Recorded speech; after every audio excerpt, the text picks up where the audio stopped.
Oh, yes! Yes! They have the audacity to go after anything! The 7 dragons, gods.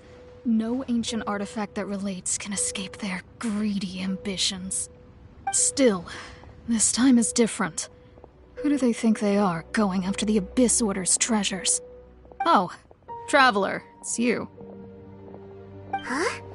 Ganyu, what are you doing here with Lan? Do you have a commission you need to post? Hello.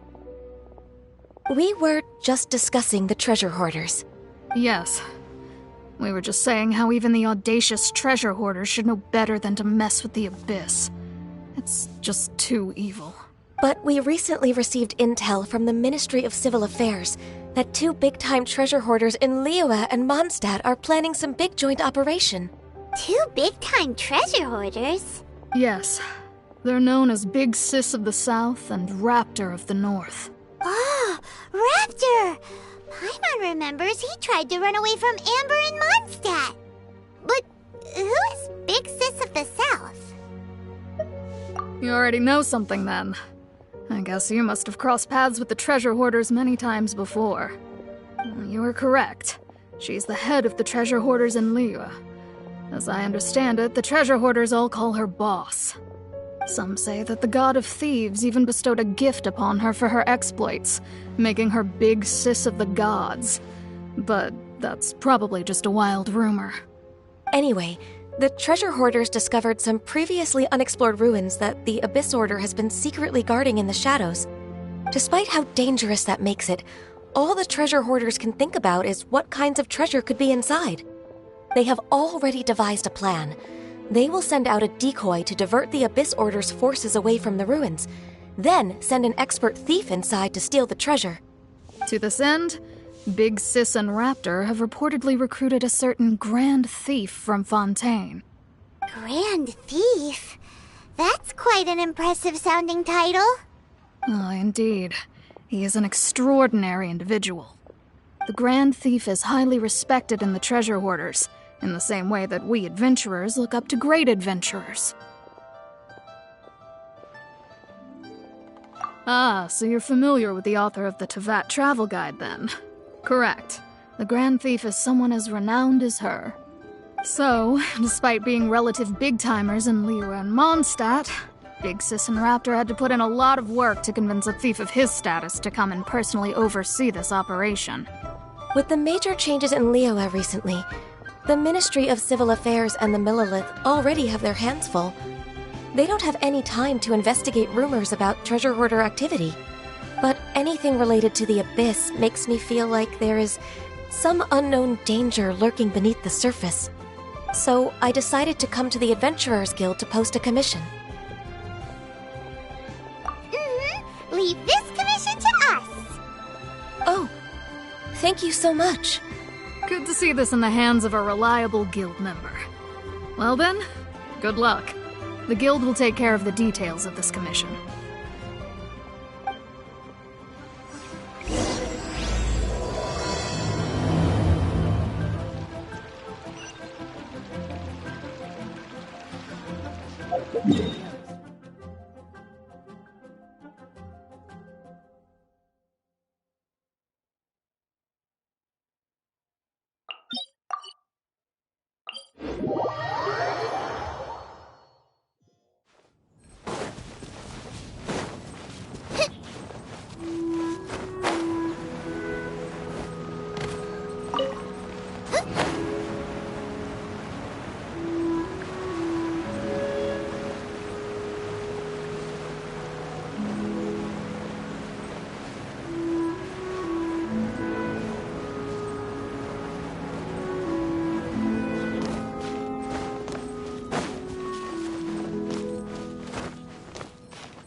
What a bountiful harvest! Wait, did I leave my apron outside to dry?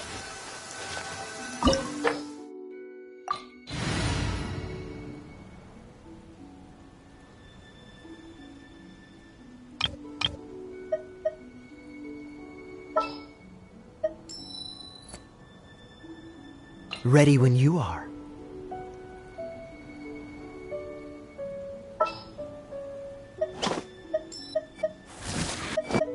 I'll bring my seasonings. Ready when you are.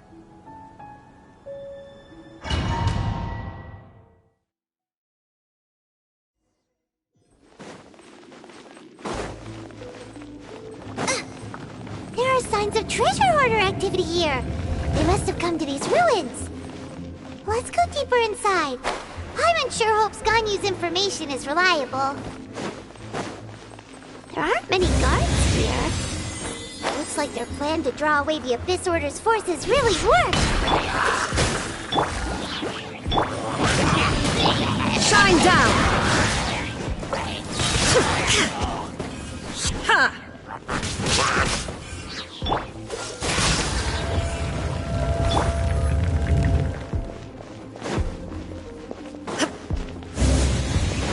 More signs that a treasure hoarder was here. This should be the right direction. But why does it feel stranger and stranger as we make it deeper into these ruins? Be careful now. Paimon's right behind you.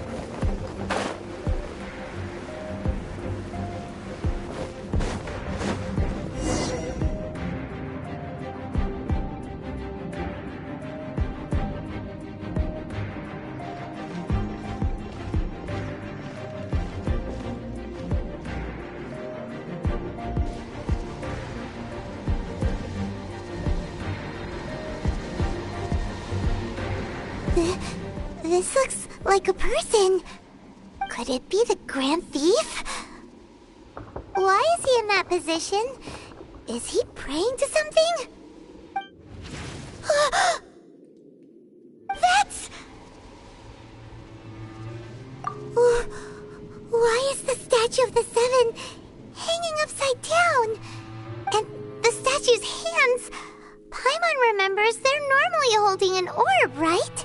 But this statue is holding... What is that? Paimon has a really bad feeling about this. And the Grand Thief hasn't moved an inch. Do you think he's... Hello? Are you okay, mister?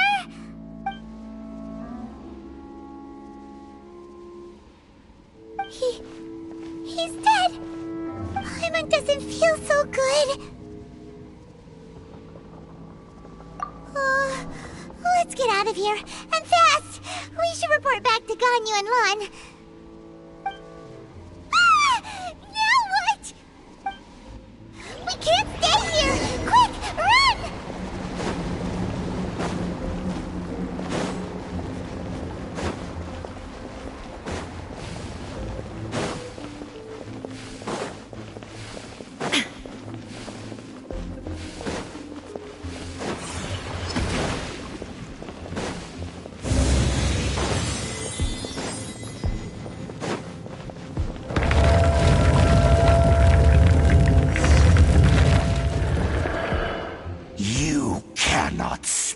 On the secrets of the Abyss.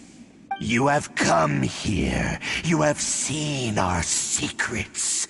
For this, you must pay the price. As a herald, I will mete out your punishment. An Abyss Herald? Dainsleif. Oh, I thought you were just a couple of pests that stumbled in here by mistake. So, you are with Dainsleif, that constant annoyance in our affairs. Did he send you here to die? His resistance against the Abyss has gone nowhere for a long time. There is nothing you can do to change the tide. The Abyss is unstoppable. What is this power? Pirate's never seen it before! Careful! Please don't get cocky!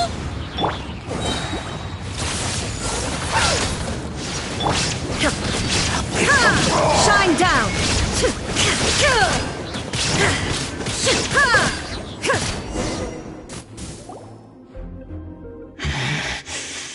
This power, it seems familiar. I see. So it's you. You are the one. In that case, I shall stay here no longer.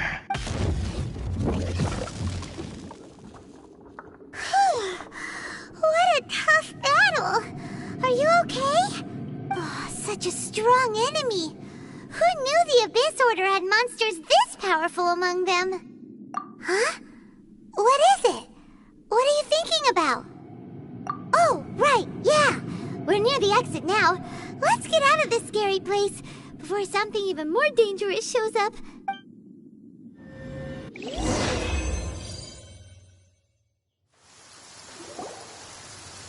So, we meet again. A little sooner than I had expected. Hey, it's Dane! Judging by your expression, it seems you just experienced something quite strange. Could it be that you encountered an Abyss Herald in those ruins? Huh? How did you know that? I've been on the Abyss Herald's trail. I didn't expect to find you here as well.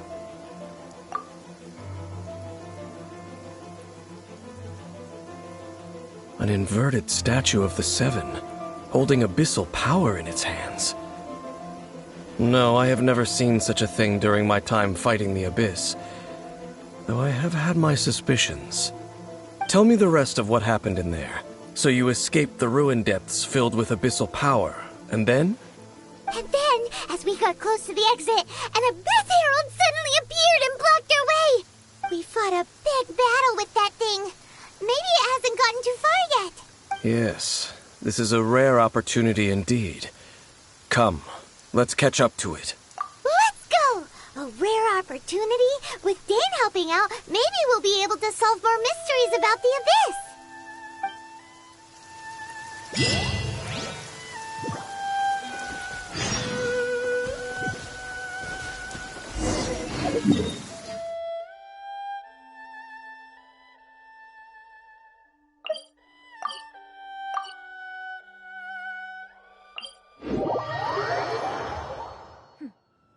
Clear skies can do nothing to hide the brilliance of lightning. Divine bolts can strike even in the absence of rain. Do you see that tree? Wait, you understand? So, demonstration is not required. Good.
Don't get frostbite. Cool it. Nice and spicy! Inazuma shines eternal!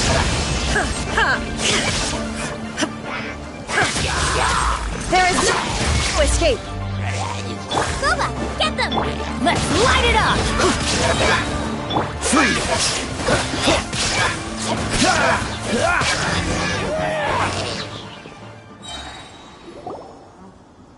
Those Abyss mages just now.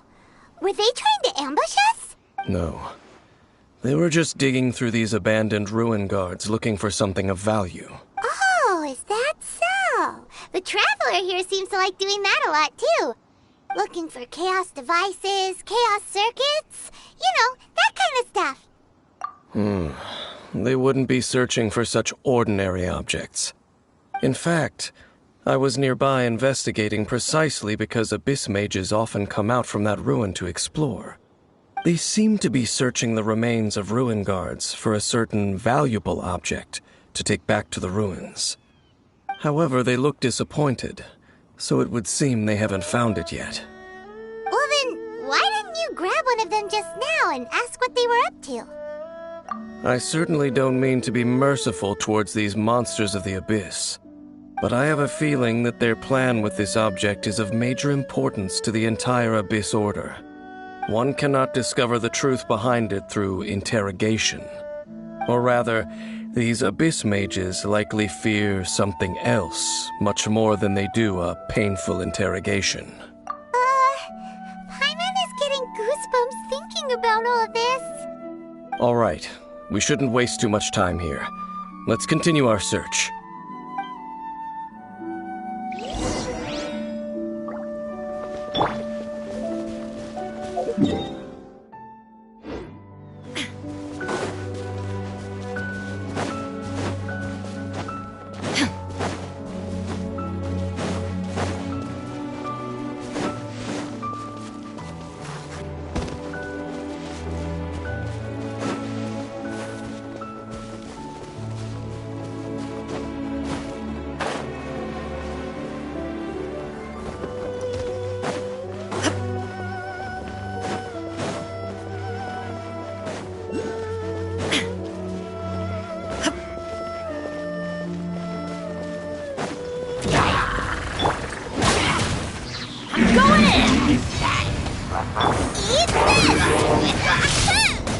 Nice and spicy.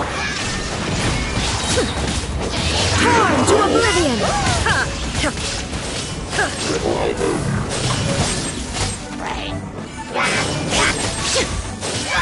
Illusion shattered! Adventure!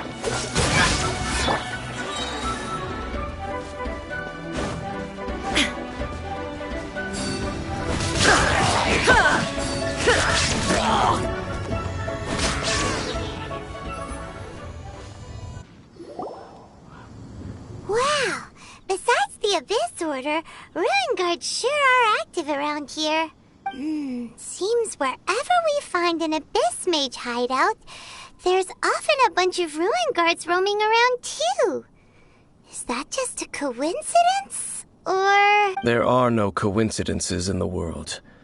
Everything is the fruit of seeds planted long ago, just like your appearance in that tavern. Time is just waiting for those seeds to sprout. Forget it. Just some needless musings. The connection between the Abyss Order and the Ruin Guards is by no means incidental. Rather, they are both branches that have grown out and up from the same roots below. branches? Roots? What do you mean exactly? Both originate from an ancient nation that was destroyed 500 years ago. Khaenri'ah. Huh? Khaenri'ah? Really? The Abyss Order and Ruin Guards are left over from after the destruction of that nation? Oh.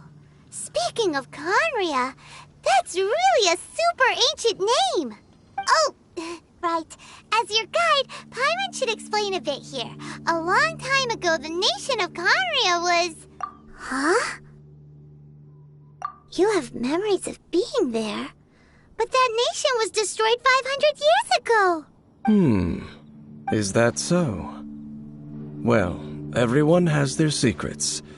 You did not pry into mine, so I shall not pry into yours. But, if you would like to tell me, I will listen. So, the Khaenri'ah you saw, What was it like?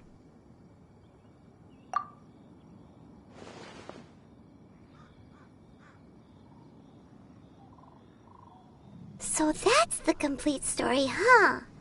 Paimon thought that you ran into that unknown god first. I see. So your first memory after coming to this world was being awoken by your sister from within that meteorite. It seems your sister woke up first. But the question is, how long before you? And then your sister told you that the destruction of Kanria plunged the whole world into chaos, and that you two should leave this world called Tevat? The destruction of Conria? She said that? That destruction you witnessed, that's history from 500 years ago. It seems the first time you awoke in this world was indeed during that period. Huh. So your sister must have understood this world better than you did, because she woke up first. And it was shortly after that that you encountered an unknown god who blocked your path, so you couldn't escape. Oh, Paimon knows this part really well. I understand. When you awoke at that time and hurriedly tried to leave for another world, you didn't know anything about Kanria. But now, since you have come to gain some understanding of Tevat, you are able to guess that the war you witnessed all those years ago must be the war that ended Kanria.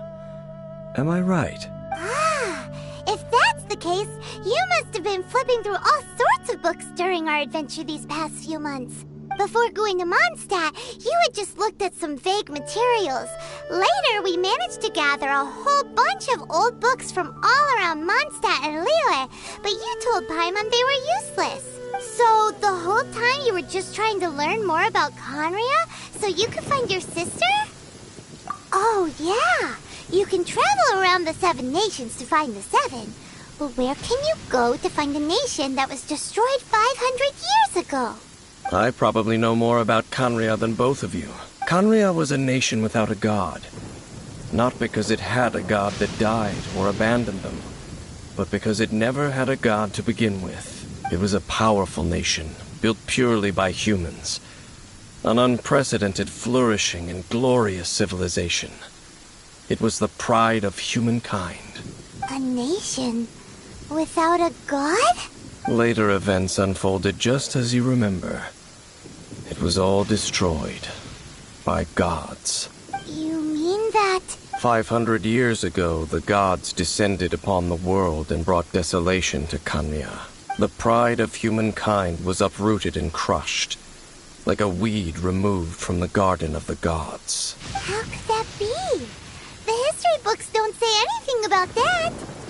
Yes, well, continuing to discuss the past now will only dampen our spirits. Let's keep moving. I will tell you more of what you want to know as we continue our search.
Over there! It's more ruin guards and abyss mages. Dane was just saying how these ancient machines are from Conria. So, did Conria have a lot of ruins that needed to be guarded? No. Ruin Guard is the name modern people have given these machines. No one called them that 500 years ago. These Ruin Guards were known as field tillers by the people of Kanria. Field tillers? What a strange name. It's not like you think. Field Tiller was just a code name. The people of Conria like to give code names to their weapons. The land is not to be tilled with farming tools, but rather is to be fought for with steel and blood. This is how the Field Tiller came about. Fought for with steel and blood? Well, that's an interesting way of understanding tilling. Paimon doesn't think it's a very positive interpretation. After the destruction of Conria, these masterless field tillers went completely out of control. They wandered aimlessly over the centuries, gradually spreading to every corner of Teyvat. Perhaps resonating with the sorrow of other civilizations lost to time, they found their way to various ruins across the land, where they lie dormant. That sounds so sad. Once you understand more, those details won't mean much to you. But no matter their past, all that remains of them now is the danger they pose. So destroy them all. Everybody stand back! This moment will be frozen in...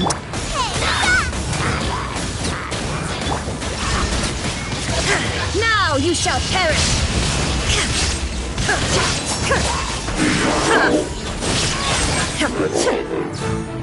Dodge this!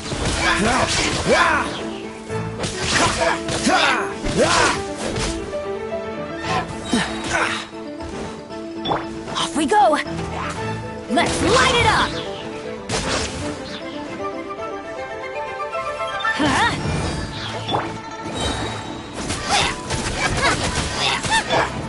Teamwork is dreamwork! Huh? This abyss maze dropped a talisman. Could it be a communication of some kind? This talisman seems connected to the Abyss Herald. But why would an Abyss Mage be carrying it? Perhaps it really does contain information about their operation. But Paimon can't read the writing on it. Is that the script of Conria? Engulf the faith of an enemy in flame, and bring glory to Her Highness the Princess. What? Is that what it says? Loom of Fate, initial operation. They, the Abyss, seem to be carrying out a large operation. The keyword here is Loom of Fate. It seems like they are still launching the operation, or rather, are still conducting preliminary tests. Loom of Fate? What's that? Is it literally a fate-leaving machine? From the horrible feeling Paimon's been getting, those eerie ruins are super likely to be related to this fate-leaving operation. So, Dane, what message does this talisman contain? I'm reading it now. An ambitious operation. But some parts are difficult to understand. How so? In short, the first phase of the plan is related to Osile, Overlord of the Vortex. The Overlord of the Vortex? You mean that god in the ocean? What do they want with Osile? I know of your past heroics regarding Dvalin, and I also know of the Abyss Order's role in the Storm Terror incident.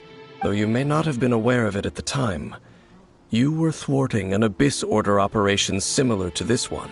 Last time it was Venti's old friend. This time it's a huge ancient god. The Abyss Order keeps setting their sights higher and higher. Will the Abyss Order use their lies and dark magic to corrupt Osile, just as they did Dvalin? No.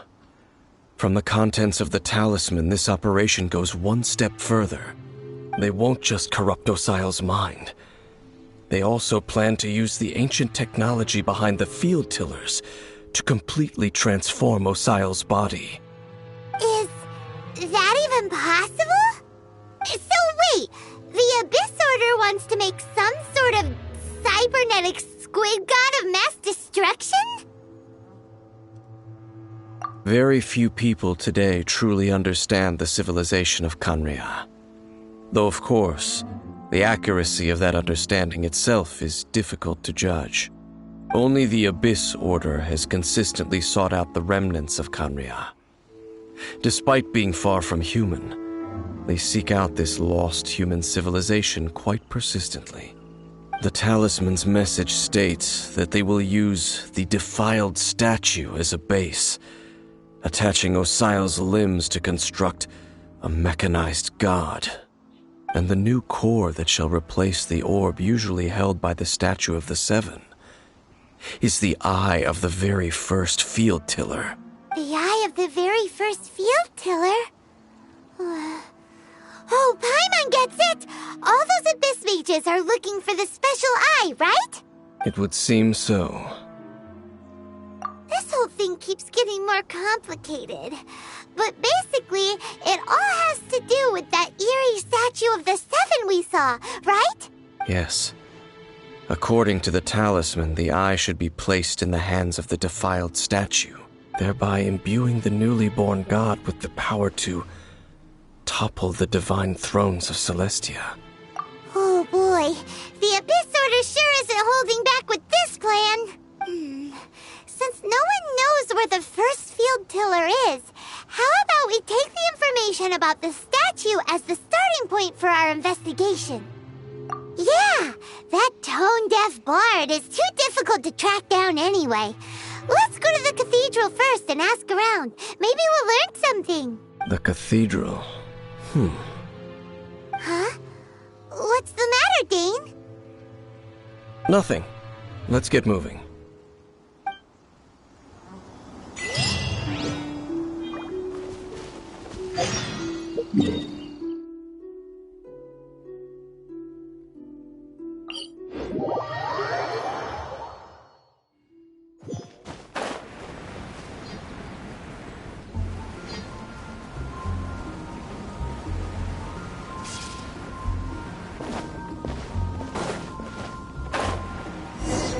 A huge statue, a grandiose cathedral. The people of Mondstadt clearly spent a great deal of resources and energy to construct them. But how aware of this was the Animal Archon on receiving this gift?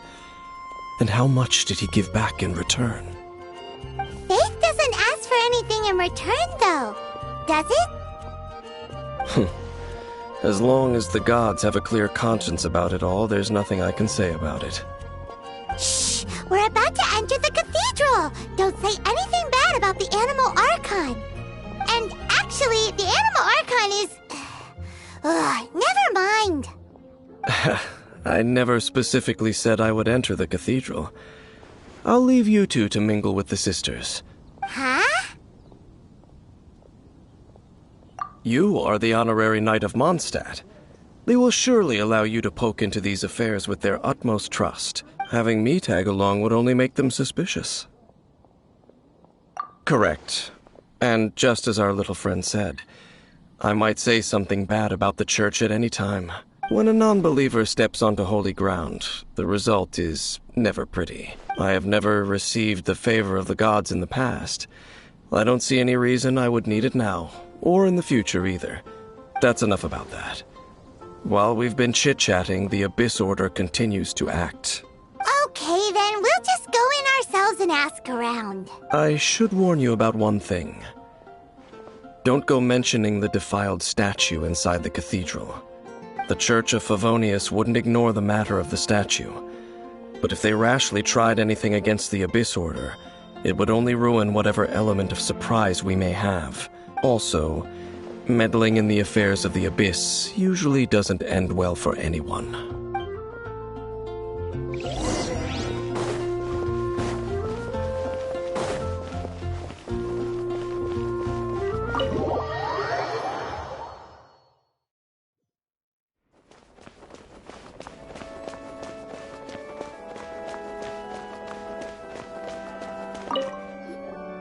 Honorary Knight!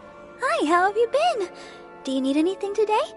But I should first make it clear that if you need to borrow the Holy Lyre to Hermel again, we cannot oblige. It seems she hasn't realized it's just an illusion. Oh, we're here to ask some questions about something. Barbara, have you heard about the first field tiller? What's that? Field tiller. What does it do? Of course you wouldn't know anything about that. Okay, next question. Has the church ever lost a statue of the Seven? Huh? You're here to ask about that old story? Well, I didn't expect that.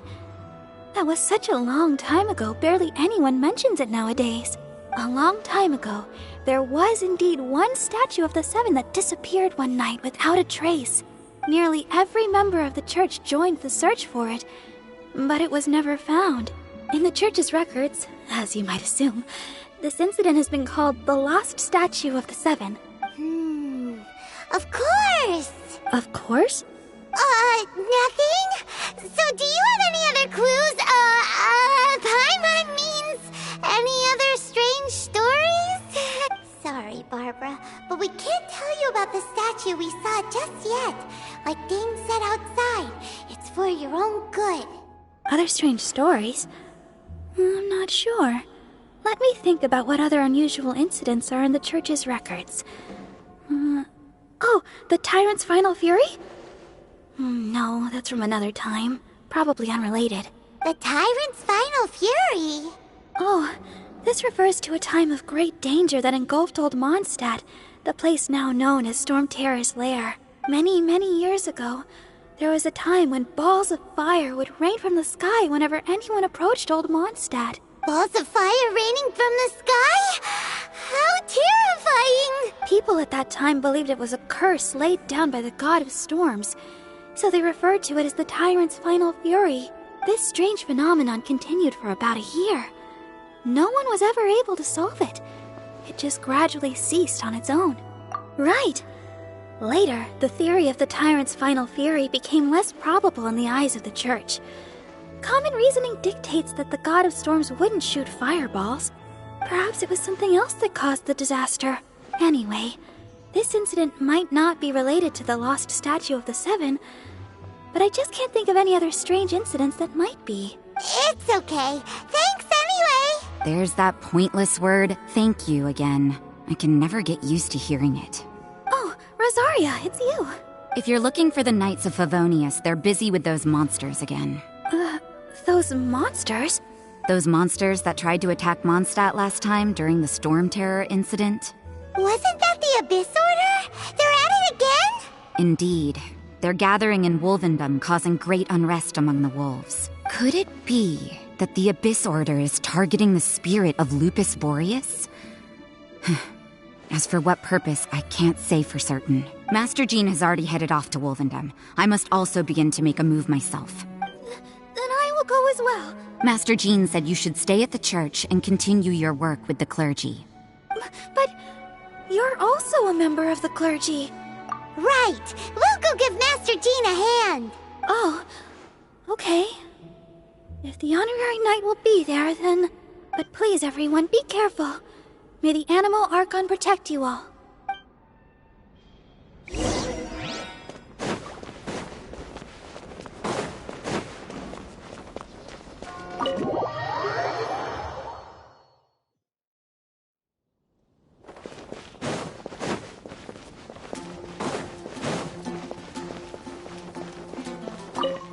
I see. Has the Abyss Order already launched a new operation? This could very well have something to do with the defiled statue. We should go as well. Well, what is the Abyss Order going to Wolvendom for anyway? Are they looking to do the same as they did with Dvalin? Not again! No, that's not likely. Unlike Osile, who was just suppressed, Andreas died long ago. Today, it is just his spirit that stands guard over Wolvendom. The Abyss Herald may just be targeting the spirit of Andreas in an attempt to garner some information from one of the Animo Archon's old companions.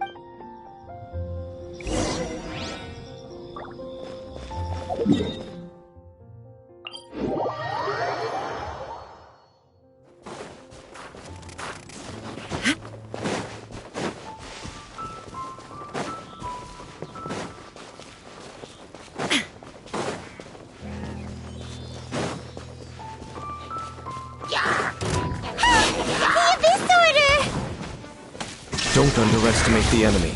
Let's take them now.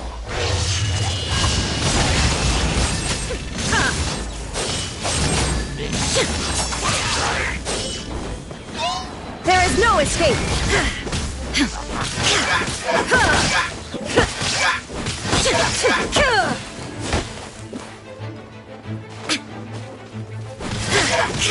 Illusion shattered!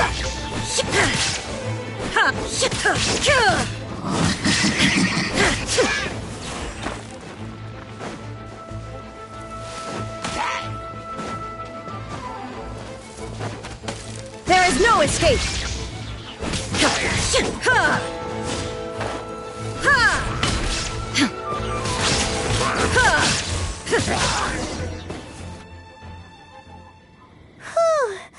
There sure are a lot of enemies around here. The closer we get to the target, the more enemies there are.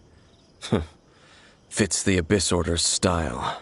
Yeah, let's go! I'm not going any further. Huh? Why not? Is it because you're afraid of fluffy animals? It has nothing to do with wolves. It's because Boreas was an ancient god, yet he willingly became a servant of the Seven. I cannot possibly agree with his actions. I don't desire any interaction with him. Besides, you're the one people like. I'm less likable. There's nothing special about gods anyway. It's just my opinion, but a word of advice. Always be on your guard when around gods. You shouldn't place too much trust in them. But at the same time, don't go too far in the opposite direction. Don't go trying to overthrow them or hunt them down, even if the god in question is your sworn enemy. Don't trust them and don't hunt them. That's some awkward advice. Does Dane hate the Seven, or is he protecting them? Lest I repeat the failings of my forebears, I will tell you one final fact. Huh? What fact? The destruction of the nation of Canrea by the gods is the reason the Abyss Order now seeks to destroy the nations watched over by the Seven. Well, enough chit-chat. We should get back to business. I will go take care of the remaining Abyss Order members in the area. Try and keep your visit with Boreas brief. Afterward, let's meet at the entrance to Wolvendom. Up, there he goes. What a strange man. Yeah, that's true. You also keep your guard up against unfamiliar gods. At the Rite of Dissension in Liyue, your decision was very similar to what Dane would do. Not the easiest situation. Honorary Knight, Paimon, what are you two doing here? Oh, Master Jean! So glad we found you. Rosaria told us that you came here to fight the Abyss Order, so we came to help. Then your help is greatly appreciated. The Abyss Order's sudden offensive is very strange. They have surrounded Wolvendom. I am preparing to send out some knights to fight back. I just scouted out all of Wolvendom, but I did not see you. Rosaria told me that the Abyss Order is going after Boreas, but the Abyss Order and Boreas... What is the connection between them? They just like to cause trouble. Do they really need a reason? The Abyss Order already went after Dvalin. It's not too surprising that they would also go after another one of the Animal Archon's buddies. That is true. Regardless, whether the reason behind the present threat is clear or not, I will handle the situation. Honorary Knight, please go and check if Lupus Boreas is in any danger. This god's spirit... He does not often see people, but I hear that you have met him before. Maybe it is best that you are also the one to meet him this time. Okay, be careful. Thank you for your help, Honorary Knight of Favonius.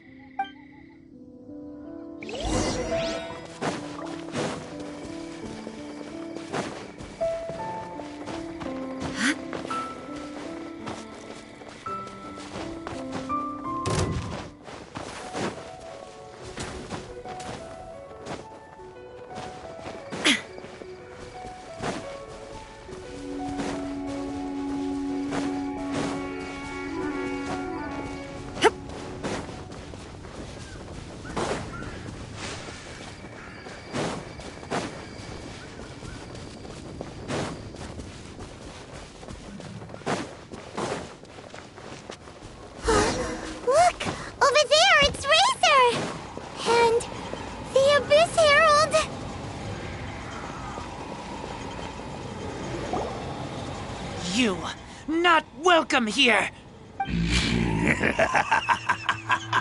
So, the wolf's wretched spirit likes to raise wild pups now. You claim to be a guardian, yet your once sharp claws have clearly dulled since your days of godly glory. If you serve us, we can restore your divine powers you once held in the past. Lies. Lies. What the heck is this ceremony? He looks like he's in a lot of pain. Oh no, is this the same thing they did to corrupt Dvalin's mind? Wolves never surrender! But this can't go on. No matter how many times you resist us, your efforts are all in vain. Bow before the abyss! Shine down! You're toast! Let's light it up!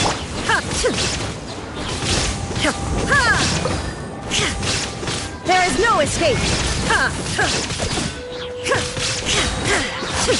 Torn to oblivion!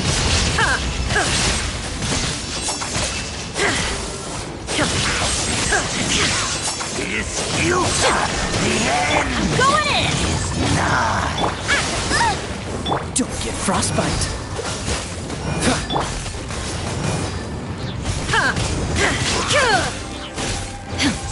Surging tide! The end will come!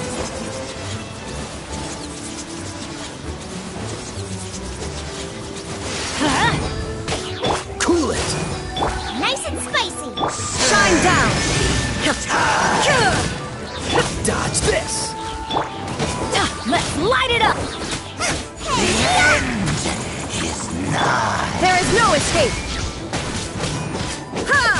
Freeze. Everybody stand back! World! The ceremony was interrupted. How fortunate for you. How does an old spirit have such determined will? No matter. This is but a small unforeseen variable. Our grand scheme will not be affected. It disappeared again! Thank you. You came. Just in time. Human Lupercal, I am ashamed that you must see me in my present state. But still, the Abyss Herald underestimated my strength. Lupus Boreas never refuses trial, but scary outsider, not respect trial rules. I too didn't see the trap. Wait, so you mean the Abyss Order had everything prepared to corrupt Lupus Boreas' mind, then lured him out under the pretense of challenging him in a trial? Thank you. In the future, my claws must get sharper. You smelled danger and came here? No, we heard about the danger. Paimon's nose doesn't even know what danger smells like. Besides coming to help, we actually have something to ask you about too. Excuse us, Mr. Wolf God. Do you know anything about the first field tiller? I pay no heed to the contraptions of humans. I know not what this field tiller is. Though there was indeed one human-made machine that I can never forget. It entered into my proving ground by accident, and I mistook it for a challenger. But it could not think, only fight. It was designed as a pure killing machine from top to bottom. I eventually damaged it greatly with one of my attacks. Before it fell to the ground, It fled the proving ground. By the sounds of it, it's possible that could have been the very first field tiller, right? Yes, it could spin, leap high into the air, and even shoot fireballs. Although no match for a god, it was stronger than even many who wield visions. Fireballs? Hey, didn't we hear this somewhere else recently as well? Anyway, this pretty much proves that the first field tiller came to Mondstadt, doesn't it? It sounds like the first one was way stronger than the mass-produced ruin guards that came after. But in this story, it was damaged at the proving ground while fighting the Wolf of the North. Don't know. But did we help? Yes, you were a big help. Thanks. We need to keep investigating something super important. The Abyss Herald may have left, but the Abyss's forces are still attacking. You two be careful. Yes, I smell more danger. Bigger danger. You too. Also, be careful. Well, that was some good intel. Quick, let's go tell Dane.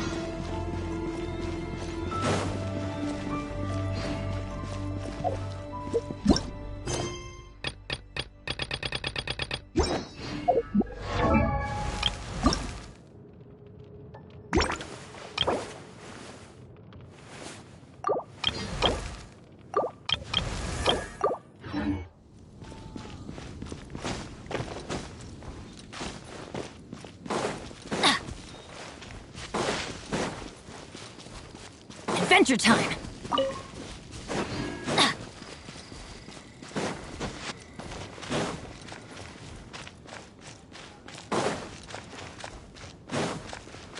Weather's not bad today. Oh, crud. I jinxed it. Now it's bound to rain.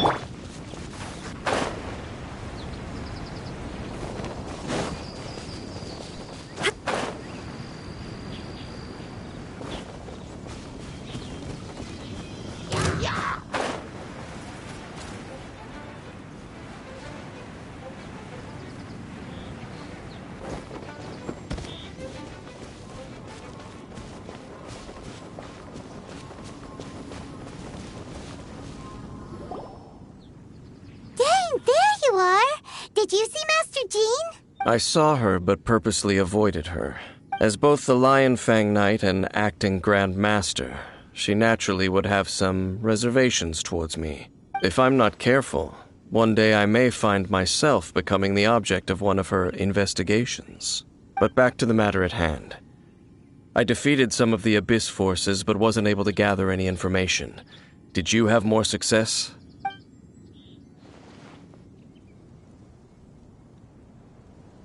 I see. Well then, we can more or less figure out where the first field tiller ended up. Huh? Really? Just from the Lupus Boreas story? That information combined with a more comprehensive analysis. For example, the old story you told me you heard in the cathedral. Exactly.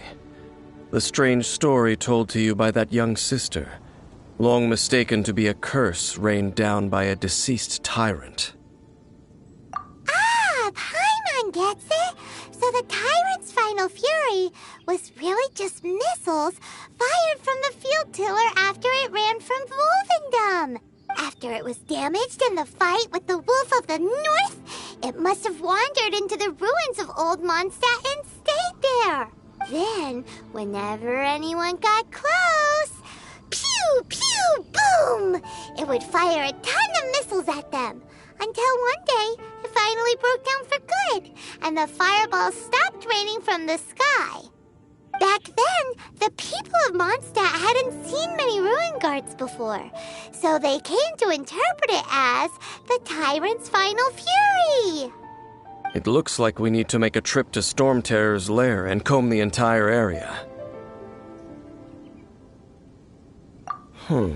What do you mean? Huh? You mean...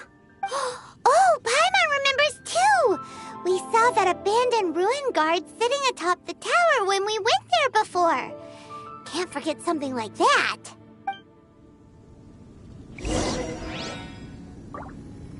This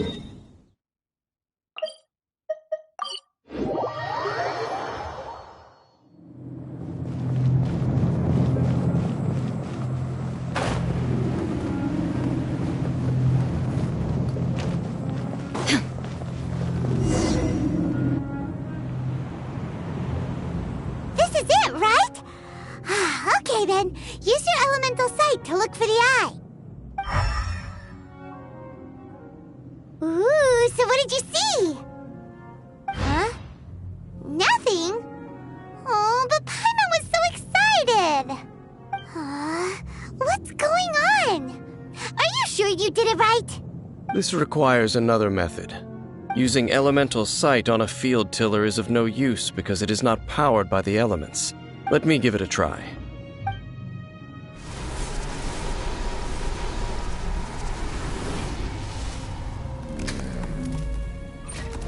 And done.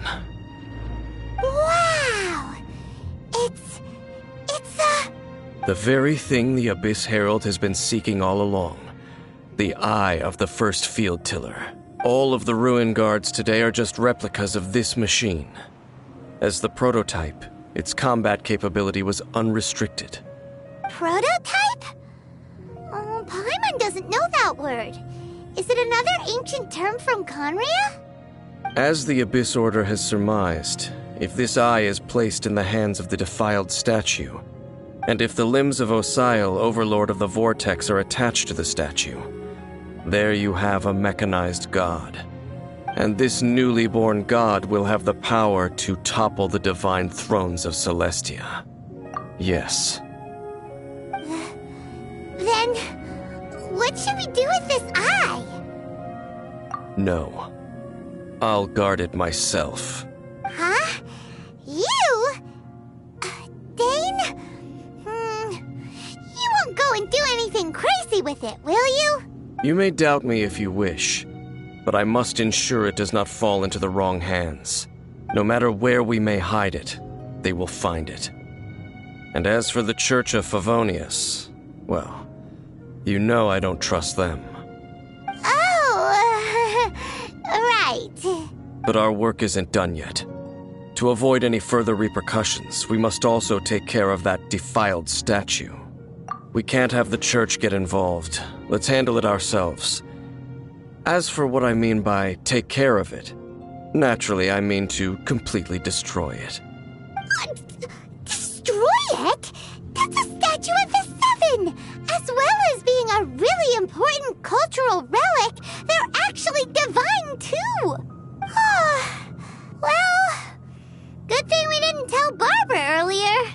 Otherwise she'd be going completely bonkers right now! Do the Seven really expect me to help them look after what belongs to them? Let's go back to those ruins and destroy the inverted statue.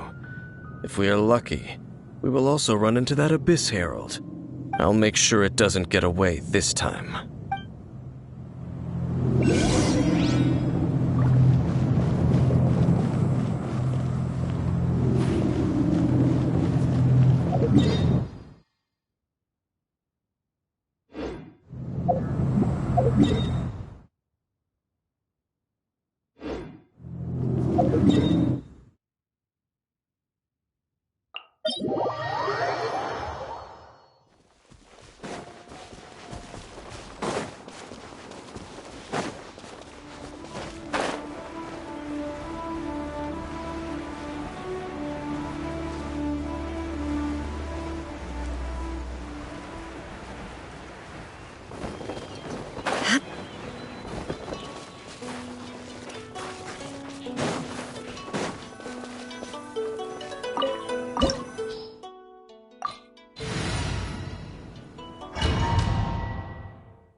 So after all that running around, we end up right back here again. Look at us. We barely escaped this place last time, and now we're strolling right back in. Gee, surely we must be some of the bravest adventurers in all of Teyvat. That or the stupidest. To get to that creepy statue...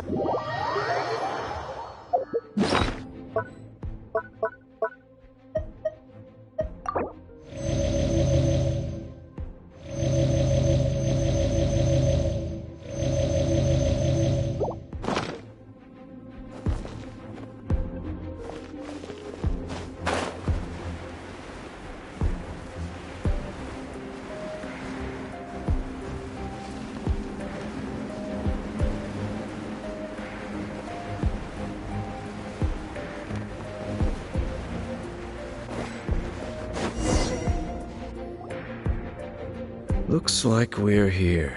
An eerie, lifeless, dark chamber. I understand the evil aura you were describing earlier. Oh, such a scary place. Be careful to not be overwhelmed by the power of the defiled statue. The Abyss Herald. It's here. You sense correctly. You are just as vexatious as ever, Daneslith, enemy of the Abyss. I sense your soul is stained by terrible bloodshed, perhaps from your darkest nightmares. Unless... Oh, and something far more dangerous. You reek of a corruption familiar to me. Then we are the same. We're both dangerous. But dangers from outside of the Abyss Order must be caught and caged. It is your words that forever reek of corruption. Time to silence you!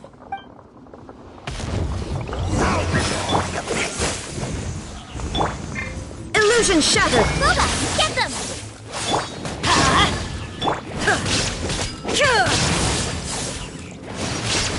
Dodge this!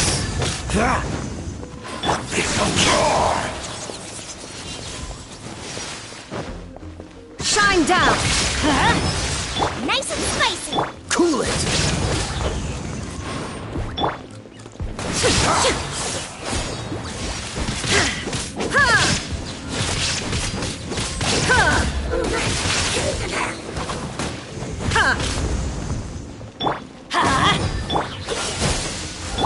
Boba, get them!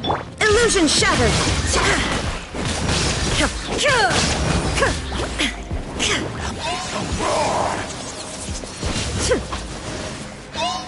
Freeze!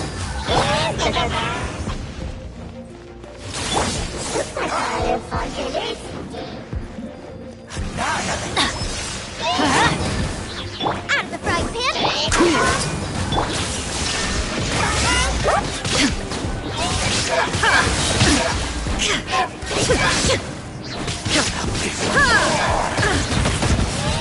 Teamwork is dreamwork! Inazuma shines eternal! There is no escape!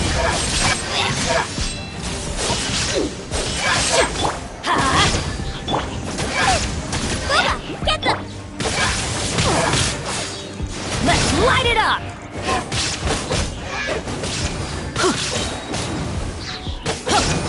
Shine down!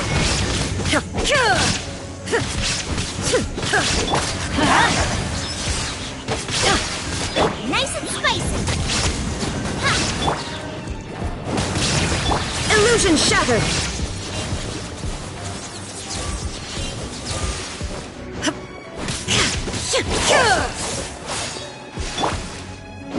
Vengeance! Out of the frying pan! Dodge this! There is no escape!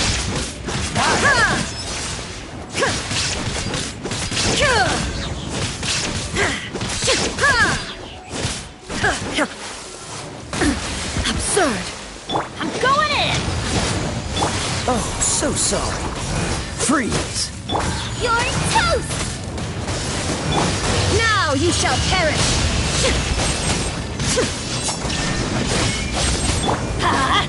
Cool it!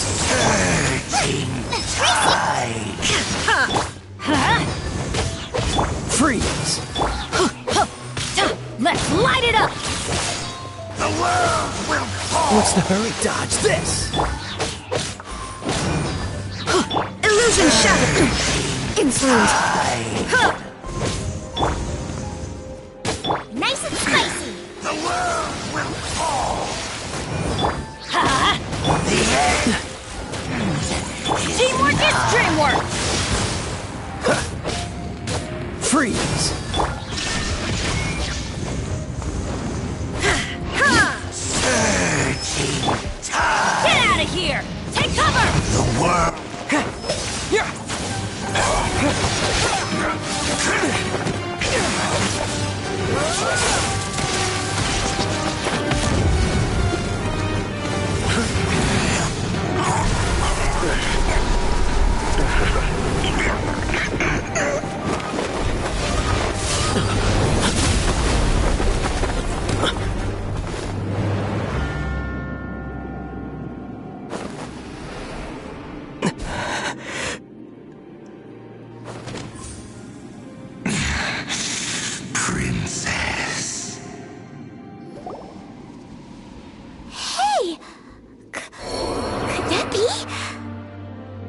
Ether.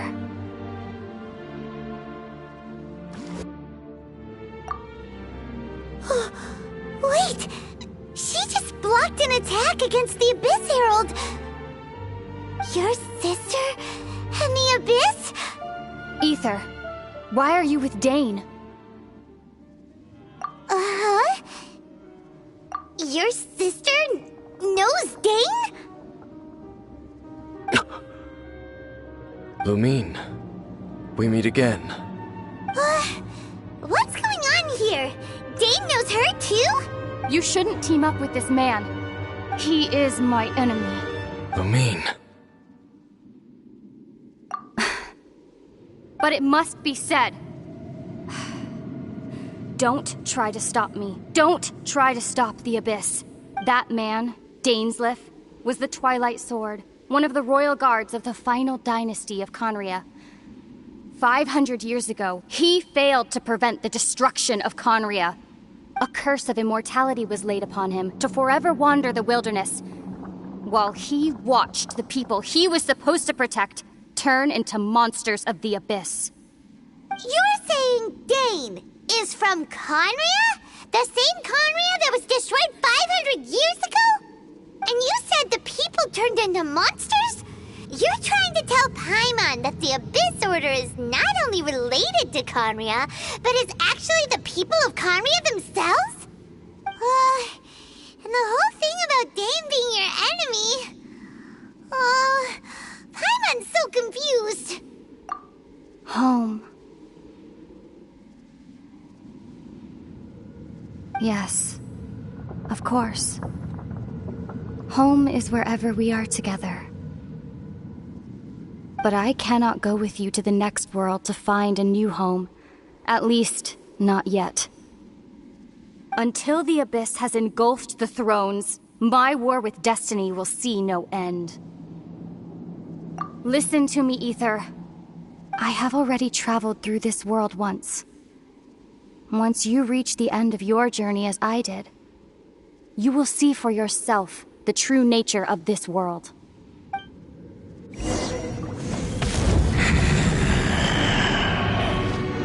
So we'll meet again. Though we need not rush, brother. I have more than enough time to wait for you.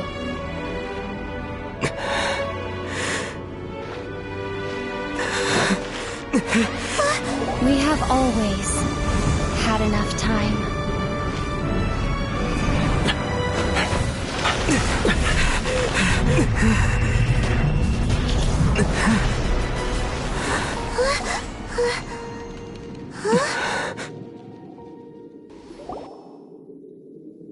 They left.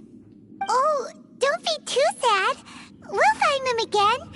Look on the bright side. At least we got some really useful information. Really? You sure? At least now, as well as the Seven, Dane is also a key part of finding your sibling too, right? That's right! By the way, what they said just now is all pretty confusing. Did you understand it at all? Oh, well then, let's go over it again.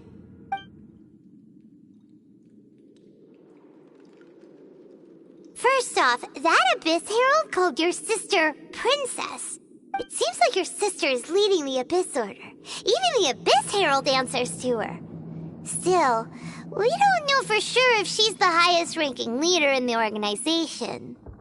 Also, your sister said that she wants to engulf the thrones and go to war with destiny. What the heck does that mean?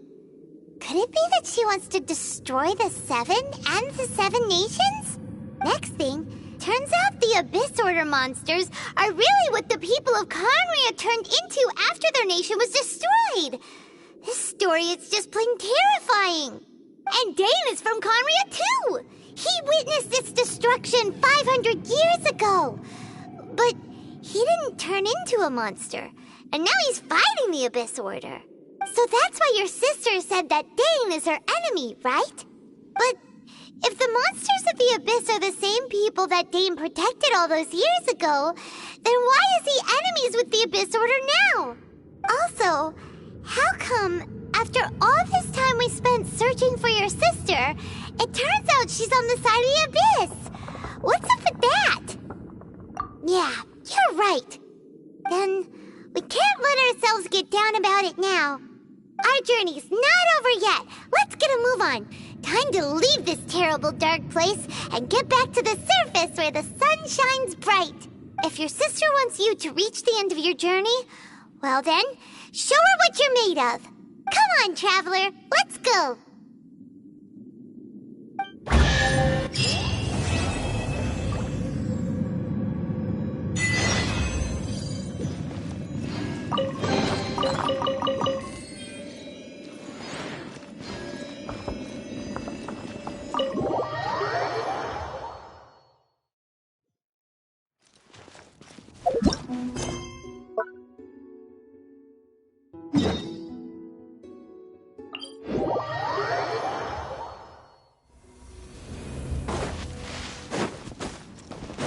Adventure time!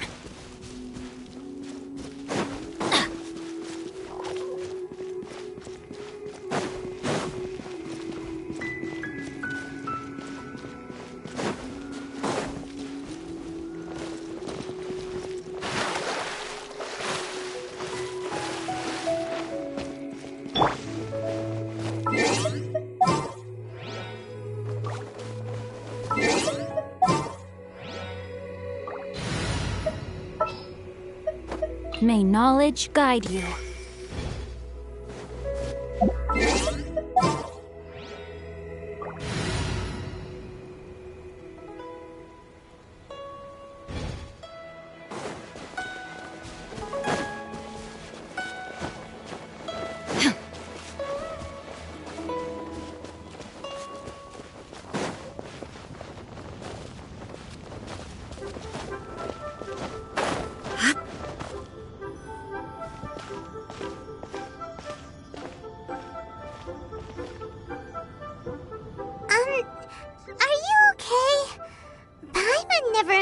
Your sister would have sided with the Abyss. Well, keep your chin up. Paimon believes in both of you. And when the going gets tough, the tough get going. Right? She said we needed to reach the end of our journey. Paimon bets she still has lots more to tell us. And we won't find out what this journey is or where it will end unless we keep going. Aw, don't mention it, partner. Travel buddies are supposed to look out for one another. Although, where should we go next? If we want to continue with the journey... Oh, you mean the god that took your sister away in the first place? You're right. After all, everything that followed, all this confusion, it all started with her. Yeah. Paimon bets she's the key to understanding this whole mystery. Well, we've ruled out 2 gods so far, the Animo and Geo-Archons. So, next... Paimon doesn't think we can simply walk into Inazuma. Zhongli said it was a closed nation. We'll have to find some other way in. Why don't we ask someone from Inazuma how to gain entrance?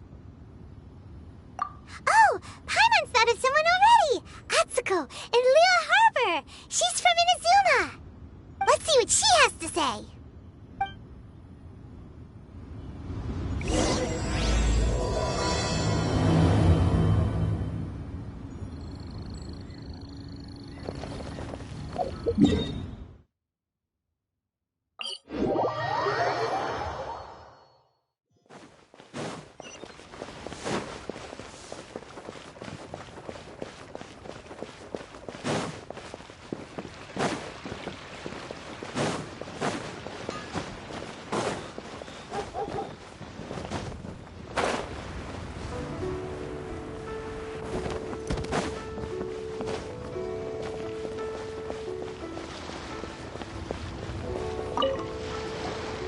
Oh.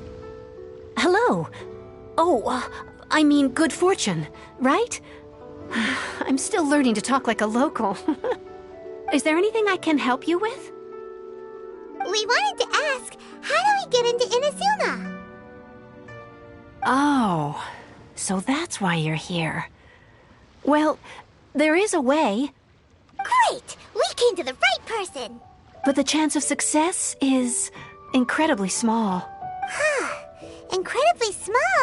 Then how did you get out of Inazuma in the first place? It was in leaving Inazuma that I found out just how dangerous this method truly was. All I had to rely on was a little wooden raft that I'd put together myself. There was a storm raging ahead of me, and my pursuers were close on my tail. After I'd escaped their clutches, I floated on the open ocean for I don't know how many days. My rations and freshwater supplies soon ran out, and I remember getting to the point where I was sure I'd reached the end. Then, I blacked out. But, to my surprise, my journey didn't end there. Or to put it another way, a new beginning found me. That's right. I escaped by the skin of my teeth. The fact that I'm even alive to tell the tale must be a sign that the gods were watching over me. What a horrible journey! And you set off knowing how dangerous it was? Why? Well, because everything is just too restrictive over there. The atmosphere is so stifling. The Kanjo Commission subjects everyone leaving or entering the nation to a protracted approval process, and I felt like I didn't belong there. Kanjo Commission? What's that? Along with the other two commissions, they oversee everything in Inazuma. We usually collectively refer to them as the Tri-Commission. I suppose they're equivalent to the 8 trades under the Liyue Chising. One of the obligations of the Kanjo Commission is to conduct rigorous identity checks on all individuals leaving or entering Inazuma. All non-nationals are processed centrally on Rito upon arrival. Meanwhile, the Tenryo Commission is responsible for implementing the recently promulgated Vision Hunt Decree. They act like the executive arm of the Raiden Shogun's rule. Loyal, yet unfeeling. It doesn't feel good to speak ill of my home like this. But after spending so long under that oppressive atmosphere, I begin to lose all hope for the future. What I mean to say is, unless you have an extremely compelling reason to go to Inazuma, you should abandon your plans of trying to get there. You should know that the sea around Inazuma is engulfed in a perpetual tempest of wind and rain. Supposing you survived that, you would still need to get past the samurai guards that enforce the Sakoku Decree, the closed nation policy of Inazuma. And even if you did manage to find a way, you'd still have to produce the necessary documentation at the Rito Center for processing Outlanders. Otherwise, you'd be kicked out immediately. Seems like they really don't want anyone setting foot in Inazuma, huh? They only set that up as a port to guarantee a supply of goods and information to the island. Most Outlanders would be unable to acquire the documentation needed. But if you really are set on going, there is one thing you could try. The raft idea sounds a little on the dangerous side. Plus, Paimon would definitely get seasick. That's not what I meant. You could ask someone from the Crux Fleet if they have some way of getting you to Inazuma. They're well known in Liyue. Voyaging far and wide has made them a well-traveled group with a wide range of experiences. They may just know how to break through the storm. But it's an armed fleet, right? Why would they agree to a request like this? That part is up to you. If you're able to persuade their captain, Beidou, then the hardest part will be out of the way. The Alcor is the flagship of the Crux Fleet. I heard that it's currently anchored by Guyunstone Forest on a supply run. This might be your best chance. Then there's no time to lose. Let's go find Captain Beidou.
There is no escape! No, my sword!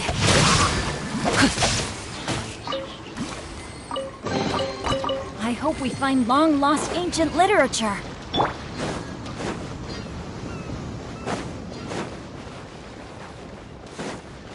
Deuce. Shine down! That's gonna hurt in the morning. Huh?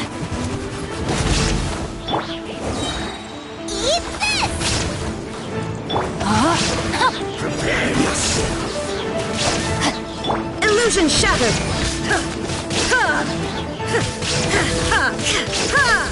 Let's light it up!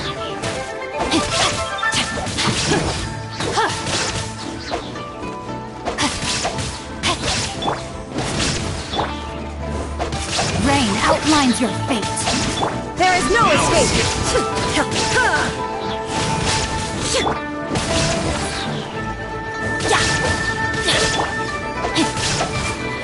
Illusion shattered! Can't run from death.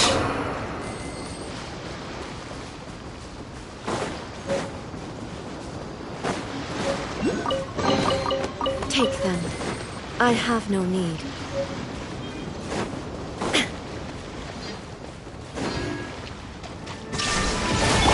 No, my sword! Huh?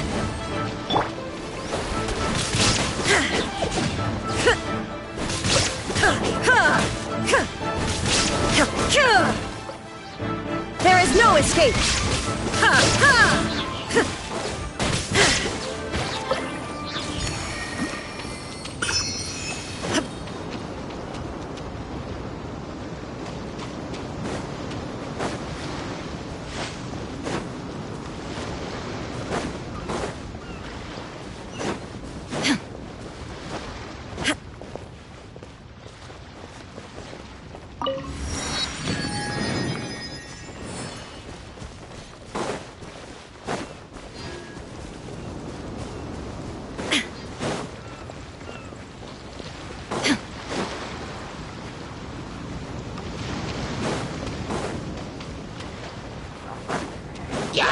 Illusion shattered! Let me weave you a verse. Inazuma shines eternal!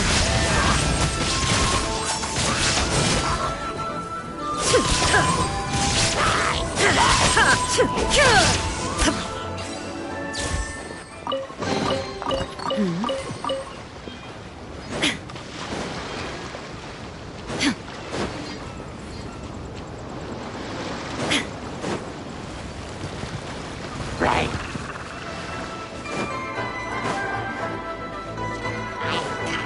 Shine down!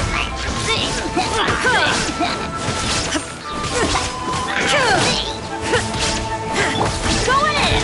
Let's light it up! You're toast! Rain outlines your fate. Illusion shattered! Torn to oblivion!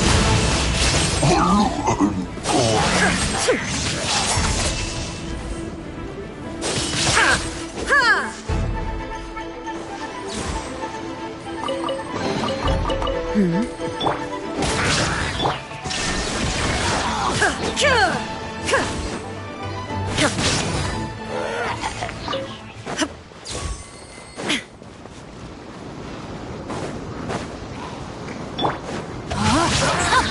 cutter! There is no escape! Teamwork is dreamwork!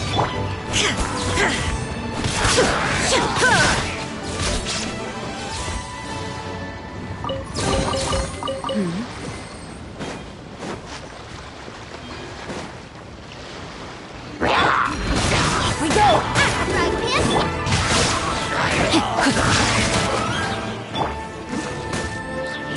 Now you shall perish! Illusion shattered!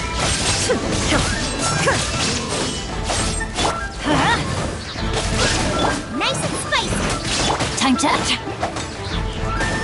Shine down!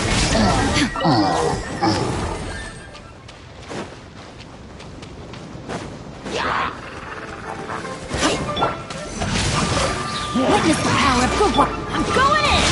Eat this! Boba, get them! Illusion shattered!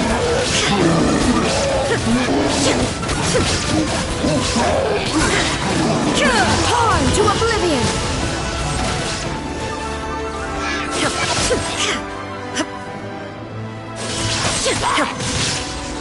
There is no escape!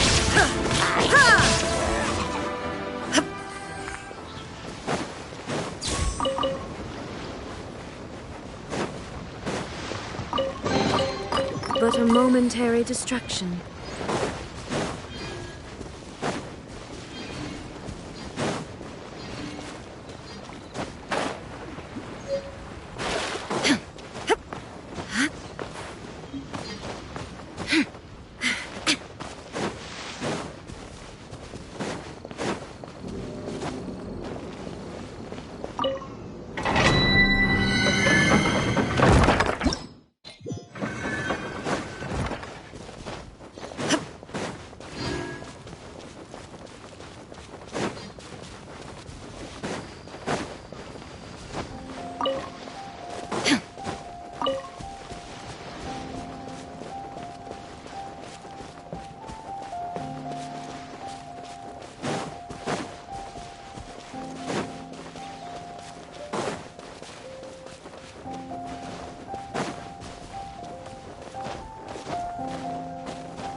Nice and spicy! Everybody stand back! Let's light it! No, my sword! Rain cutter!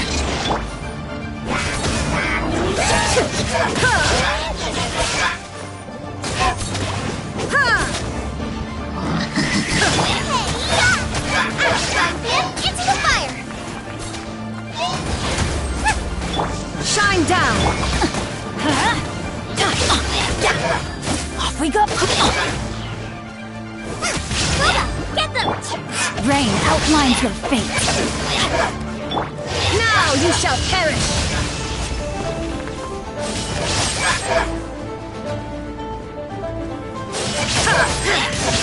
There is no escape!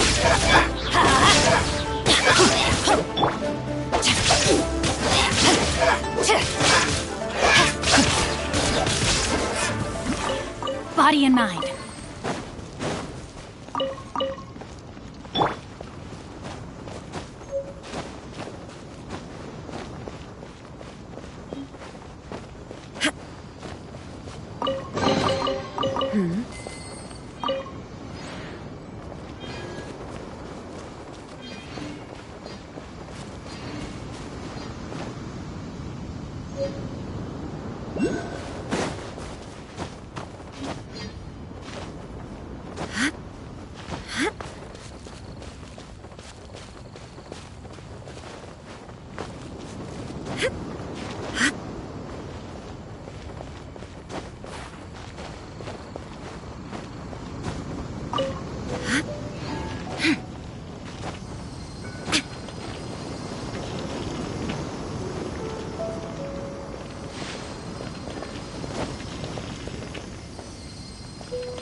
Take them.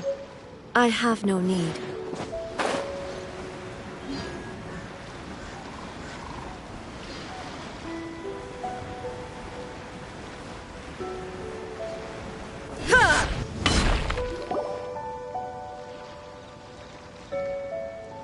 Who have we got here?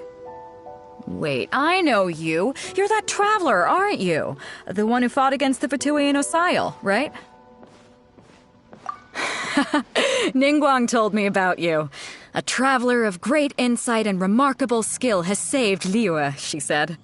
She's a hard one to please, so praise from her is high praise indeed. I remember thinking at the time that it'd be good to meet you in person. Judging by the clothes on your back and this floating thing, I guess that time has come. Hey! The name's not Floating Thing, it's Paimon! Paimon?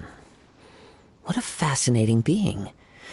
You two give off not only the essence of wind and earth, but also of... yes, the stars. Huh? The fragrance of what now? That's the weirdest compliment Paimon's ever heard. Pay it no heed. I mean only to say I am certain that it is by fate, not chance alone, that we should meet. And that gives our encounter meaning. You're not far off, but they go by a different name in Inazuma. This young man is Kaidahara Kazuha, a temporary addition to my crew for reasons I won't bore you with. Occasionally he opens his mouth and flowers come out instead of words. With this fine ship and the soft sea breeze, would it not be romantically irresponsible of me not to acknowledge it with a line or two of poetry? No, I can't argue with that.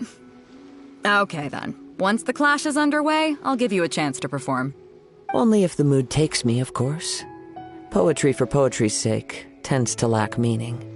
Hey, you don't want to pass this opportunity up too easily, especially seeing as our great hero here might be in attendance. Oh, wait a minute. What's the clash? Also, just to clarify, by great hero, do you mean... Huh? I thought you might be here to sign up. You're telling me you've never even heard of it? The Crux Clash is a martial arts tournament that I hold. There'll be a whole bunch of folks taking part to showcase their talents. There are 2 important rules. 1, competitors must be renowned fighters. We want those with real martial arts ability, not just people taking part for the fun of it. So, you've got nothing to worry about there. I don't think there's anyone out there who hasn't heard of you. 2, you can't take part if you've got a vision. Otherwise, things get a little one-sided. You must be feeling confident, but you might want to watch out. There are a few crouching tigers and hidden dragons lurking around in Liyue. And with Liyue's savior taking part in the tournament, now that's gonna turn a few heads. I think we can expect a healthy turnout this time. But we didn't come here to take part in a martial arts tournament. Well, before you dismiss the idea completely, you might be interested to hear that the prize this time round is particularly sought after. Get this. It's a masterless vision. Supplied by myself, as a matter of fact. If the tournament champion can reawaken that vision, it belongs to them. Is there really such thing as a masterless vision? When a vision bearer dies, the light in their vision will fade away. But the shell that housed that light remains. As for whether this shell has any practical application, well, this remains to be seen. But my intuition tells me that while it remains in the world, it may just be possible for someone else to inherit it. Yep, and the way I see it, a vision is a badge of recognition from the gods. So if anyone's able to rekindle it, it's gotta be an individual of exceptional strength and talent. Organizing the clash is my way of uncovering hidden talents. And hopefully this time, getting a vision to glow again. So if you don't have a vision, this is the perfect opportunity to get your hands on one of your very own. Yeah, we're interested in getting to Inazuma, not fighting in some tournament. Inazuma? You want to go there? Well, why didn't you say so? Inazuma? No sweat. In that case, if you win the tournament, I'll give you a choice. Masterless Vision, or a ticket to Inazuma aboard the Alcor. Up to you. You just want him to take part in your tournament! What's wrong with that? The more talent we have, the better the tournament will be. I couldn't let a competitor like you fall through the net. What are we gonna do? Looks like we pretty much have to do this tournament if we want to get to Inazuma, huh? Great. Then let's get you signed up. Head to the tournament arena in Guyun Stone Forest. Kazuha and I will be over soon. It seems like it will only be a matter of time before the answer is revealed.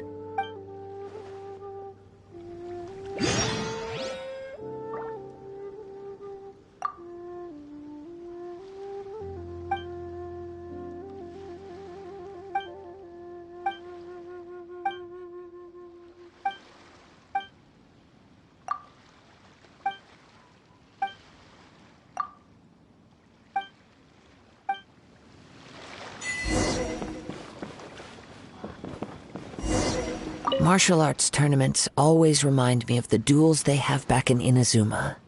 But when the combatants are obliged to exercise restraint, it is unlikely they will ever display their true potential. Go on, get yourself to Guyun and sign up already. I've already fixed up the arena. You can't miss it.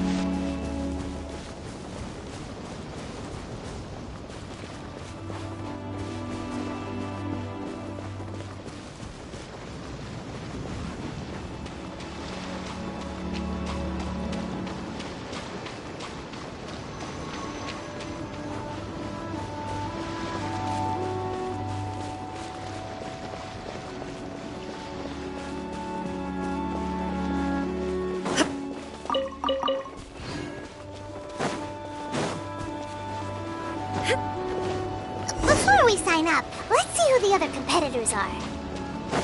Beto said that they had to be renowned fighters. Who will we be up against? Hello! Are you here to compete in the Crux Clash? You bet I am. Have you put your names down yet? Well, I'd have a look at the entrance criteria if I were you. Then allow just anyone to take part. The Clash is a comprehensive test of fighting ability. Anyone who turns up for show over skill is gonna get their butt handed to them. Nobody wants to see that, right? Yeah, we heard a rule about that. So, Paimon's wondering, are you a renowned fighter? Me? Only a former runner-up in the Chihu Rock Freestyle Combat Summit. Oh yeah. Also, that doesn't sound like the most official tournament out there. What? You... Nonsense. Have you been living under a rock? It's been going on for years. There were plenty of competitors when I took part. Not to mention, I've helped the Millilith catch treasure hoarders before. There were 2 of them trying to escape. I soon sorted them out. They tried to sneak past me under the cover of darkness. They didn't know what hit them. I planted a left hook on the skinnier one's face and sent him flying. Then, the big guy pulled out a knife. I stood my ground, of course. A roundhouse kick sent the blade hurtling into a beam above us. I told you. Unarmed, outnumbered 2-1, but I still got the upper hand. I'm not saying I came out completely unscathed, of course. But the fact remains that I did manage to subdue the both of them, and hand them over to the Millilith. I received quite the commendation. Oh yeah. Uh-huh. But for us, even 4 or 5 treasure hoarders at a time is all in a day's work. Alright, we're gonna keep looking around. I'll see you in the arena, but I don't plan on losing to a pair of children anytime soon.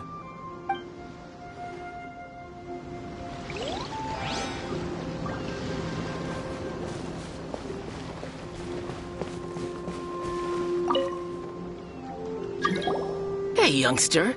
Are you here for the Crux Clash, too? If so, seems I found myself another new adversary. So you're also here for the tournament? You better believe it. I wouldn't be here if I didn't think I could walk away as a champion. For me, obtaining a vision is the final and most important piece in the puzzle that is my life. No. It's not about what I want to do. This is about who I want to be. I am looking to become a perfect person. I know how that sounds, but let me explain. I've lived a successful life so far, without any setbacks. I've passed every exam I've ever taken, enjoyed numerous successful business ventures, and seemed to get on with just about everyone socially. In most people's eyes, I am already the very embodiment of the perfect person. Though, of course, I'd never let the praise get to my head. I know I haven't reached perfection yet, because there's one thing I'm still missing. A vision. You have so much self-confidence. That's not important. I have a contact in the Crux fleet who was happy to vouch for me, so they very kindly made special arrangements on my behalf. I've also brought along a bit of an entourage for moral support. It's such a blessing, really, to have so many good friends in my neighborhood. Of course, I also put in a few good days' practice, concentrating mostly on rare and esoteric styles of Kung Fu. As a high achiever by nature, I'm confident I've done enough to guarantee my victory in this tournament. Ha! You don't mince your words, do you? The arena will be the judge. Now then, if you don't mind, I need to finish my pre-competition routine. It's not too long now before you'll get to see me in action.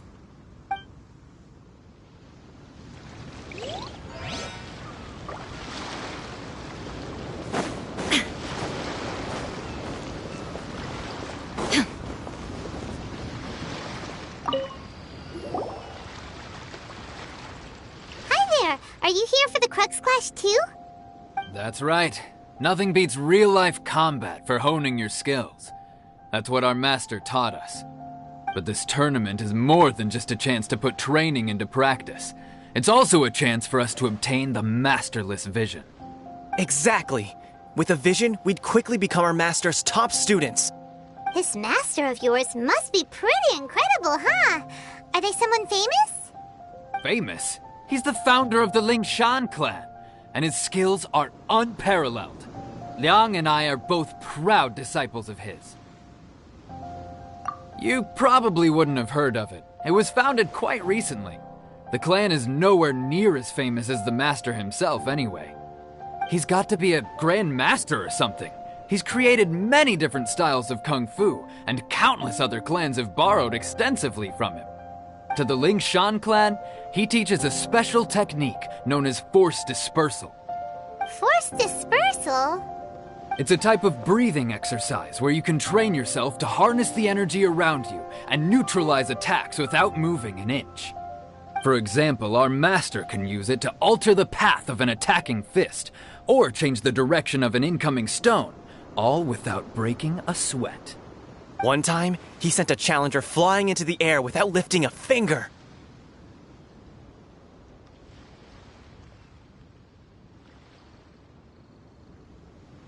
It sure is, but it's extremely difficult to cultivate this ability. We've been training for ages and we're still getting to grips with the very basics. There's no way we could use it proficiently yet. We're clearly not that naturally gifted, or we would have at least gotten the gist by now. If we don't start making progress soon, we'll probably run out of money to pay the tuition fees and still have nothing to show for all our training. There's a tuition fee? Of course! This is a Grand Master we're talking about here. He doesn't have time to waste. If you want face-to-face training, you've got to show you're sincere about it. But here we are, having trained under him directly all this time without even a hint of improvement. Master is getting increasingly impatient with us. Recently, though, we heard that a vision bearer joined the Guhua clan and made pretty much instant progress in their training. So, if we can get our hands on a vision too, maybe we can finally make our master proud. Well, we have to try something new. Otherwise, we're stuck in the same situation. Exactly. It can't hurt to try. And if it turns out it does work, the Ling Shan clan will go down in history. Folks will come from far and wide. Heck, we could even become the dominant martial arts clan in all of Liyue. See you in the arena.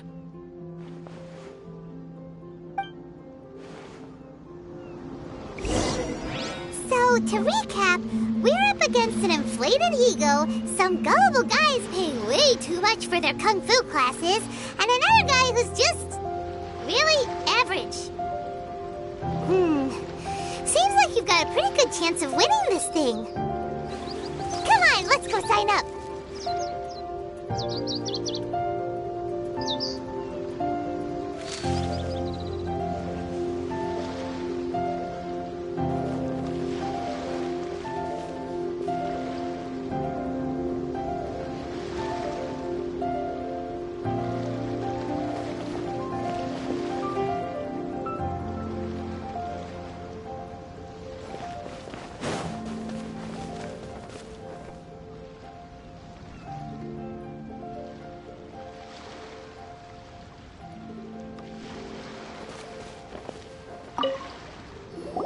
Chinksa Village arm wrestling champion, huh? All right, you're signed up. Next, please. What's your name?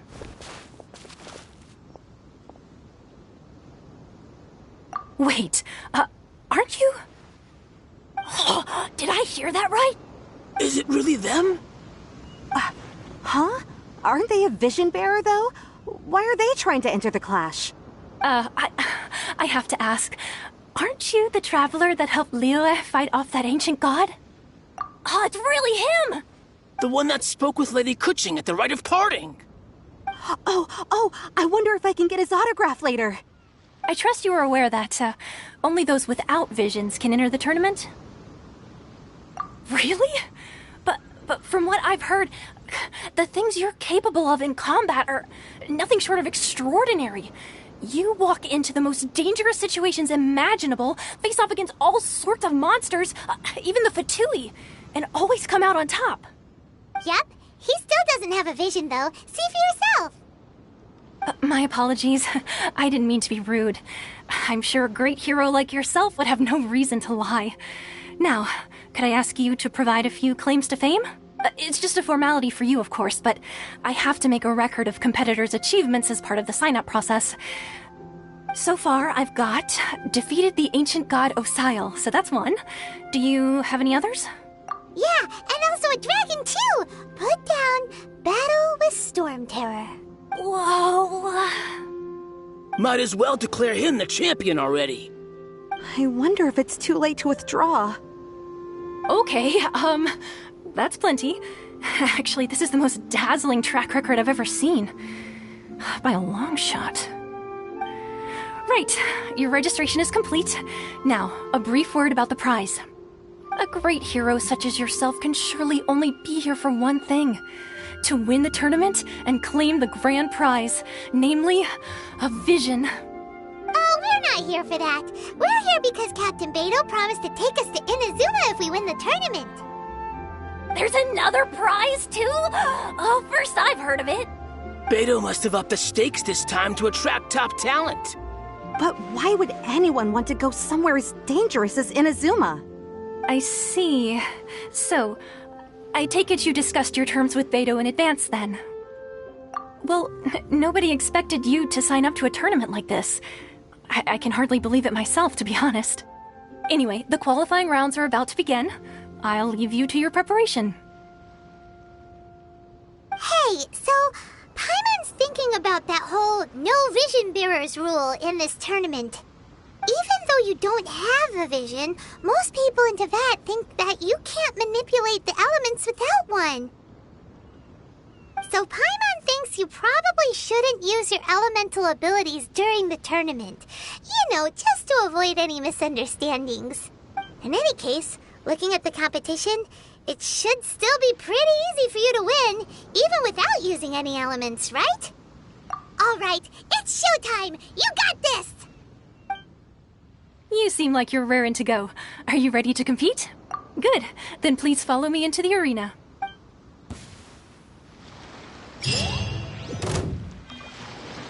Our next competitor is seen by many as the favorite to win this tournament. His first bout begins now! What a strange guy. Why was he so confident to begin with? Well, now that we've won, let's go and see Beto. She'll probably have something to say to us.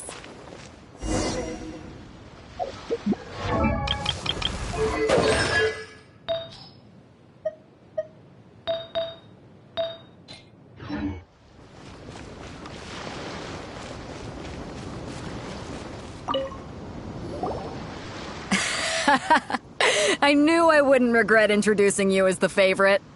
So, what do you think, Kazuha? He totally dominated that guy and did it with style, too. Impressive. But I also observed our favorite exercise some restraint, as if to protect the opponent from serious harm. Well, I've fought my fair share of battles, both big and small. And I say, after the show he put on just now, he's more than convinced me of his ability. So come on, we all know you've got a wide vocabulary in there. Can't you spare a word or two to congratulate our up-and-coming champion? All right. Let me think how to aptly phrase these words of praise. You fought well. All right then. I was thinking your inner poet might want to join in the fun, but I guess I shouldn't put you on the spot like that. You know, a lot of competitors came to me saying how surprised they were that Liyue's hero was entering the tournament. And since you signed up, we've had many others do the same, with more than a few top-tier fighters among them. I'm sure lots of them are here to find out how they stack up against you. Well, since everyone sees you as the one to beat, I figure I should start treating you that way too. For one thing, we don't want you wasting all your energy in the early rounds fighting people who are well below your level. Not to mention, you must be itching to fight someone in your league too, right? So, I'm putting you straight through to the semifinals. Huh? But we only just started the qualifiers. Seems like a crazy system if we just skip straight to the semifinals. This is how Captain Beto works. You won't persuade her otherwise. Besides, at your level, you would have made it to the semifinals anyway. Huh. To be fair, Paimon was thinking that too. Alright, I'm gonna watch some more of the tournament. If there's any potential contenders for you out there, I want to know who they are and what they're about.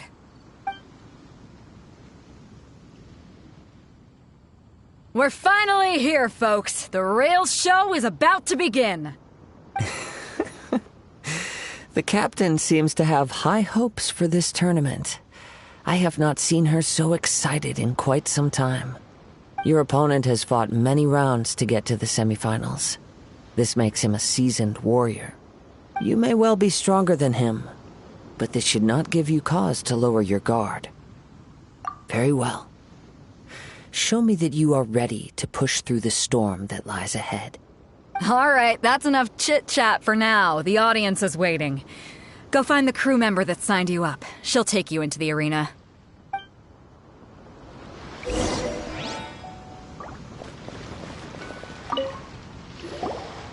Your opponent in the semifinals is new to the Crux Clash, but he has quickly become the dark horse of the tournament.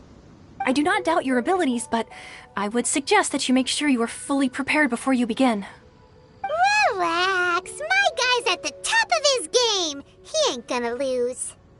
Okay, follow me. At last, the moment we've all been waiting for. The semifinals have begun. Who's it gonna be this time? The hero or the dark horse? I don't care about the prize. You're a strong opponent. That's what I'm here for.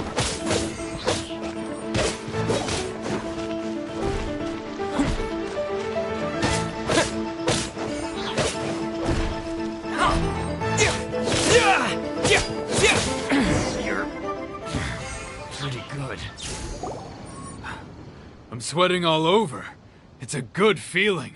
Congratulations. I was beaten by the best. I need to train harder. Right! For a moment there, Paimon was a little worried. If you had a vision, you'd definitely be one of the strongest around. I wanted a vision once, when I was a kid. People said that if you're strong enough, you'll have your chance to get one. But mine never came. I lost interest eventually. You can't depend on a vision like you can your own body. I've fought and won against vision bearers before. The power they have was given to them by the gods. I don't envy it. Huh? You mean you didn't sign up to try and get your hands on that masterless vision? No, I didn't. I only wanted to pit myself against other fighters and see who was the strongest. Only in defeat can you understand your weaknesses and learn from them. So I'm pleased with today's outcome. I don't often have the pleasure of experiencing defeat. Wow! Now that's true strength talking. If you have the chance in the future, please come and spar with me again. I will be stronger next time. By the way, do you know who else made it into the finals? Is it gonna be someone even tougher than you? Whether they'll be as tough as me, I don't know. But what I have heard is that they're extremely quick. So don't get too cocky. There he goes. Maybe we should ask around, see what we can find out about our opponent in the final round. Paimon thinks we might need to up our game a little.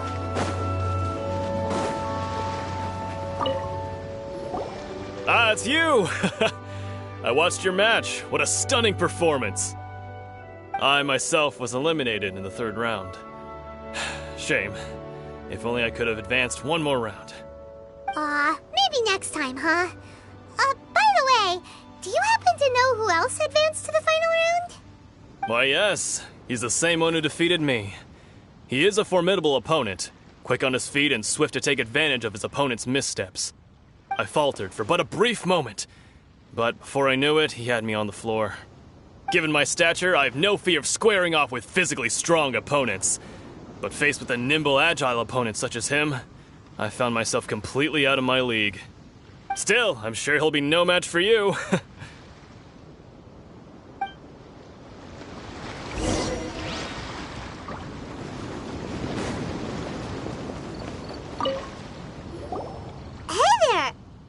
Well, where did the other guy go?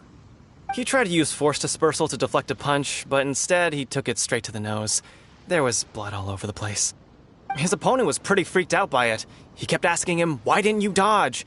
But he was pretty much out cold by that point and couldn't reply. "Why don't you dodge?" they ask. Because to not dodge is the very essence of Lingshan clan kung fu. It's just that he hadn't quite mastered it yet. Don't even get me started. I spent all my energy helping him get from here to the boat to take him back to the harbor. But by the time I got back, my scheduled match time had already passed and I had to forfeit.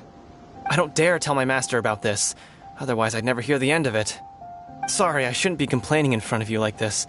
I'm afraid I'm still a bit out of sorts at the moment, so I probably won't be able to help you with whatever you were here to ask me about. Oh, alright then. Hope your buddy makes a swift recovery. Hang in there. Thanks, I'll do my best. We still haven't got any useful information yet. Maybe we can go talk to Beto. Surely she's gotta know something. You gave an outstanding performance. Truly commendable. I could sense that you're not familiar with bouts of this kind, and it could have cost you the match. But you were quick to adapt and managed to claim victory over your opponent. That is a most invaluable skill. In fact, I discerned this not from what I saw, but what I heard. The ground beneath your feet, and the pattern of your breathing. But it is nothing remarkable, for I discerned nothing more than Captain Beto did. He's right. But in my case, I was purely relying on previous experience. I guess not using your elemental powers must be quite new for you, huh? We wanted to ask about who our opponent will be in the final round. Do you think they'll be stronger than the one we faced in the semifinals? Not exactly. Contenders that reach the finals aren't necessarily stronger. They tend to have something unique about their style. As for the guy you'll be facing, his skill lies in his speed, and he has superior form. It's also obvious that he's seen his fair share of battles. What's the matter? Worried that you've bitten off more than you can chew this time? If that is the case, then I have a proposal for you. Let's go somewhere a little quieter, shall we? I haven't properly introduced myself yet. In the land of Inazuma, I was a wandering samurai. Yeah, we could tell that from your getup. But at the same time, when you talk, you don't really sound like someone who's used to waving a sword around. It is true that I am versed both in literary and martial traditions. But on the straggling path of a wandering samurai, is there harm in acquiring a surplus skill? I do not mean to flaunt my martial prowess, but I myself have witnessed reputable fighters hailing from across the lands. I do possess some knowledge regarding your opponent's particular skill set. Given your talents, a few hints from me will be all that's necessary to bring your opponent down. Hang on. Don't you think you're bending the rules a bit there? Gathering intelligence is an essential part of any duel. You must know your enemy. Besides, our favorite here has fought many battles on their journey from Mondstadt. Such impressive feats require more than just bravery alone. You betcha! Wait a second. We never told you that we've been to Mondstadt. Does one not leave a trail when traveling through the wild? In return, nature also leaves its traces upon you. However, there is only so much that can be discerned from these traces.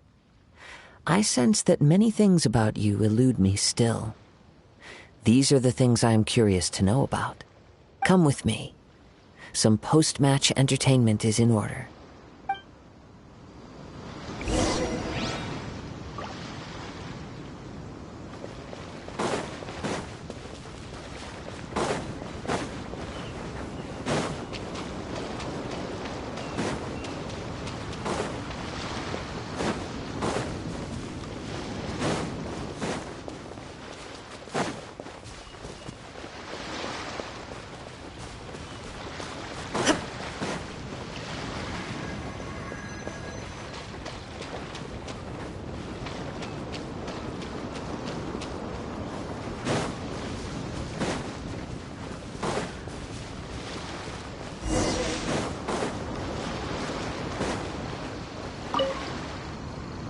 Now that we're alone, let me cut to the heart of the matter.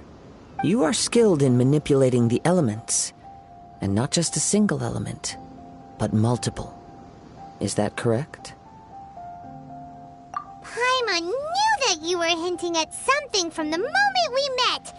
You've known all along. That's right. If the other contenders were to catch wind of your elemental abilities, let's just say it would cause some unwanted misunderstandings.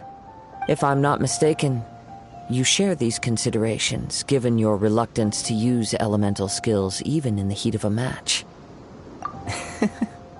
When I talk about that which I see or hear in you, this is not poetic symbolism at play. I mean these things in the truest sense possible. Since a young age, I have been attuned to the tidings of nature. I hear the breath of the wind and the whispers of the leaves. It is things of this nature that I also hear from within you. Nothing more. As crazy as all that sounds, somehow Paimon still believes you. My humble abilities are negligible compared to your incredible feats.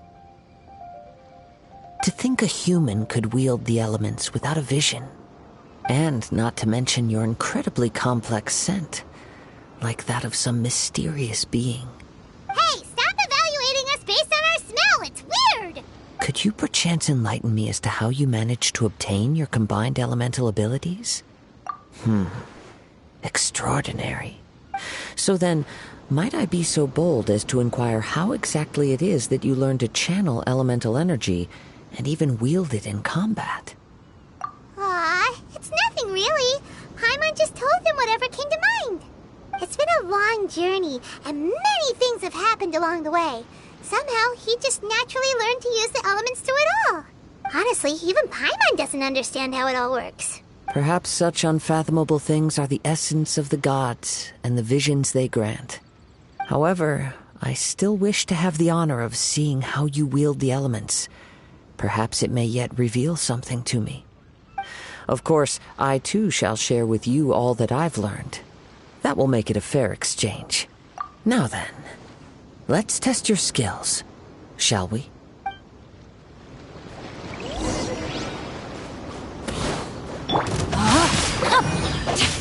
Witness the power of Gugwa! Shine down!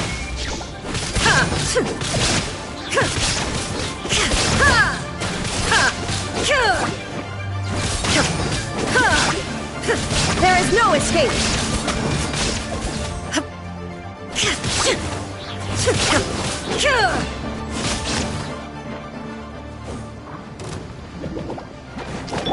I'm going in! Inazuma shines eternal!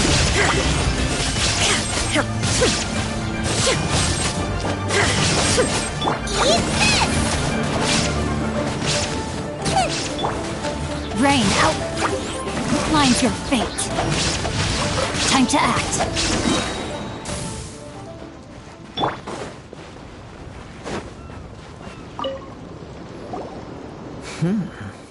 Your skills in battle are truly beyond reproach. Even with your opponent's speed, he shouldn't be able to overwhelm you. Your opponent is skilled at controlling his breathing and maintaining balance, which enables him to execute moves that many would find impossible. He relies entirely on the element of surprise to defeat his opponents. In other words, as long as you remain mindful of his ability to detect weak points, then his attacks should pose no threat to you. Please, save your thanks. If anything, I should be thanking you for the opportunity to witness your command of the elements that defies all known principles. The world is a truly mysterious place, it seems, and one will always encounter that which is still unknown. You seem kind of obsessed with visions, but don't you already have your own? Why are you so intent on exploring the connection between visions and the elements? I desire to know what meaning visions have to the gods, and what influences the gods' decision to grant humans these visions. My apologies. You must be completely in the dark regarding such matters. For allowing me the honor of witnessing your mystical ways, I am willing to answer any questions you may have regarding Inazuma. So that's what you're curious about? Then allow me to tell you more. As you well know, a vision hunt decree is currently underway in Inazuma. Visions are a gift bestowed by the divine. People that have accepted this gift are now having their visions confiscated inexplicably. Sometimes in circumstances that leave their original recipients dead. In the outset, supposing each of the 7 archons had their criteria for granting visions to living beings, then does the current Electro Archon now doubt these criteria, or even the act in and of itself? Not to mention, with no new Electrovisions having been granted for such a long time, it would seem that we can infer something of the Raiden Shogun's feelings on the matter. She sounds less like an Archon and more like a tyrant. As far as I know, she is an Archon that pursues eternity. She will relentlessly carry out her will with no regard to what others may think or feel. Liyue's contracts are meant to benefit all who reside within Liyue. But what does Inazuma's pursuit of eternity bring to its people? It goes without saying that the people locked within Inazuma do not fare well these days. Sounds a lot like something the god you encountered in the beginning would do. Oh? Have you encountered the Electro Archon before? With time, we will change. But the Shogun will remain the same. If you wish to find her, she will forever be there.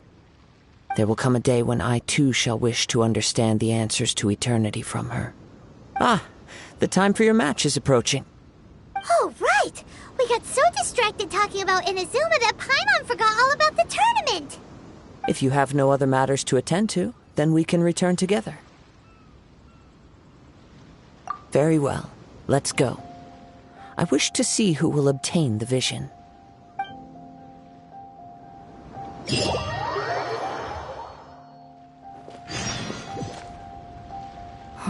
Why isn't he here yet?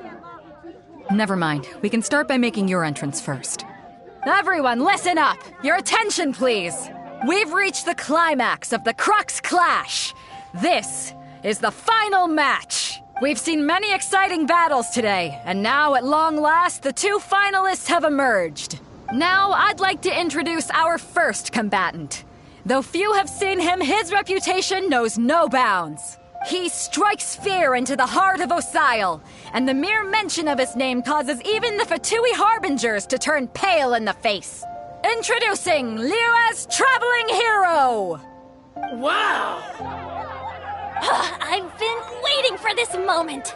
I'm sure everyone witnessed his thrilling match in the semifinals. But today's final round will surely take things up a notch. As for our other combatant, he still hasn't arrived. Oh, come on, what could be taking him so long? You can't just forfeit for not showing up like in previous rounds.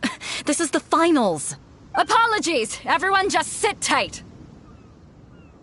We've got no other choice. If he doesn't show up, we'll just have to postpone the match. Wait a moment. Something doesn't seem right about this. Captain Beto, perhaps we should check on the prize. Traveler, come with us.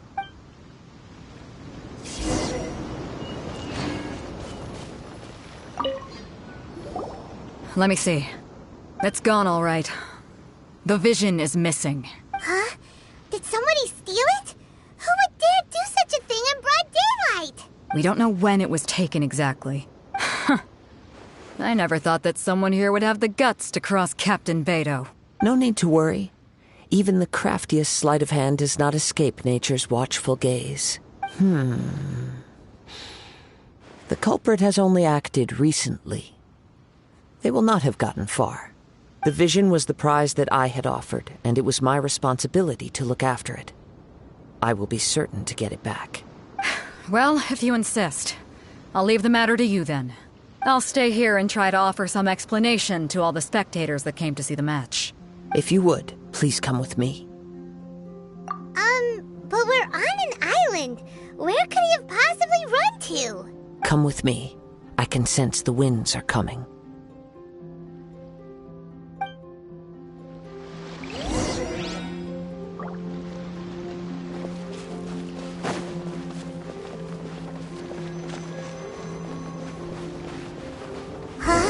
A wind current? The winds have come at an opportune moment. Let's seize this chance. Ride the winds upward. From there, we can continue our search for clues.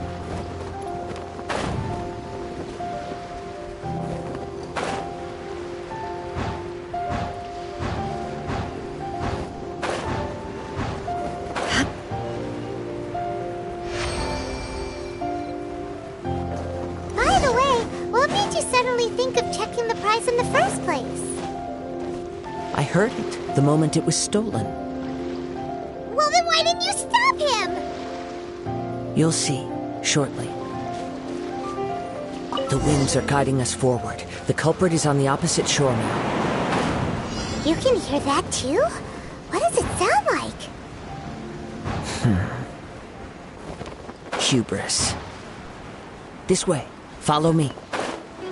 There may be an ambush waiting for us up ahead, but I trust that you are well prepared for such a scenario.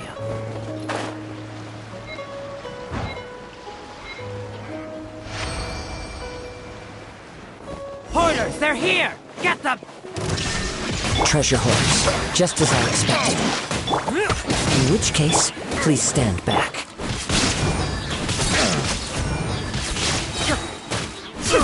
Torn to oblivion!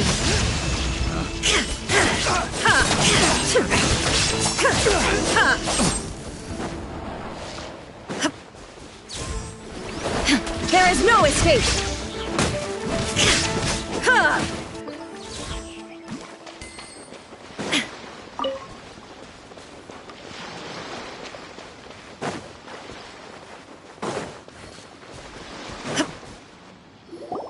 You caught up with me?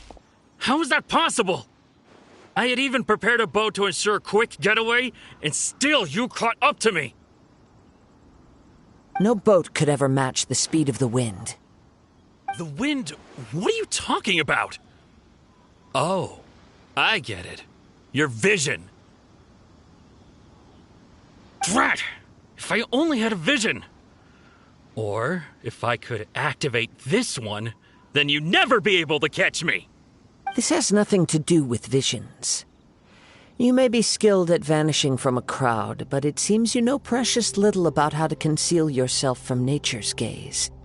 Additionally, your chosen escape route was flawed for reasons that are too numerous to go into, and on top of that, I could hear your boasting and proud laughter in the wind as I was pursuing you.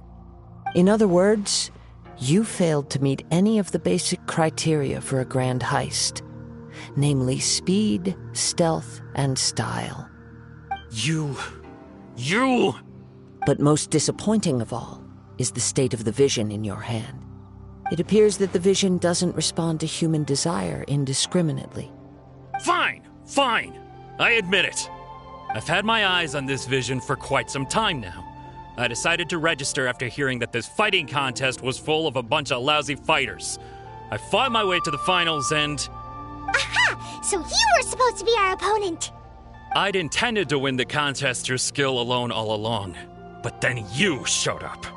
After watching the semifinals, I knew that I didn't stand a chance. But I wasn't about to give up on the vision so easily after coming all this way. Since there was no use in trying to face you in the match, I decided to put my skills to good use while everyone's attention was on you and Beto. I was convinced I prepared thoroughly for my escape, but somehow you still managed to catch up to me. Drat. This should have gone differently. I know an empty threat when I hear one. Fine. But you'd better mean it. It didn't activate once I took it anyway. It's nothing but a useless shell to me. You know, according to the laws of the sea, the penalty for stealing is breaking the culprit's arms. Huh? You're not serious, are you? Not to mention that the item you stole was a prize. You didn't show up for the final match, and you damaged the reputation of the captain of the Crux fleet. It seems that it would be only fair to brand the word thief on your forehead with a hot iron. Whoa! We don't need to go that far, do we? I never would have guessed you could be so cruel. If this is where talking gets me, then forget it. I'll risk a fight. What are you trying to do? Teamwork is dreamwork! Rain outlines your fate.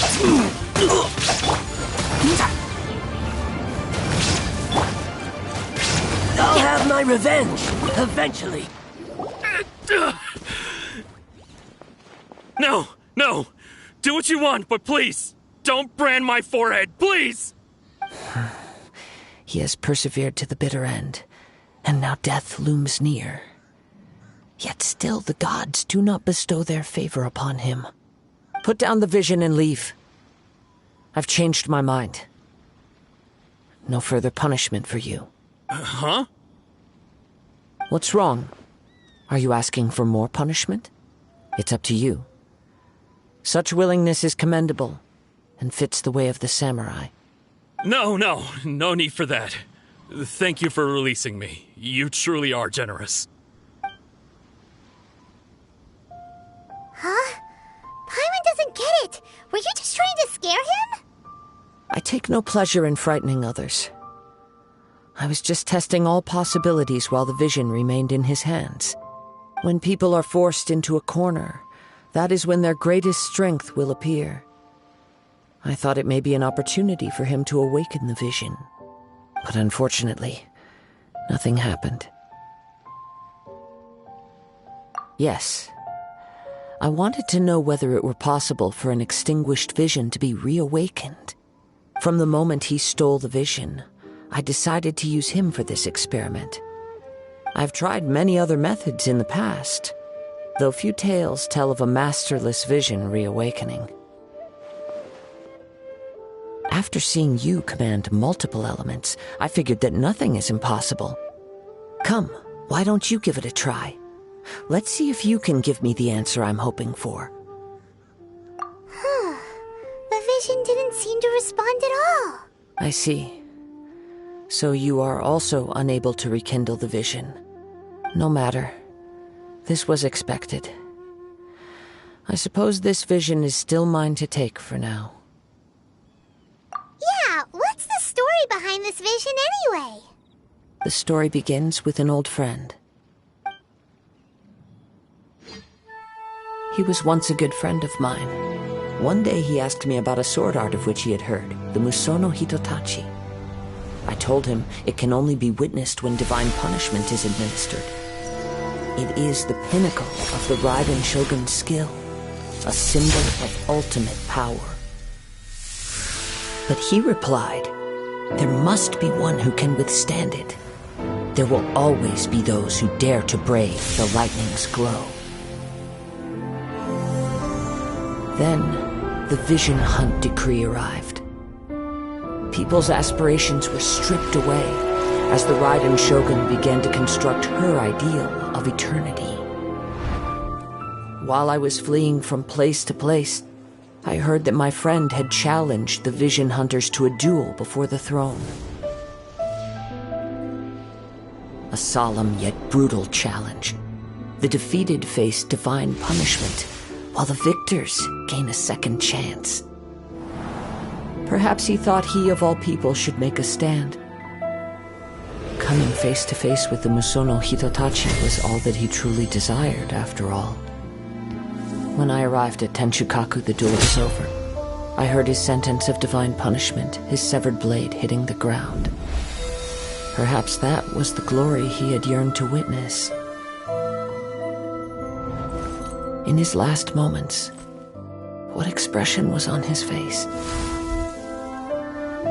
Before I knew it, I had stepped forward and snatched the dying vision and was running from the scene.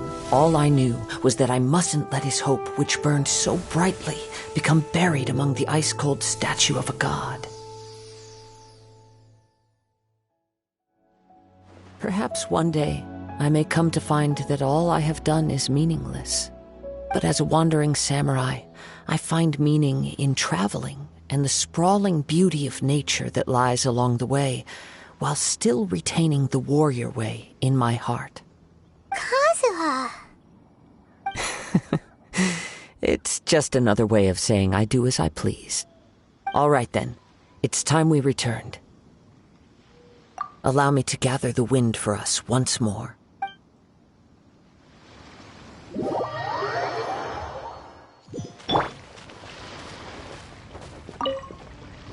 Huh? Did Beta leave already? Maybe she went back to her ship. If you're looking for the captain, she was summoned by Lady Ningguang. It seems that the Crux clash got out of hand this time and has attracted her attention.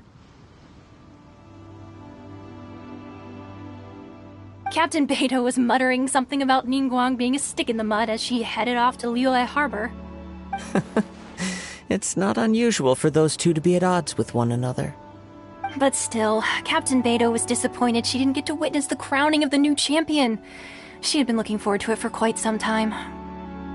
The one who stole the vision was originally to be this hero's opponent in the final round. He knew he stood no chance of winning the match, thus the wicked idea of stealing the prize took hold in his mind. In which case, the Crux clash comes to a clear-cut conclusion.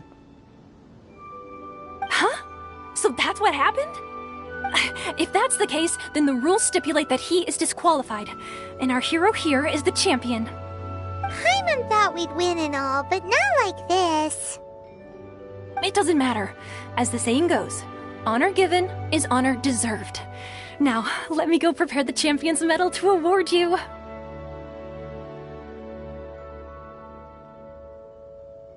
Yes, I believe so. Though Captain Beidou is no longer present here, I'll be sure she receives word of it. She is a woman of her word. But the voyage to Inazuma is a treacherous one. You will be plagued by a perpetual tempest the entire trip. In fact, the relentless rain and wind are also an embodiment of the Raiden Shogun's will to close the nation. Hold on a second. You're saying she can change the weather just with the power of her mind? Let us not forget that this is one of the 7 Archons. If Liyue's Morax could form Guyun's stone forest by casting down his stone spears, then it should come as no great surprise that the Raiden Shogun is capable of summoning an eternal tempest. Suffice it to say that if you wish to journey to Inazuma, the Alcor will need some time. You will be notified once all the preparations have been made. In the meantime, I intend to embark on a journey of my own. I will travel all across the vast lands of Liyue in the hope of finding a way to reawaken the vision. Paimon believes you'll find a way for sure. Thank you. May both our journeys prove meaningful. One final word of warning. The part of your journey that lies after the storm may well prove to be the most arduous.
Ad Astra Abyssosk. What can I do for you, traveler?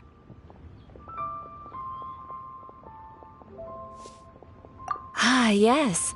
I've heard that you've already made arrangements with the captain of the Crux fleet regarding your passage to Inazuma. Is that correct? Now that I think about it, it's been quite some time since I last visited those lands. Unfortunately, I don't have any current intel that would be worth sharing with you. There you are. You're the traveler that Beidou will be taking to Inazuma, right? Oh, is that right? Well, it's an honor to meet you. The fleet is nearly completed reprovisioning. Once the crews have taken a head count, we can get underway. Captain Beidou sent me to come get you. We'll weigh anchor as soon as you're aboard. Seems Beidou is the captain of her word. Of course! There are many things that the captain insists upon. I'm sure you'll see for yourself once you're on board. So you'll be heading off then? I suppose congratulations are in order. Whether the journey before you leads to the heights of the heavens or the depths of the abyss, each step you take is another achievement. Until we meet again, Ad Astra Abyssosk. Oh, it's kinda hard to say goodbye now. We practically see each other every day. Well, if that's how you feel, why not come and find me when you arrive? I'll be awaiting you on Narukami Island. So there's another Catherine in Inazuma? See? There's no need to get all sappy now. Well, I guess it's time for you to bid farewell to Liyue Harbor. Now that I've delivered my message, I'll be heading back. The ship is currently anchored off of Guyun Stone Forest. Okay, thanks for coming all this way to let us know. Just following orders. I'll see you two aboard the Alcor.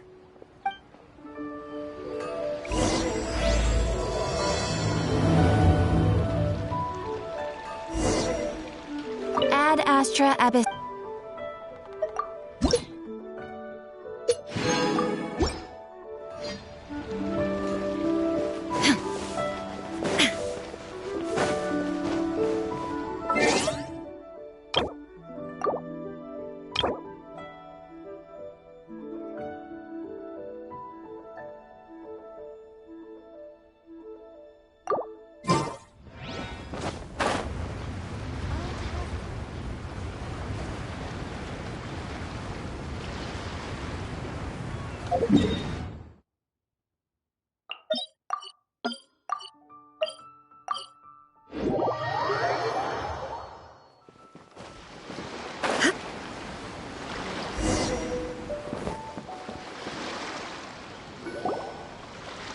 Ah, you finally made it.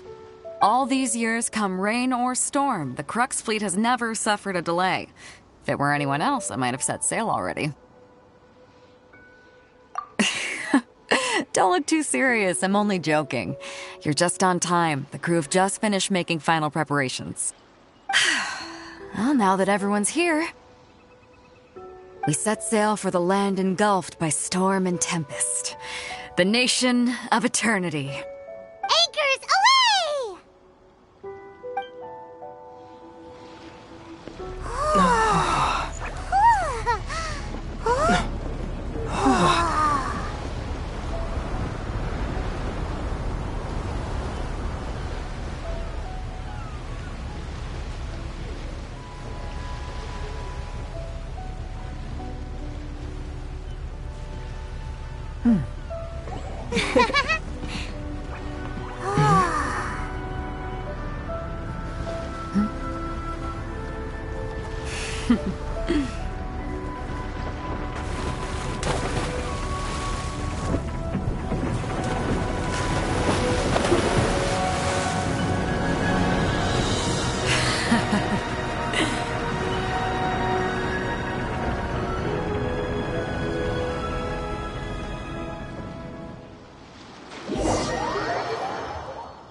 Ahoy there.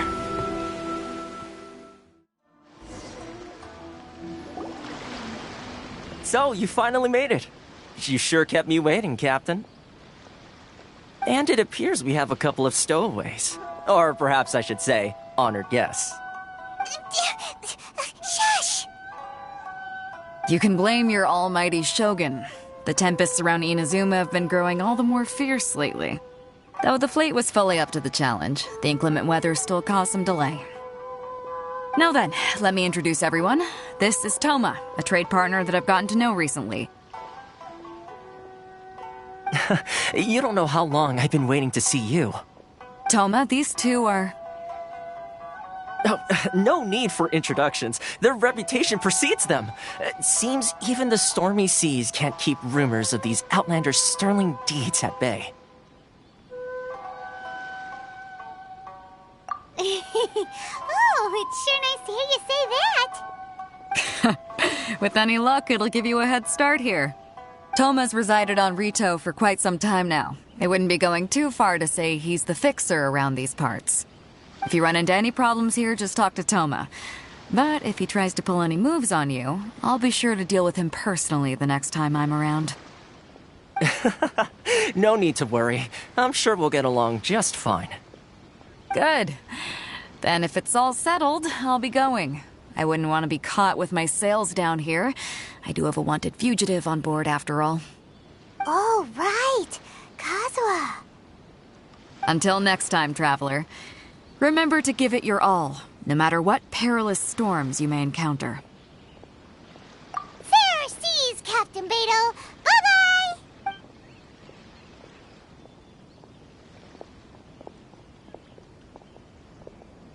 Now then, first things first.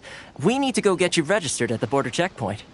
Paimon thought we were supposed to be keeping things on the down low. Are we just gonna walk into the government's hands? Don't underestimate the reaches of the Sakoku Decree. You wouldn't be able to avoid inspection even if you tried. So we have to play by the rules, even if we're kind of bending them.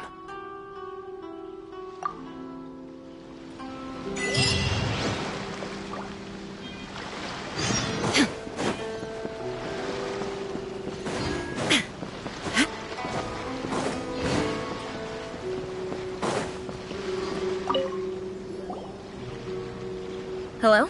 please state your name, identity, and the purpose of your visit. Oh, except you, Toma. You must be new here. Excuse me? Please provide the information requested and also declare any goods you are carrying with you. Currently, only members of the International Trade Association are authorized to engage in the import and export of goods. Do you have your trader's permits?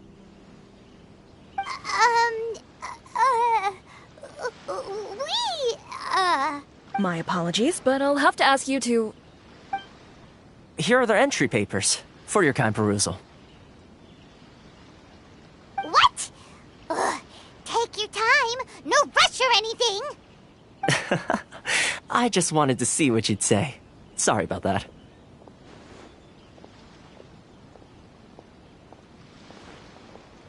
I see.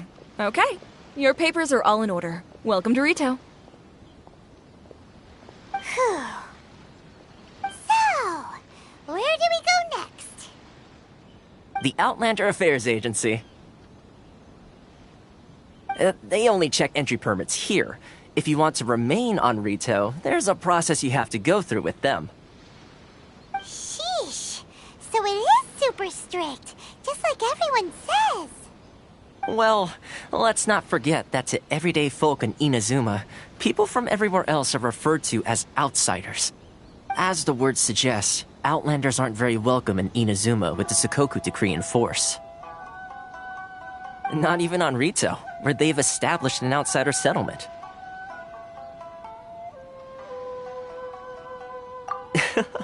I like how you think. I've got a feeling we're going to get along very well. Now, let's head over to the Outlander Affairs Agency. Most of the current rules were put in place by the administration of Rito, the Kanjo Commission. The Kanjo Commission? Yes, one branch of the Tri-Commission of Inazuma, responsible for growing and managing the nation's wealth. You really haven't heard of it before? You're under the jurisdiction of the Kanjo Commission. Of constant motion. I stand before it, alone and unchanging.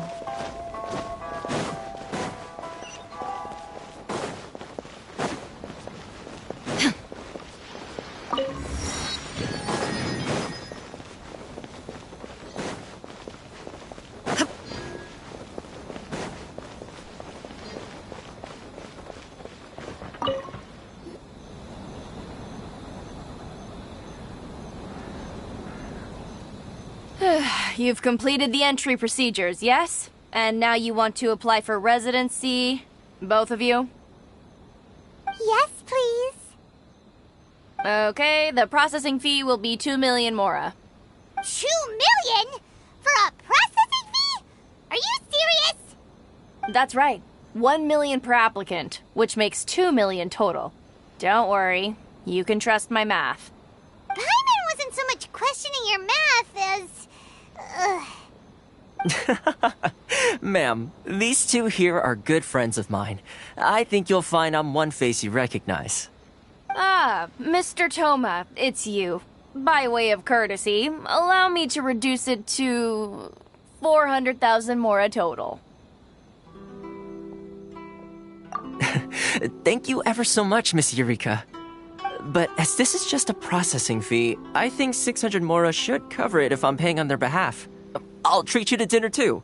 How does that sound? That's not how you haggle! By all means, bargain the price down, but... All right then, as you wish, Mr. Toma. I will make a record. Much obliged.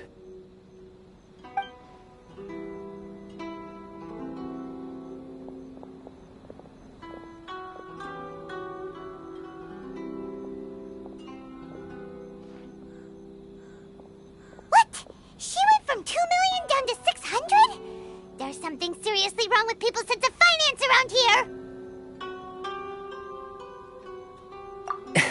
It's not as mind-boggling as you think. A processing fee is just a figure of speech. The way some here at the agency see it, the fees are easy money, so it becomes a question of how much they can make. So when the day comes that some poor merchant from overseas with more money than sense gets stuck here and needs to apply for residency...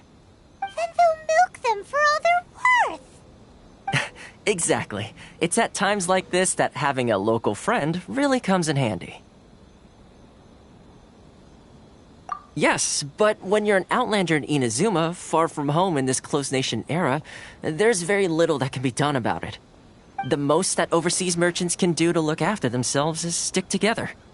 That's how the International Trade Association came about. So it's a trade association built by and for Outlanders? Yep. And as well as advancing commercial interests, the association provides help, support, and structure for Outlanders trying to survive on Rito. Essentially, it's an association devoted to both commercial excellence and survival skills.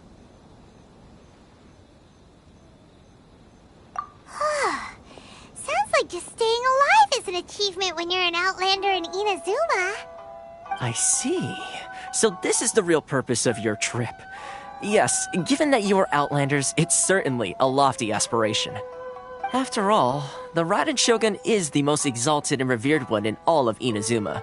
She is a deity who reigns on high, while all other life gazes up in awe. Huh. I was going to say nothing is set in stone when it comes to who you will encounter in this world. Who's to say you won't happen to run into the Raiden Shogun one day after lunch? Uh-huh. And is that likely? Okay, I'll give it to you straight. I know of a way to introduce you to the Raiden Shogun. Really? Wow! The Rito Fixer is better connected than we thought! I mean, it will take all the resources I have at my disposal, but it could be done. However, before we get there, connections come at a high price, you understand? Not you too!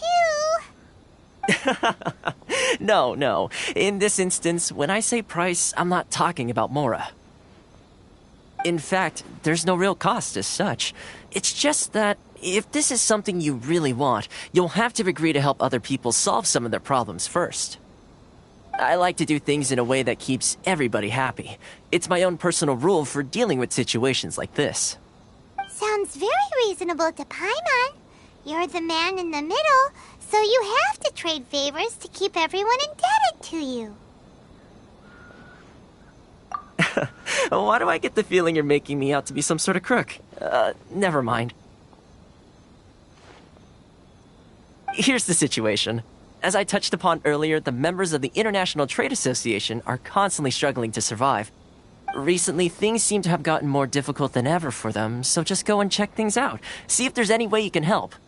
The head of the association is called Caricio, and he's a good friend of mine. Go talk to him. I'll wait for you here.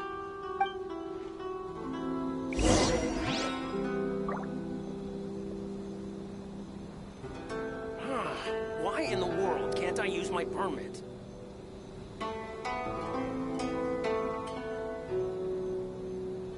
This is the Outland Affairs Agency. Please have your documents and proof of identification.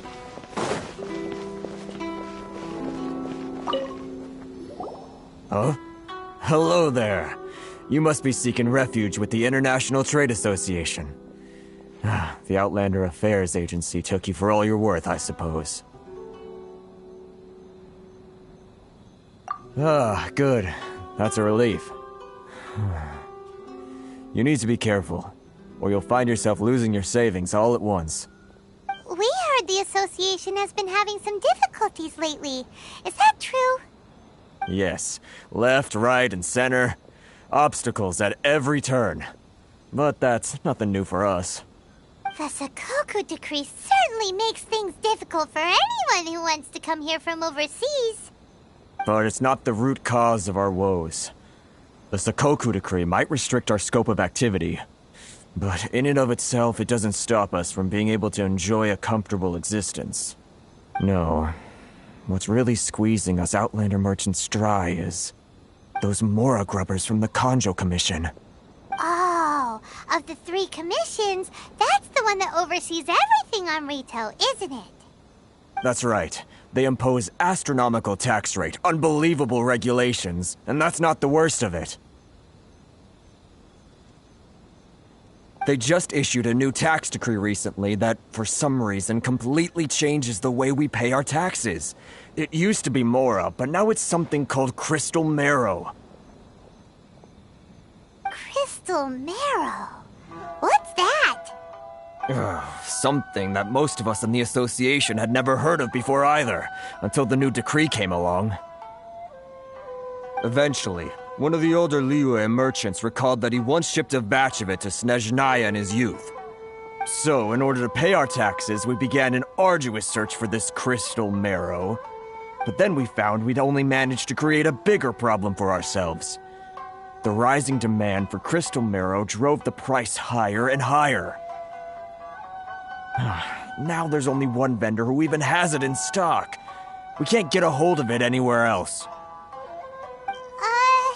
Isn't that what they call a monopoly? Exactly. So this vendor keeps pushing the price up, and we have no choice but to buy from them because the tax decree forces us to. It's a vicious cycle. The consequence of which is that our taxes will soon exceed our profits. And once that happens...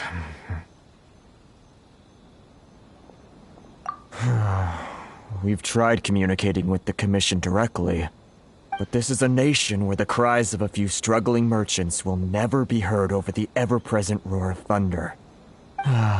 Fontaine, my dear homeland. I miss you an awful lot at the moment. Sounds awful. They're really bleeding them dry. What do you think we should do? But Carisu's the head of the association, and even he hasn't had any luck. Not to mention, we're Outlanders too. Right. And besides, I think this may well be the fate they've ordained for us. Okay. Well, we could try tackling the problem by going to the other party involved. That vendor... I've actually done business with him in the past, but after a point he stopped contacting us. I have no idea where he sources this stuff. Well, it definitely sounds like he's being unfair. How do we find him? We could go talk to him and see if he lets anything slip. Hey, that's a pretty good idea. Since you're not affiliated with the association and you're new to Rito, he may just let his guard down. If I remember correctly, our usual meeting point with him is under a tree by the coast in the residential district. See if you can find him there. Got it! We're on the case!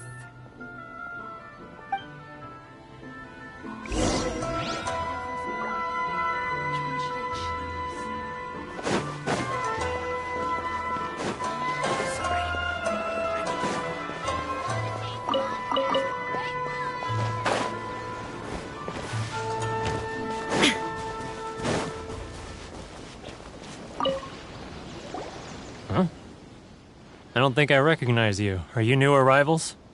So, what do you need with me? The sheer nerve. You don't go around asking questions like that. If I gave you my sources, I might as well hand you the whole darn business. Trade secret. Got it? You know what trade and secret mean, right? This guy's got a bad attitude. Ha! Are you even buying? Oh, I see what's going on here. Carisu and his associates sent you here to try and plead their case, didn't they? They're wasting their time. The price is non-negotiable, not by a single Mora. Hey, what's your problem? Get out of here, go on. Tell them they're lucky to be buying from me in the first place, and they ought to be more grateful. If it weren't for me, they'd be in seriously hot water. What are we gonna do? There's no talking to this guy. Good idea. Let's check back in with him.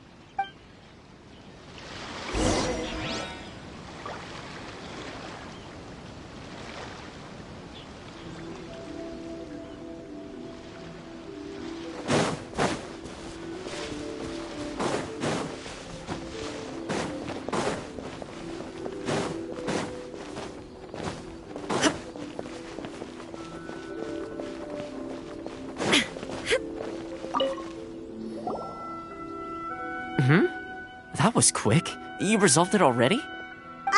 Actually, we're having a little trouble. Oh? Well, by all means, tell me what you need. I'll help as much as I can. Getting you to go fixing things when you've only just arrived is quite a demand. Oh, that guy? I'm familiar. He used to be a bit of a sorry sight, selling shells that he collect on the beach just to get by, but he seems to have suddenly shot up in the world recently. I can only assume he must have found himself a patron after leaving the International Trade Association. Huh. You're saying he used to be a member of the International Trade Association? So he's an Outlander too? Yes. Couldn't you tell when you spoke to him? That's right.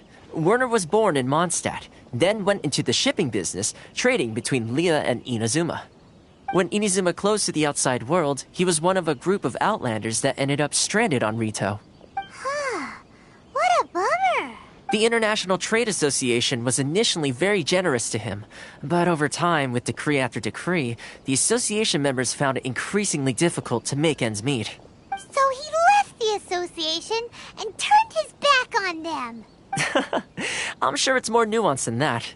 I believe even the most ungrateful and cold-hearted of people still have some amount of gratitude and warmth left in them somewhere. Really? Is that all you need to know? Well then, it sounds like you may have found a way in with him.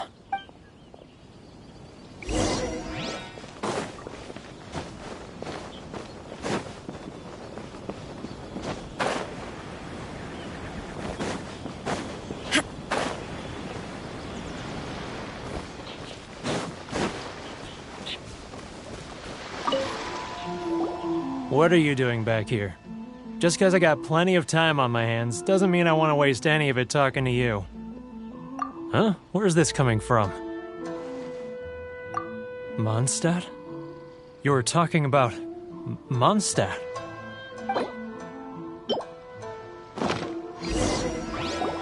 Goodness, I can sense it now. So familiar, but I can't remember the last time I was there.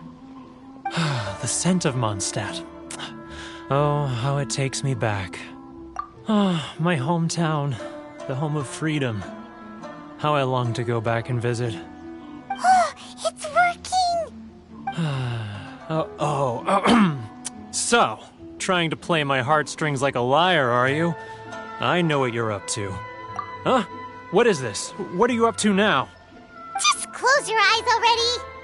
You mean the sound of the ocean? Leah Harbor. I can see it so clearly. Oh, and the sound of the waves. The calls of the merchants. Xiao lanterns. I'm right there at the lantern right. Oh, look at them floating up into the sky. This guy has a really active imagination. Either that or he really does miss Liyue Harbor. Liyue.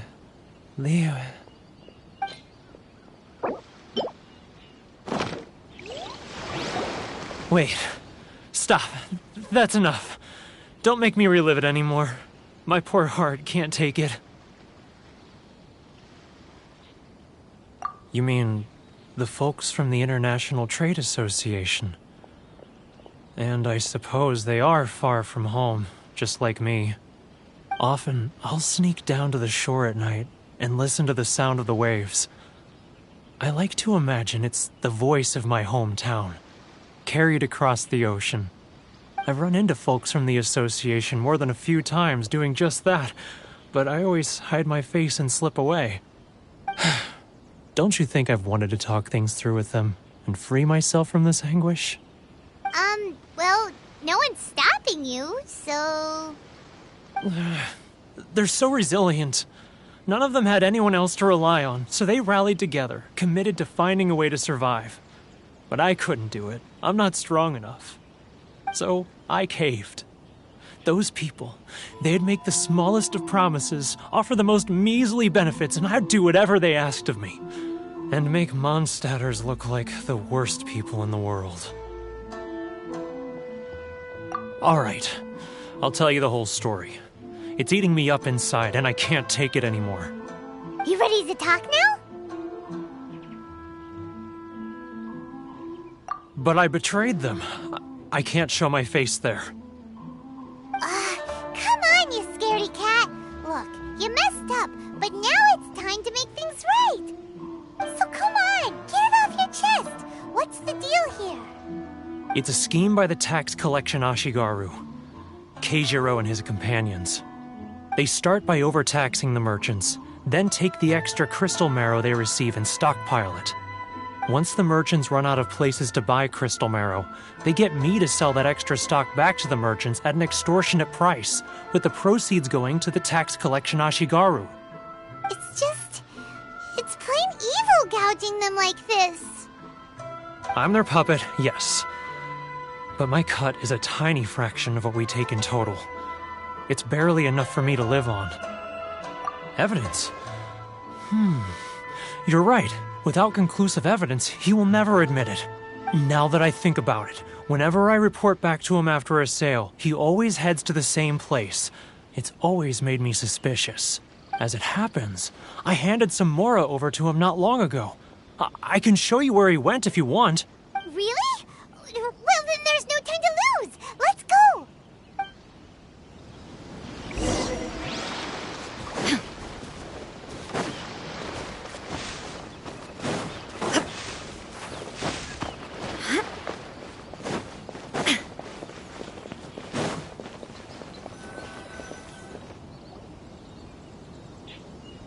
Keijiro! It's him! After him! Sorry. I need to think about it.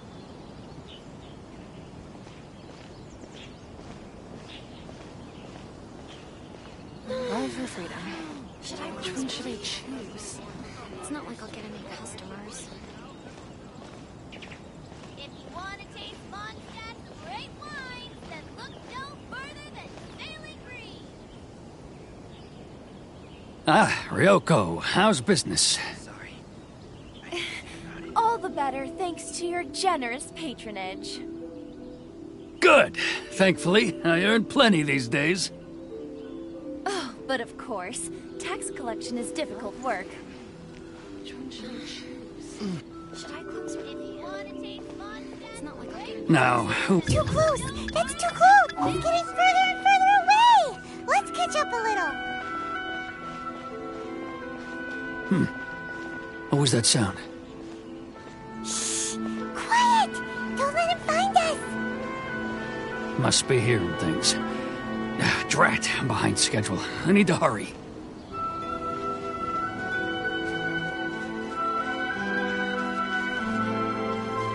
getting further and further away! Let's catch up a little.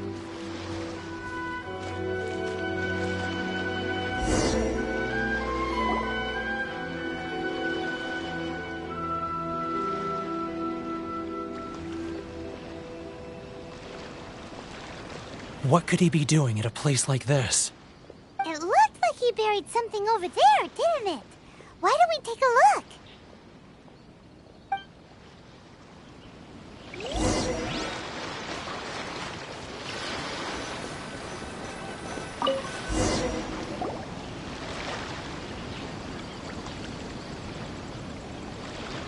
Whoa, it's a ledger. Boring! Paimon thought he'd hidden a big pile of Mora here. Yeah. Let me take a look here. Aha, yes! This is what we're looking for. A clear and complete record of every single transaction, each one proof of his guilt. Great! Well, now we have our hard evidence. Let's go tell Karisu the good news, shall we? I'll say goodbye to you here then. Huh? You aren't gonna come with us? I need a little more time before I'm ready to face the head of the association. I'm sorry. Huh. Poor Werner's a pretty awkward guy, huh?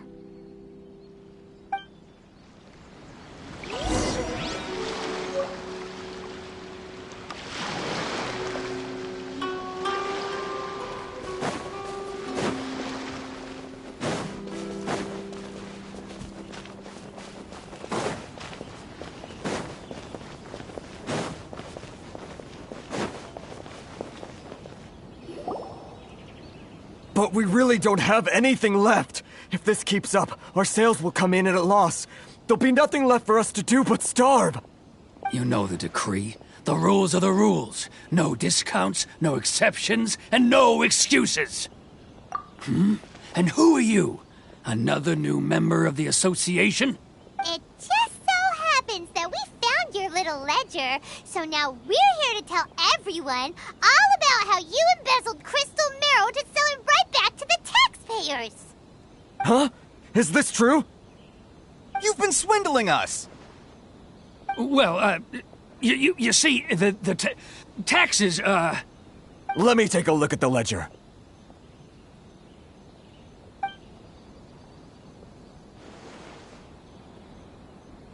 Well, would you look at that? Every payment the association has made is right here in your personal ledger. So, Mr. Keijiro, it seems you have some explaining to do. How shall we settle this, So you think you can use this against me, do you? It's quite obvious that I'm merely trying to earn a modest living for myself, like anyone else. Word has it that Samurai and the Commission place great importance on reputation and prestige. Though I'm sure Commission members won't blame you once word gets out. Huh? Is that a threat? Are you threatening me? No, not at all. I'm simply stating that it would be quite a pity if an illustrious gentleman such as yourself were to have their reputation tarnished. Well, even if what you say is true, what do you suggest we do about it? I believe you still have a quantity of crystal marrow in your possession, correct? Perhaps that crystal marrow could be used as compensation for the recent tax hike, and us merchants could finally have some more breathing room. Is that it? Oh, do you have any idea the hoops I had to jump through to get the crystal marrow and keep it hidden? Fine. In that case, I'll send it over to you today. And not even an ounce of shame for his actions. So that's it? My shop's been closed for weeks now. I've even had to ask my friends to help bail me out. What about my losses? Come on, Harrison. We've already struck a good deal here. I'm sick of being pushed around like this. I won't let him off so easily. Harrison! Hey, what's all this racket? Does someone dare question the decree? Ah, Chief, you've arrived. What was all the commotion I heard just now? Oh, we were just discussing a minor tax issue. I do my utmost to lend them a helping hand, but they're never grateful. A helping hand? The only thing you're doing is stuffing your greedy pockets with our hard-earned wealth. I assure you that Hirage Shinsuke will hear of this. Oh, and you dare to utter the Commissioner's name.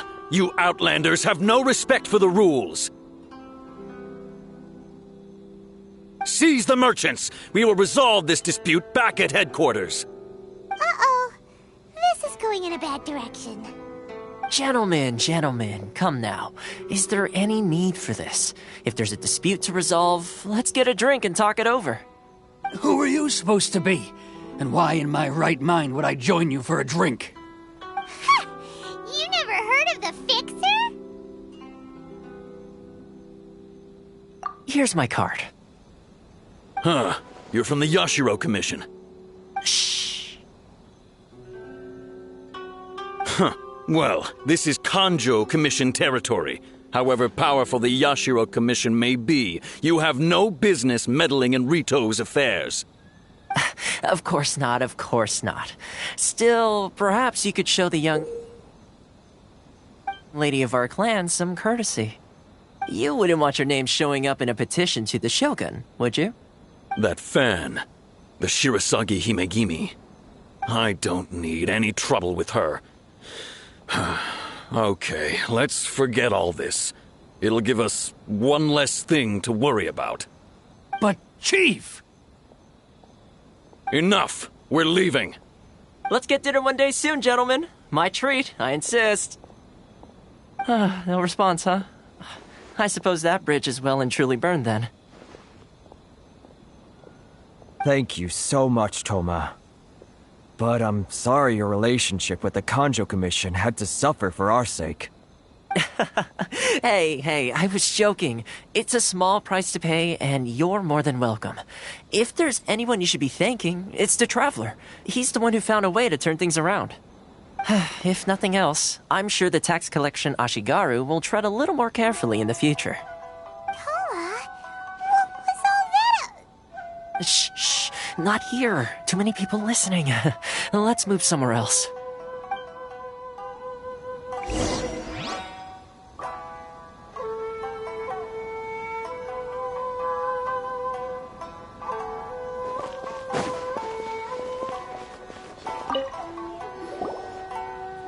Corruption seems rife in the Kanjo Commission. They truly are rotten to the core. All right, time for me to answer your questions. What would you like to know? Straight to the point. Let me reintroduce myself.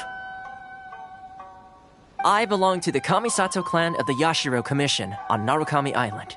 I'm an attendant of the Shirasagi Himegimi. You've been keeping your true identity a secret from us this whole time? So, the Yashiro Commission. Guessing that's another branch of the Tri-Commission? Correct.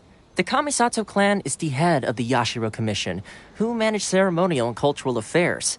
I'd go into more detail on what exactly that covers, but I'm not even sure myself. I'm just someone who was fortunate enough to be taken in by the Kamisato clan.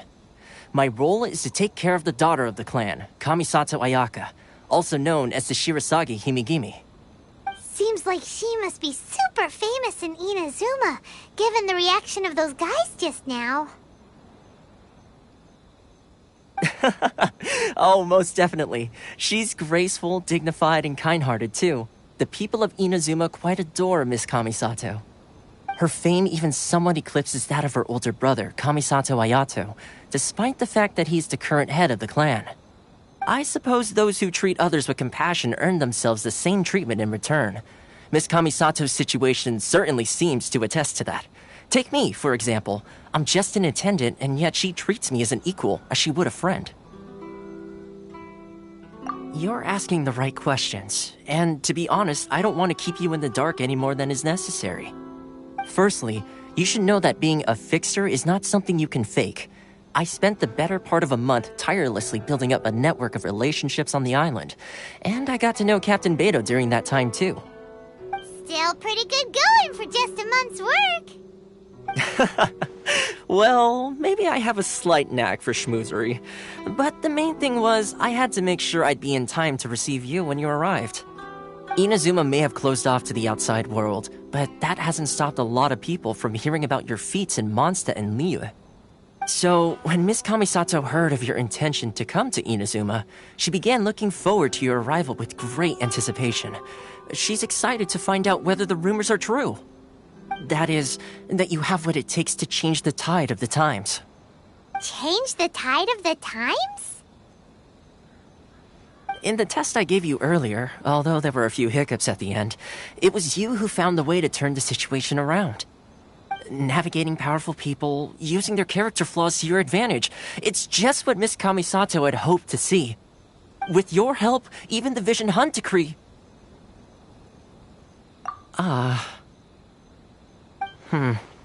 That's an unexpected development. Perhaps our sources were misleading. Yes, of course. I completely understand, and as agreed, I shall help set that up for you. Toma sure didn't put up much of a fight.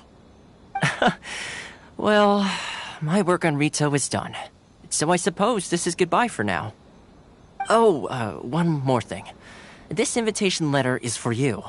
When you get to Narukami Island, you can find me at the Komori Tea House, as per the letter. Good luck with everything. See you soon.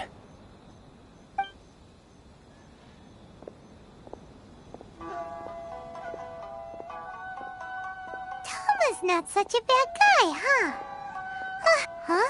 What's up? Oh, right! Paimon forgot all about that! Wait, so... did Toma forget that too? Oh, darn it! No wonder he was so matter-of-fact about the whole thing! soon as we get off Ritu, Paimon's going straight to Kamura Tea House to settle the score! Well, guess we should give it a try. Let's head to the border and see how far we get.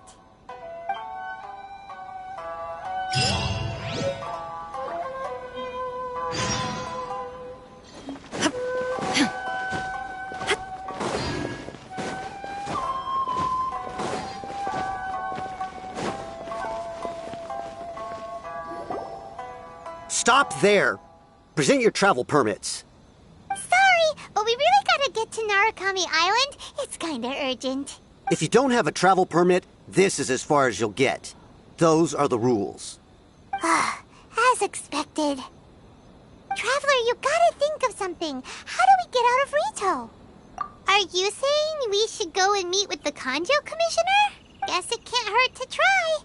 Even if Paimon has a few choice words to say about his subordinates. Who knows? Maybe he's our biggest fan.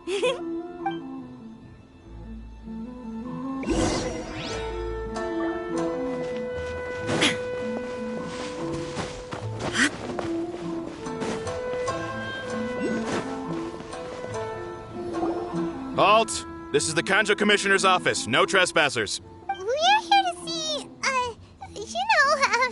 the Kanjo Commissioner? The Kanjo Commissioner seldom entertains Outlanders. Leave now or we'll be forced to...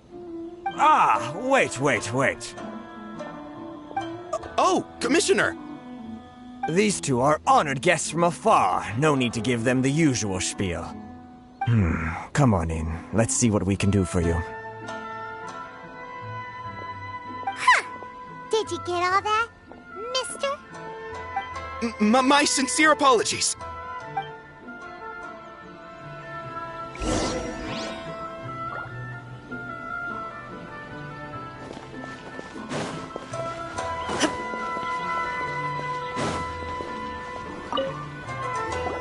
I am Hiragi Shinsuke, Kanjo Commissioner and head of the Hiragi clan. It's an honor to meet you both. Nice to meet you, sir. So, the reason we wanted to come and see you was because... All right, all in good time. Two travelers renowned far and wide have shown up to see me, and I should very much like to make their acquaintance. Let's not limit this to business only. So what you're saying is, we really are pretty famous, huh? Absolutely. How many other people in the world have what it takes to knock the wind out of Storm Terror's sails and put the Overlord of the Vortex back under the sea, eh? Exactly! Paimon thinks you make an excellent point. And I hear you also foiled a Fatui plot in Liyue Harbor. Even beat one of their harbingers in a duel. Is that true? Whoa, you heard about that too? Yep, it's true, all right. As I thought. Something wrong? No. I'm simply awestruck by you both is all. Rito is greatly honored to have you visit us. One other thing I heard about you is your great zeal for helping other people. This makes me wonder whether you might be so kind as to render your assistance to the Kanjo Commission. Oh, sure, no problem. Whatever you need, right? Excellent. Well then, you must know the Qingshin. A flower grows on the mountaintops of Liyue. Yep, we've picked a few of those before. So, you want us to go back to Liyue? Yes, bring me 300 Qingshin, would you? Freshly picked, I mean. Did Paimon hear that wrong? Too much trouble, is it? I see. Then how about this? We have a few items that need delivering. Perhaps you can help with that? That sounds much more like it. 709 letters to be precise. Hey, what gives? How come you don't have people to do that already? Terribly sorry. We're just a little short on people lately. What sort of an explanation is that? Traveler, what are we going to do? Should we really help this guy? That's the spirit. Don't keep me waiting too long now.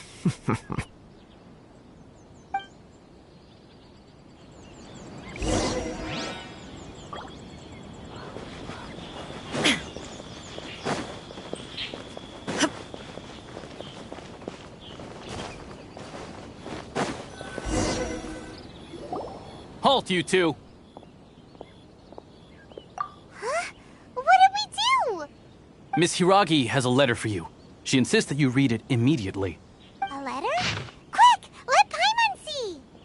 So this means she wants you to secretly meet her at night? But you didn't seem surprised at all by this. What's going on? Huh? Have you been up to something behind Paimon's back? Let's ask her tonight and see what she has to say.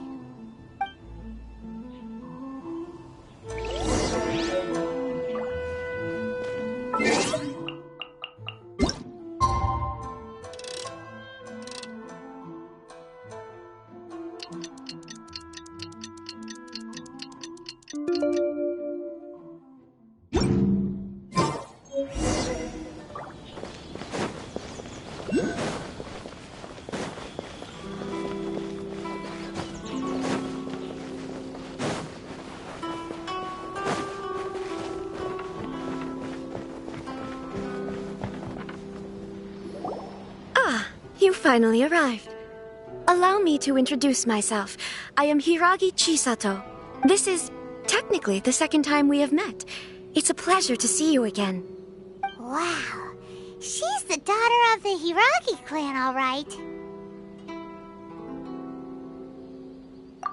No need to be so formal. I've long marveled at your accomplishments. And at last, we have the chance to meet. Is it Paimon, or does something seem a bit off here? The reason why I wanted to secretly meet you here is, well, I feared that I might never have another opportunity to discuss this with you. Discuss what? Ahem. I should like to ask for your help with delivering a letter. Like father, like daughter. Couldn't you be more original? No, you misunderstand me. Please, allow me to explain. I was hoping that you could deliver a letter to Narukami Island in my stead. It is to be given to Kujo Kamachi of the Tenryou Commission. My father has always forbidden me from communicating with him. He knows that there are prospects for my marriage that would better serve him politically. But my heart is with Kamaji. There is no one who would dare defy my father's will on Rito, but you are Outlanders. Outlanders seeking to get to Narukami Island. It would be regrettable to let such an opportunity pass. Ah, Paimon gets the whole picture now. Of course, in doing so, I will also do everything in my power to help you leave Rito. That is my promise. To be perfectly honest, as long as you remain in Inazuma, my father will have no intention of letting you leave Rito. Yeah, we figured as much. It was pretty obvious he was just trying to hold us up here. I secretly overheard a conversation between my father and a very arrogant-sounding woman just a few days ago. They seemed to be discussing how to keep you here on Rito. In fact, it was the first time I had ever heard my father speak so respectfully to someone who wasn't the shogun. We don't have much time. I'll tell you my plans to help you off the island. It just so happens that a shipment of goods is... Very well. I'll be waiting for you at the border. I'm counting on you to deliver my letter.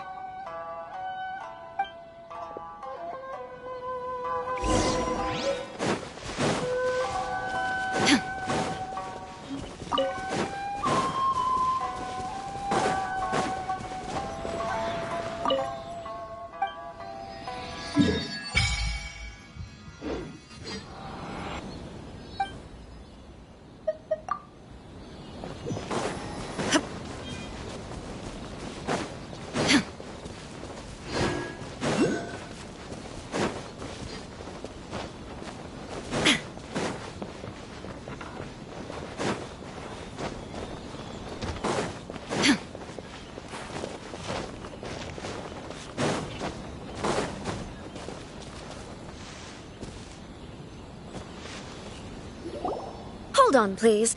These goods are being sent to Watatsumi Island? My lady, this is an unexpected honor. You are correct. These goods have been repeatedly requested by the Kanjo Commissioner. We must be certain that they reach Watatsumi Island intact. Is there something wrong, Lady Hiragi? No, as you were. My father simply has some concerns of the shipment's safety, and has ordered that myself and an additional qualified escort be dispatched to ensure safe transport of the goods. My lady, you aren't suggesting that you intend to escort this shipment personally, are you? There's certainly no need for you to trouble yourself with such a matter. And as for this qualified escort... Please, do not cause us any further delay. If memory serves me right, my father has already asserted that this shipment must arrive on time. I'm certain punishment will be duly dispensed if it fails to do so. Yes, of course, my lady. It's just that, well, we don't know who this... Now, need I remind you of the penalty if anything were to happen to me en route? I'm sure you are all quite familiar with my father's temperament. Do you really presume that you can fully guarantee my safety on your own? Boy, Chisato can talk the talk. They don't stand a chance. Yes, my lady. Very well then. It's an honor to have you accompanying us. Your safety is our highest priority. Shinojo, you can't really be agreeing to this. Well, the request is from Lady Hiragi herself. It is our duty to serve her in the utmost capacity. Yes, but that's not the problem here. Well then, if we're through here, I suggest we set off at once. Dawdling will only allow potential thieves more time to prepare, no? Yes, my lady. You heard her. There's no time to lose.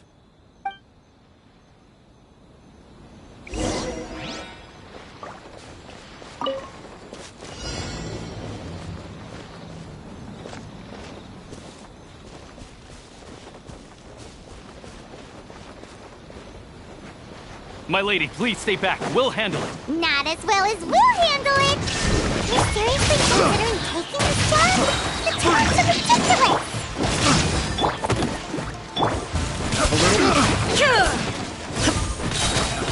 Now you shall perish!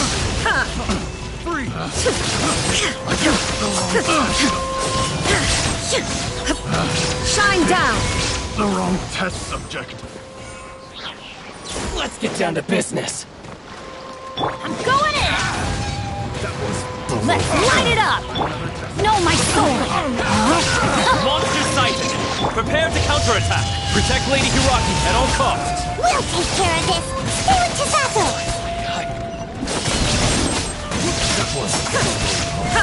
There is no escape! Eat this! Come on, get them!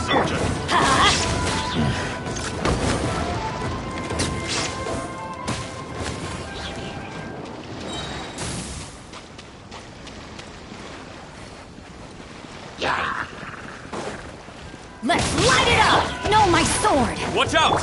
More monsters inbound! Lady Hiragi, stay close. Boom!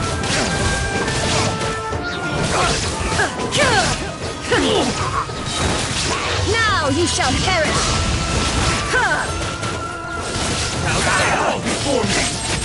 There is no escape! Witness the power of Gugwa! Rain outlines your fate!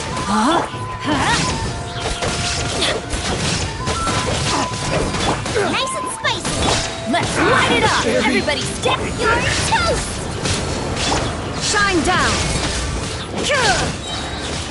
Torn to oblivion!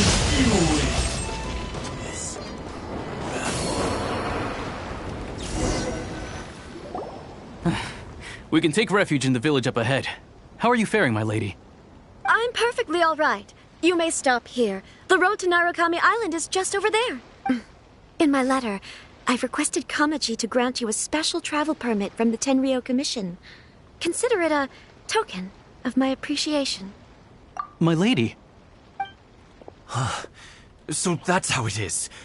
I had a feeling something was amiss, but Shinojo, you... No, Lady Hiragi would never hide anything from us, I'm sure of it.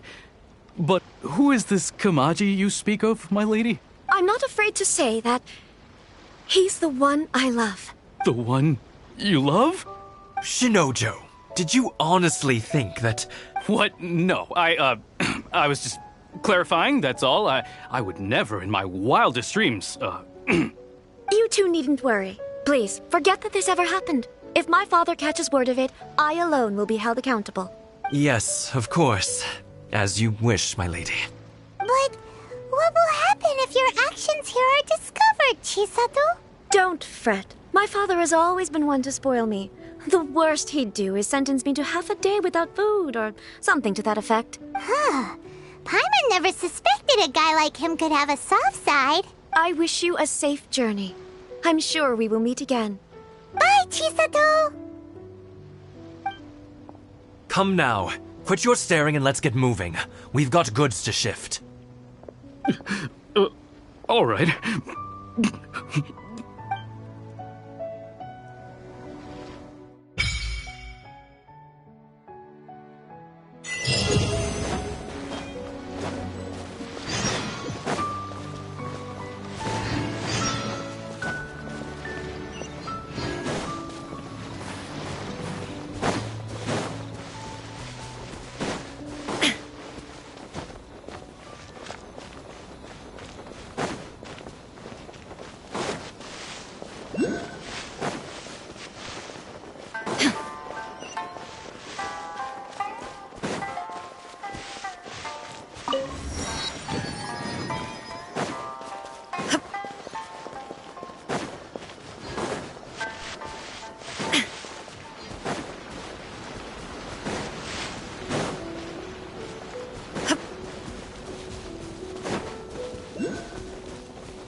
I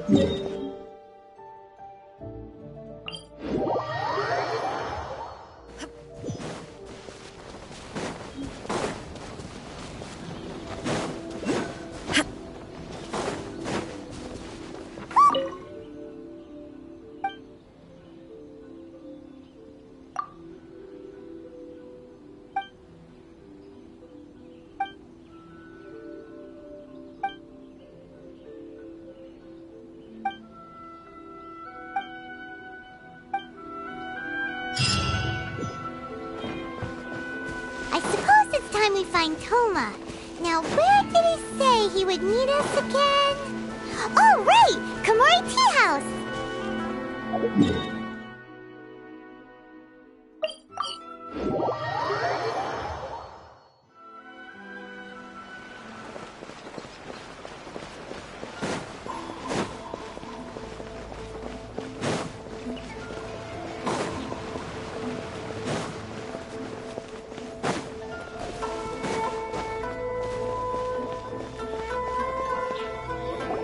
According to the letter, this should be the place. Sorry, we don't serve the general public. I'm afraid you'll have to leave. Wait! We're not the general public. Well then, you must be a couple of wandering outlanders that snuck into the nation, judging by your attire. Are our clothes really so... what Paimon means to say is... The Yashiro Commission's seal. This must be from Mr. Toma. It seems there's more to you than meets the eye. In which case, welcome to the Komore Tea House, a safe haven for the Yashiro Commission. Well, that sounds more like it.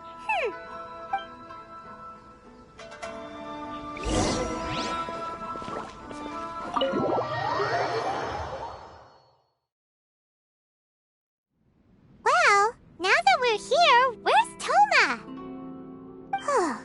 Paimon doesn't see him anywhere. Do you think he forgot his promise to meet us? Who forgot their promise? I was beginning to think you'd forgotten about me. What? Is that dog talking to us? Relax. No need to look so surprised. I take it this is the first time you've seen me in this form? Huh.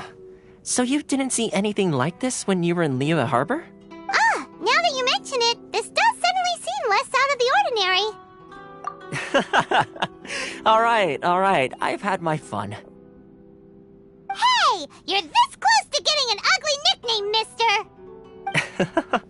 Well, I've had some time to kill, given that I've been waiting here for you for so long, as was the case in Rito. So I came up with this little fun greeting for when you arrived. But in all seriousness, I would like to apologize about that little test you went through earlier, though it was quite necessary. It helped us determine whether or not to bring you before Miss Kamisato, and whether you had the courage to face the lightning alongside us. Don't think that Paimon's gonna forgive you just because you're getting all serious now. Sorry, did I overdo it? My apologies.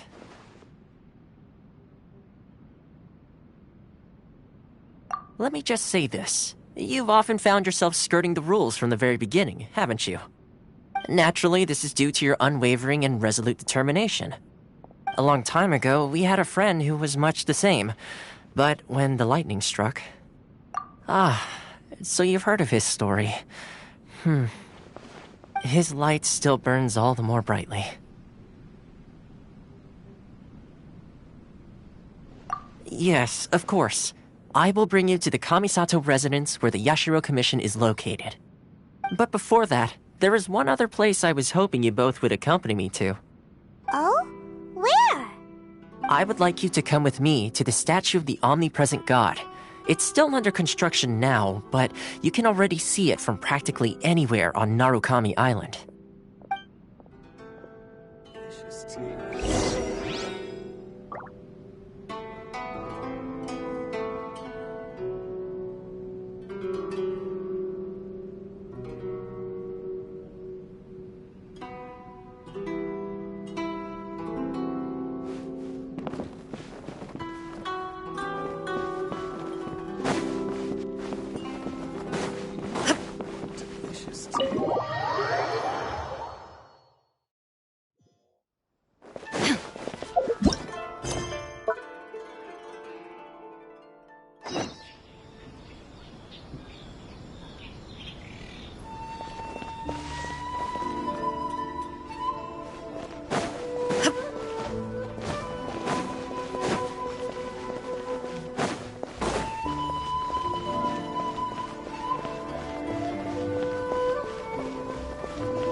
often, do they? Huh? Are Paimon's eyes playing tricks? Or are there things embedded in the statue? Visions. Visions? You mean all the visions that are collected from the Vision Hunt decree are put into this statue? So you've already heard of the Vision Hunt decree. Before I try to explain, I should perhaps remind you first that Mondstadt is the city of freedom, and Liyue is the city of contracts. As for Inazuma, it's known as the Nation of Eternity. The Raiden Shogun is both the nation's most powerful ruler and its deity. The Eternity in question is her endless and unchanging will to rule over Inazuma. As such, she relies on the Tri-Commission to regulate the nation's affairs and the Sakoku Decree to limit the people's movement. The Shogun wishes to keep Inazuma in stasis, allowing the stream of time to flow from one end to the other without disturbing it for all time. Seems like every god has their own will. Of course, this is my own limited understanding. As for the reason behind the recent Vision Hunt decree, perhaps the Shogun believes that visions grant people the power to change, and that her eternity doesn't allow for such instability to exist. Whatever the case, the fact is that the Raiden Shogun has dispatched the Tenryou Commission to scour the nation for visions, embedding each one in this statue. And this statue of the omnipresent god can be seen as Inazuma's symbol of eternity. But if that's the case, wouldn't you say that the Raiden Shogun is being, I don't know, selfish? Only outlanders such as yourselves would ever dare speak out so directly against the Raiden Shogun. And yet, I agree. The Vision Hunt decree is something that simply should not exist. And Miss Kamisato has been committed to fighting it since the day it was announced.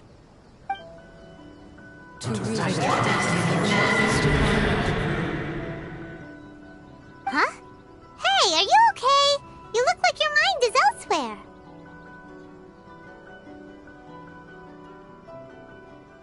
Sound? What sound? I didn't hear anything. Did something happen? Yeah, you touched the statue, and then what? Aspirations? That would seem to confirm the saying. Have you heard it before? That when a person's ambition reaches a certain strength, the gods look upon them with favor. That is where visions come from. In other words, a person's vision represents their ambition. So if what you just said is true, then the ambitions of these people are stronger than I imagined. Alright, time for the next stop on our tour of Narukami Island, the Kamisato residence. Finally!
kind of place where the big shots of Inazuma live, huh?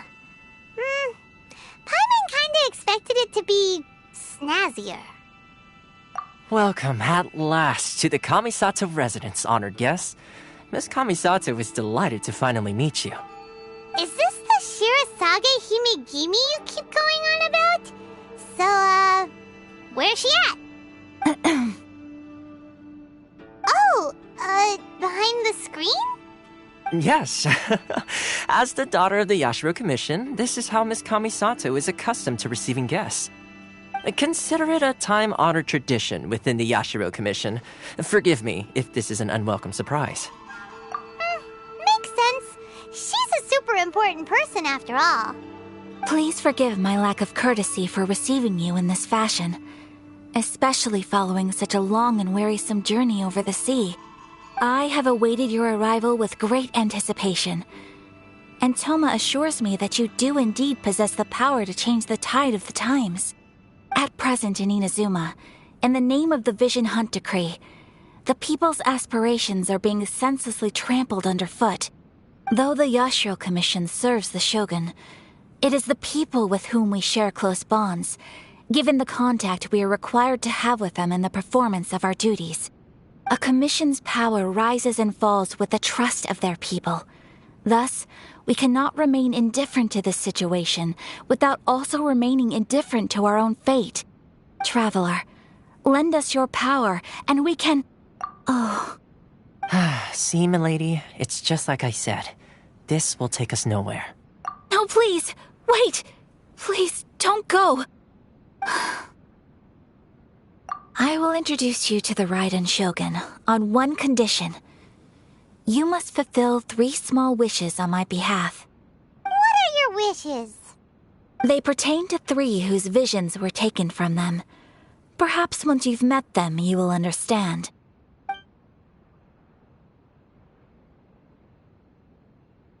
A warrior who guards a village, a former samurai who helped carry out the Vision Hunt Decree, and a swordmaster determined to become the best in the world.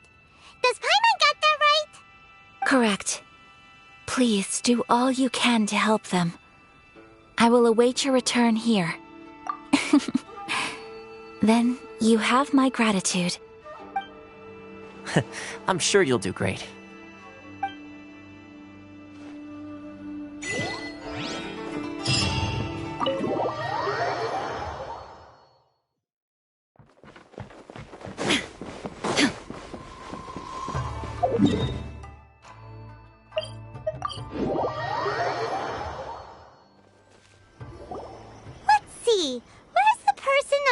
Told us about.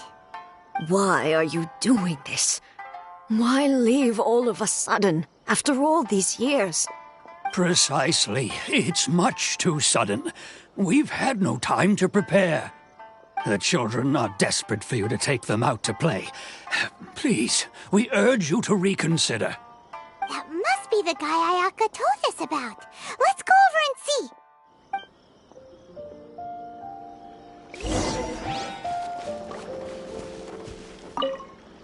Ah, you must also be here to try and convince Tejima to stay. Tejima has protected this place ever since he arrived here 30 years ago. Keeping out the treasure hoarders, fending off any monsters that draw near, resolving quarrels between the villagers. He has put an enormous amount of work into looking after this place, and we all think the world of him. But now, all of a sudden, he says he plans to leave us. We can't help but wonder, was it something we did? We will gladly apologize if that's the case. All we want is for him to stay.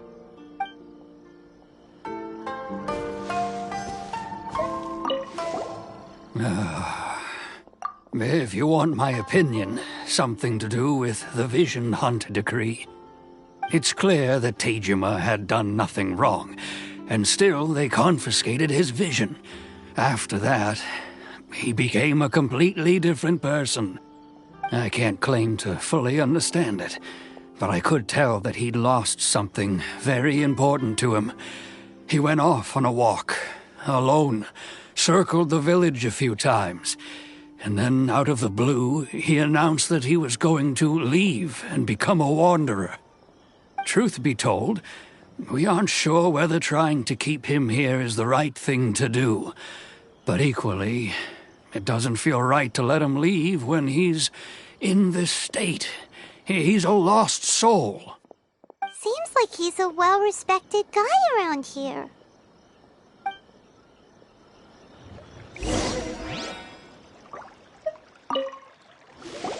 You must be Tejima. So what's made you want to up and leave all of a sudden? Me? It's not a question of why I want to leave, but a question of what reason I would have to stay.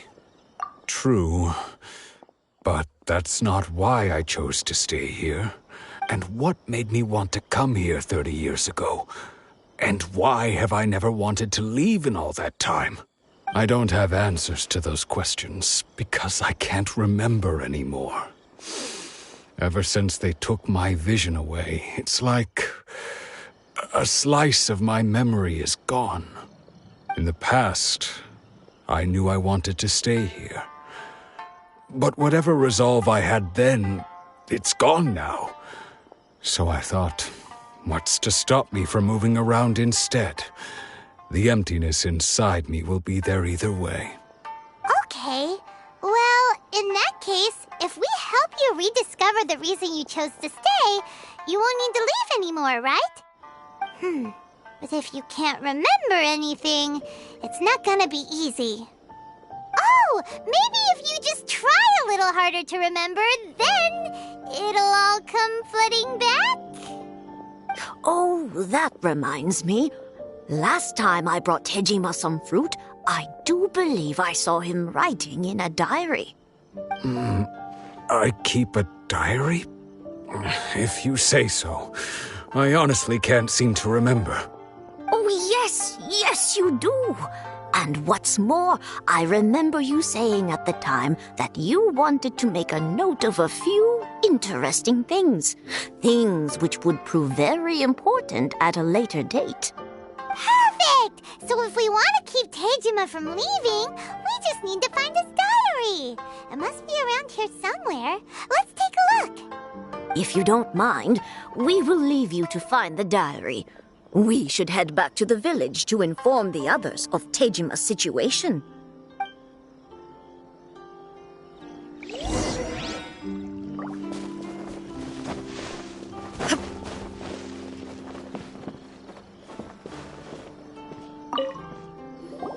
This looks like Tejima's diary, all right. Let's see what we have here. Today, the villagers and I got together to cook dry braised salted fish. I messed up and burned mine a little, so I had to pretend that it was black snakehead instead. Today, I helped rescue a kid who had fallen in the water. After I pulled him out, he told me that his best friend Bamboo was still in the water. I searched the water the whole afternoon before finding out that Bamboo was the name of his pet crab. I went kite flying today.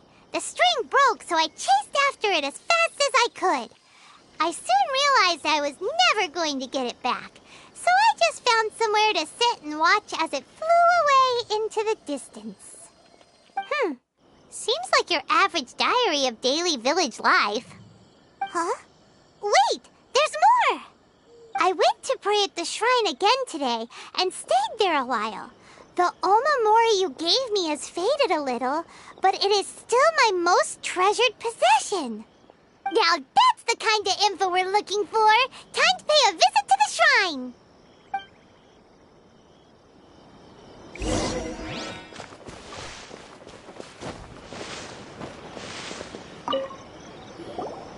So this is the omamori Tejima wrote about.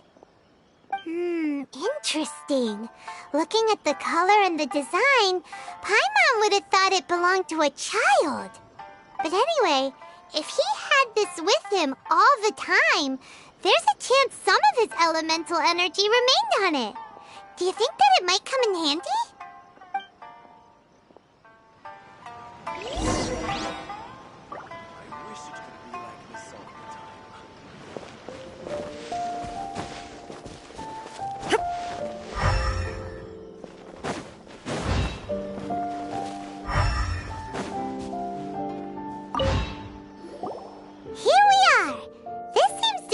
somewhere that Tejima visited a lot?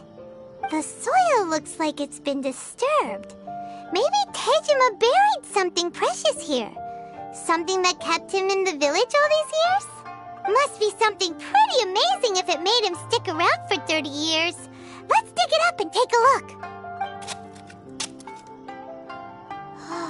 It looks like a letter. The paper's gone yellow. Must have been written a really long time ago. Konda Village. Sounds so familiar. Where is that place again? So the reason Tejima came here was to wait for someone. But he's been here for 30 years. Oh, guess they didn't show up in the end, huh? Well, let's go give Tejima his stuff back and take it from there.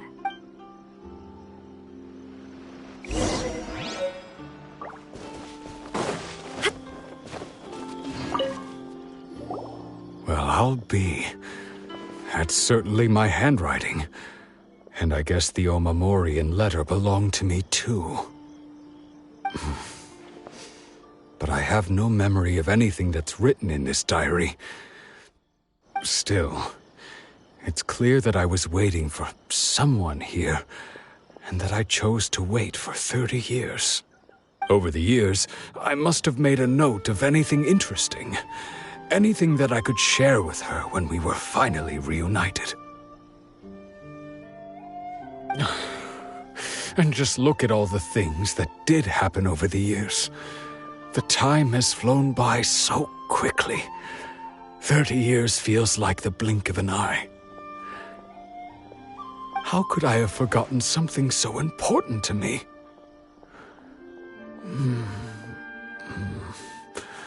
Now that I think about it, when my vision was taken from me, it felt like I'd suddenly been hollowed out. Love, regret, everything I felt for her, it's all disappeared. No, not especially. After all, I've forgotten who she was. Her face, her voice, the things we experienced together. I barely recall any of it. It's as if she'd never been in my life to begin with. As if all these years have been nothing but a hazy dream.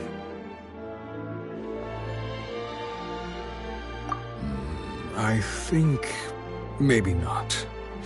If this is something I waited most of my life for, I suppose I should carry on waiting. Although, what if she were to turn up eventually, only to find I didn't remember so much as her name? Wouldn't that be upsetting for her? When I think about it like that, I do feel a slight tinge of sadness in my heart. How curious. Why am I thinking like this when I don't even remember who she is? It's just like that feeling of emptiness, the feeling that something is missing. Thank you both for helping me reconnect with my reason for staying here.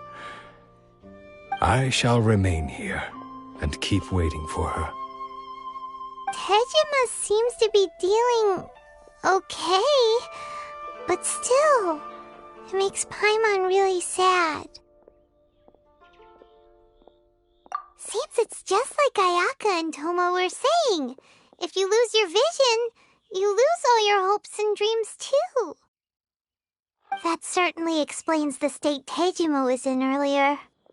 At least we were able to help him, weren't we?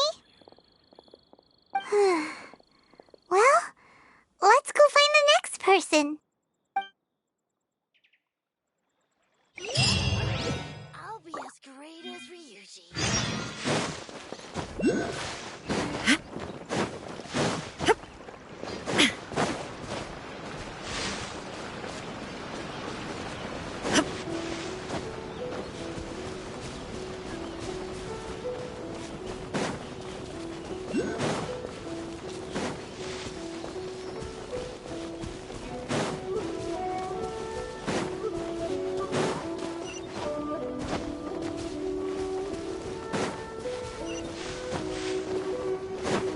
They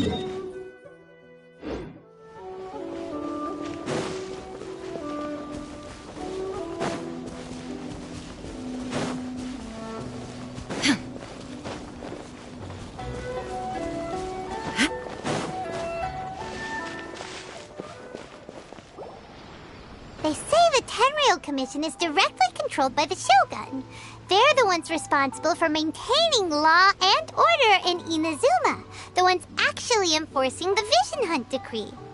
But why would they take action against one of their own? Paimon doesn't get it. Huh? There seems to be some commotion over there. Let's go see what's happening. I'll ask one more time. Do you intend to withhold this month's emergency provisions? The entire clan is counting on that food. We demand an explanation. How many times do I have to say it? I don't know anything about emergency provisions. You dare deceive us? Those provisions are essential. Do you understand? Not some goods to be pocketed by greedy samurai. You samurai think you can just do whatever you please? The Tenryou Commission will hear of this. Oh, huh? And who are you? One of Kurosawa's gang, no doubt. What? We just happened to be passing by. We heard the commotion and came to see what the matter was. I see. You seem to have come just at the right time. Perhaps you can help us settle this matter. This is Kurosawa. He's a samurai and a member of the Shogun's army. They issue emergency provisions to the area, and he's the one responsible for distribution. In the past, we'd simply ask him for provisions and everything would be delivered. Now, he suddenly refuses to give us anything. He's keeping the provisions for himself, I just know it. We'll starve without them. No one seems to care about us. We used to think Kurosawa was a kind man, but he's shown his true colors. He's the same as all the other samurai. It's no wonder all the visions have been confiscated. The Raiden Shogun doesn't need people like him helping her rule the nation. This must be one of the people Ayaka asked us to help. But why would she ever want us to help someone like him? Maybe we should talk to Kurosawa and see what he has to say.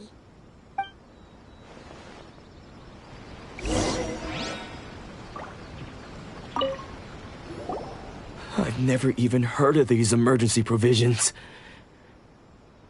I don't know whether it's rumors or whether they're trying to blackmail me. But either way, it's ridiculous. If I was hoarding supplies, would I still be the poor man I am today? My own family can barely get by as it is. Now, if you'll excuse me, I've got other matters to attend to. And that's the first bit of truth I've heard all day. The Shogun's army told me that I was unworthy of my vision. And they said I was slacking off in my work. Apparently, I'd even disappointed the Raiden Shogun. And that's why they confiscated my vision. Well, that's strange. You were helping enforce the Vision Hunt Decree. Why would you be unworthy of your vision? To be perfectly honest, I don't seem to remember the details. All I know is that I would perform certain things every month. But I don't recall what they were. And it's not just that. I have this unsettling feeling, like someone owes me something. Does it have to do with the missing emergency provisions? I didn't take any. Like I said, if I was taking them for myself, I wouldn't be going through such hard times right now. To top it all off, my house was just raided by treasure hoarders, which is why I came here in the first place. I was chasing after them when I got held up by these two. If you don't believe me, go find the treasure hoarders yourself. If there were any emergency provisions to be had, they would have found them. Huh. He seems to be telling the truth. But we better confirm. Let's go round up those treasure hoarders and see what they have to say. We should be able to follow their tracks. They couldn't have gone too far.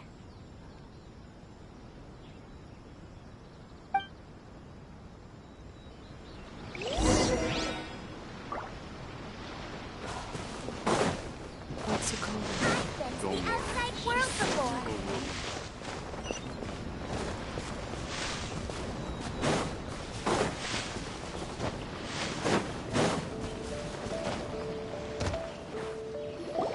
We really outdid ourselves this time.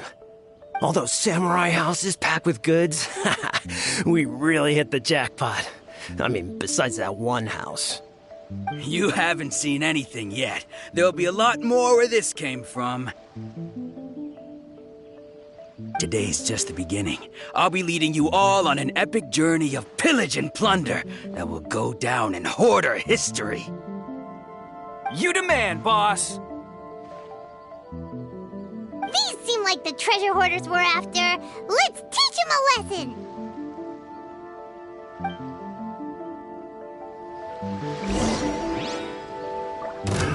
Another test subject. Illusion shattered! No, my sword! Booba, get them!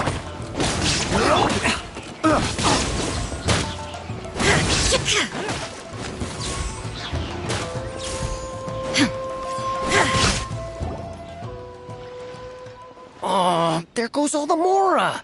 We worked hard to steal that, you know? Come on, boss. Think of something. Not bad, kid. You ever think of joining the treasure hoarders? We could use someone like you. Kurosawa. Oh, I remember. So he's the one who sent you after us, huh? Just our luck. I knew he shouldn't have hit that place.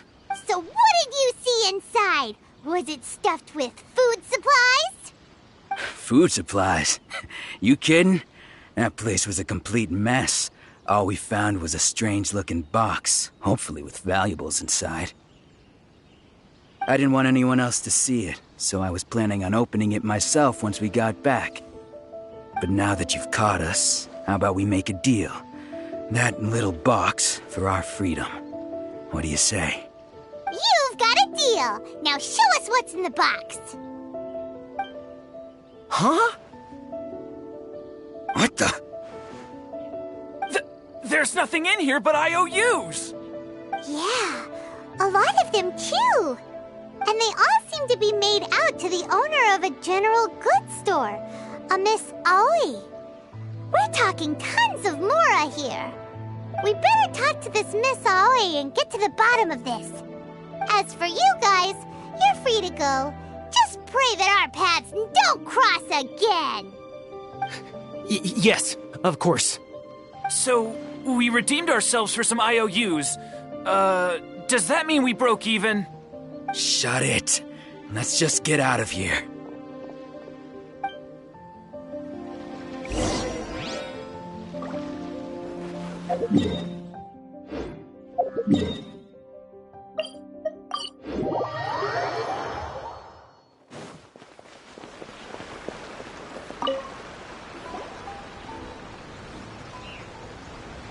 Welcome to Tsukumomono Groceries. We've got everything you need.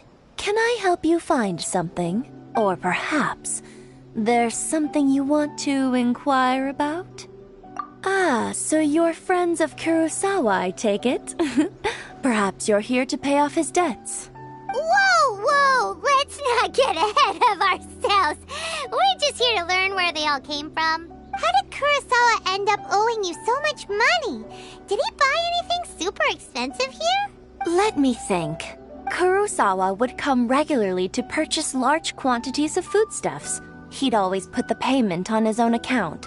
However, the price of provisions began to skyrocket recently, and his salary was no longer enough to cover the cost. So, he started writing out IOUs to cover whatever he couldn't afford of the usual amount. So that's how he was getting those emergency provisions. But why did he have to purchase a usual amount? If the prices increased, couldn't he just buy less? Well, if you think about it, the citizens receiving the emergency provisions must have been carefully calculating how much they needed to sustain them each time.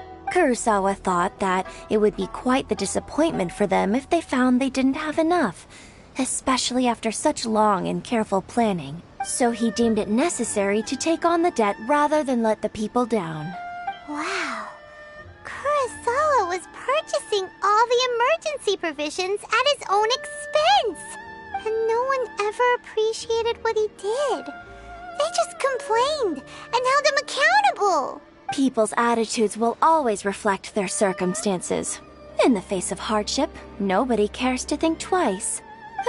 If you ask me, had Kurosawa told everyone the truth about the supplies from the start, then there wouldn't be such a severe backlash now.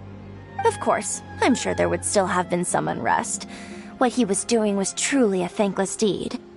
As for why he chose to spend his own money on emergency provisions and never tell anyone, I'm still not too clear myself.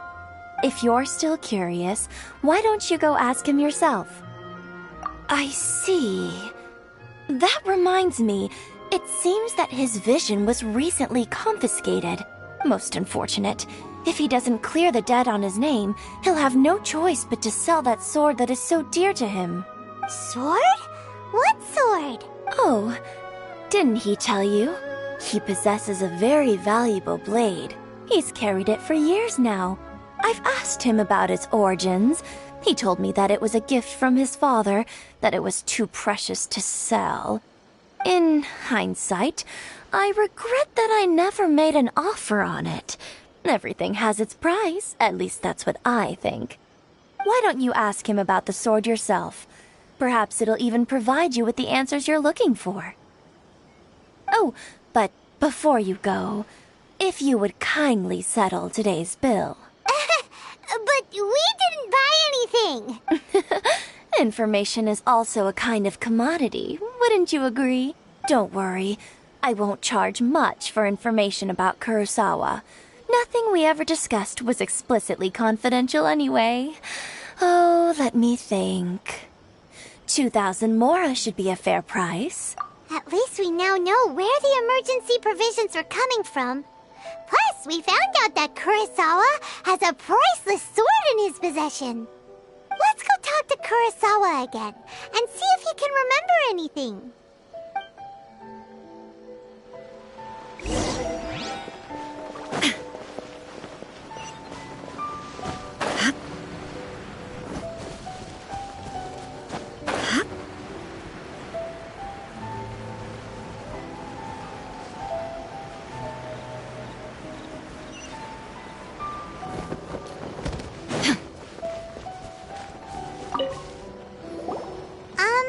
What are you doing here all by yourself? Where did those other two go? I presented them with a choice. Either they left or I drew my sword. They left. It turned out to be a real time saver, actually. Perhaps I should start using it more often. Did you manage to track down the treasure hoarders? Everything I said was true, right? That just about sums it up. It turns out that you really were distributing emergency provisions, but they were all purchased at your own expense. Strange. Is that really the kind of person I was? I don't really have any such recollection. Even after all you've told me, I still don't remember anything. Why was I purchasing emergency provisions for everyone? And why would I put myself in such a difficult situation? I really don't understand. But I cannot deny that when I brandished my sword to scare those two away, I could sense that my body was somehow reluctant to do so. This sword was once wielded by my father. I remember once when I was young, I wanted to sneak out with the blade and show it off to the kids next door. My father ended up catching me in the act and scolded me severely. What did he say? I can't seem to remember that either. It would seem that I forgot many important things when my vision was taken from me. So many memories gone. Forever. No matter how hard I try to remember, all I can remember now is my father telling me that this blade bore his life's creed. Before he passed away, he placed the sword in my hands and said to me, "With this sword, you should..." Hey, if you look carefully, there seems to be some words engraved on the hilt. Can you recognize the words? Virtue and justice? those two words seem to explain everything now. Taking on seemingly endless debts to make others happy. I guess that must have been my greatest ambition after all. But what use of virtue and justice? I purchased the provisions for those in need. And look how things ended up. The Tenryo Commission seized my vision. And the very people I was so desperately trying to help refused to understand me. And the irony of all of it is, I somehow still felt sorry when threatening them with my blade.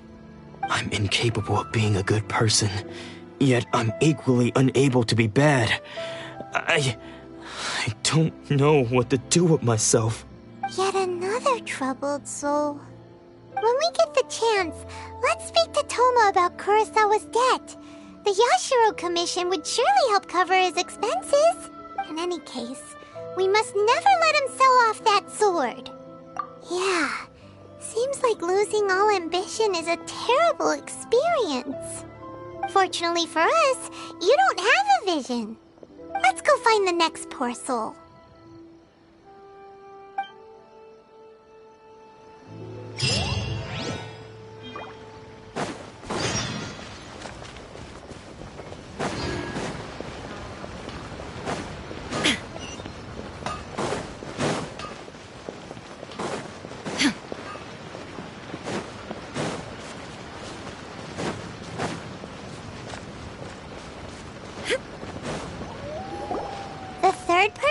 Their vision taken is supposed to be a famous sword master around these parts.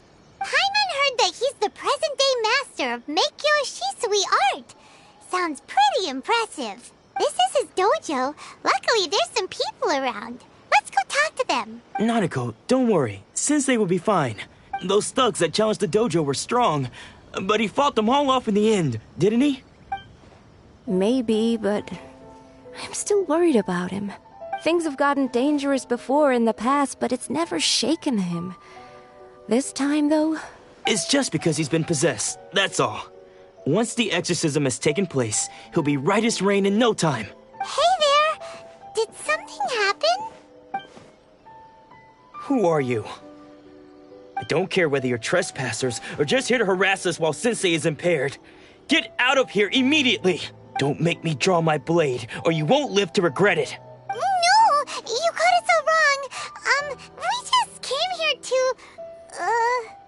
Disciples? Yep. We've heard all about the mighty master of Meikyo Shisui art.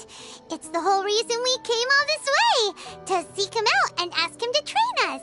But then we got here and overheard you talking about how he got possessed or something? From the way you're dressed, it doesn't look like you're from around here. Please, accept my apologies. We've had so many people trying to cause us trouble recently that we're on high alert. You haven't arrived at the best of times, I'm afraid. Sensei got possessed recently, and he's still recovering. He's not able to take on any new disciples for the time being. I see you are earnest in your pursuit.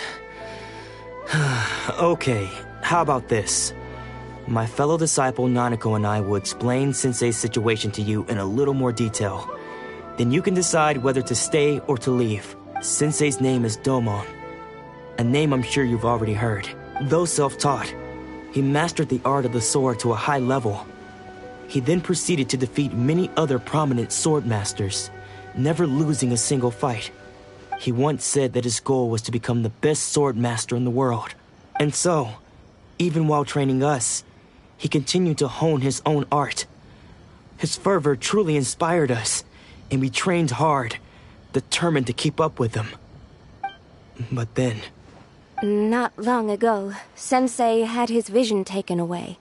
He hasn't been the same since. He says the strangest things over and over, and he refuses to let us train. Junya and I have discussed it, and we both think that he's been possessed by an evil spirit. So we've asked the shrine maidens from the Grand Narukami Shrine to perform an exorcism.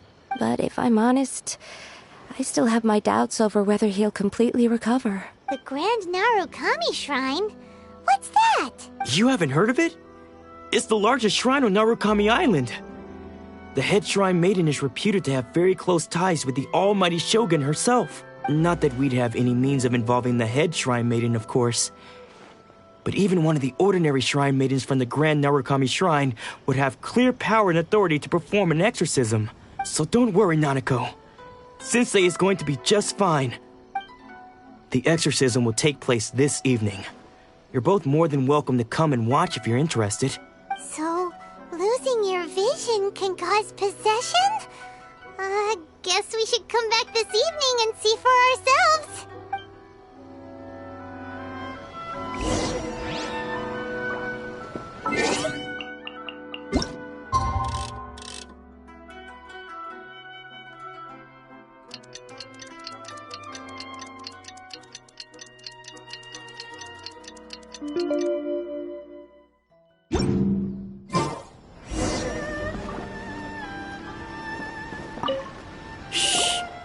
So you decided to come. It's a good thing you didn't arrive any earlier. You would have had to witness Sensei in one of his fits of madness. Just now, when Nanako was attending to him, she heard him whispering a few names to himself. When she asked him who the people were, he suddenly looked panic-stricken and pushed her away. It looked like he was in great distress. He was covering his ears and looking frantically around him with bloodshot eyes. All the while he kept calling those names. Some of them we knew, others we didn't recognize. But they all seemed to be the names of sword masters he had defeated in the past. One of them was Anzai. He used to be a fellow disciple of Sensei's, his senior, in fact. But Sensei defeated him in a duel many years ago, and he has been a wanderer ever since. Sensei wouldn't stop calling his name.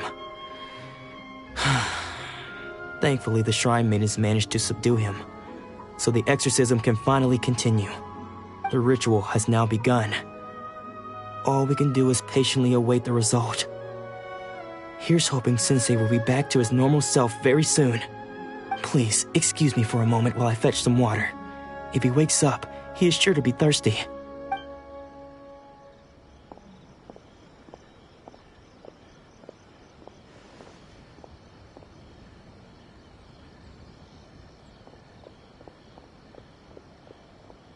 Huh? Who's that sneaking around? Uh-oh. Could they be here to mess up the exorcism? We won't let them get away with it. Come on, let's go after them.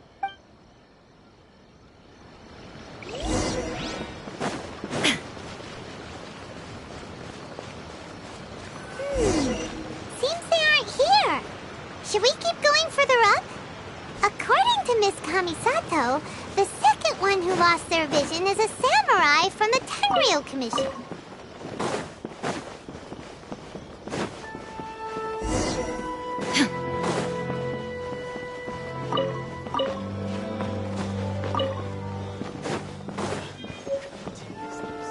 Aha!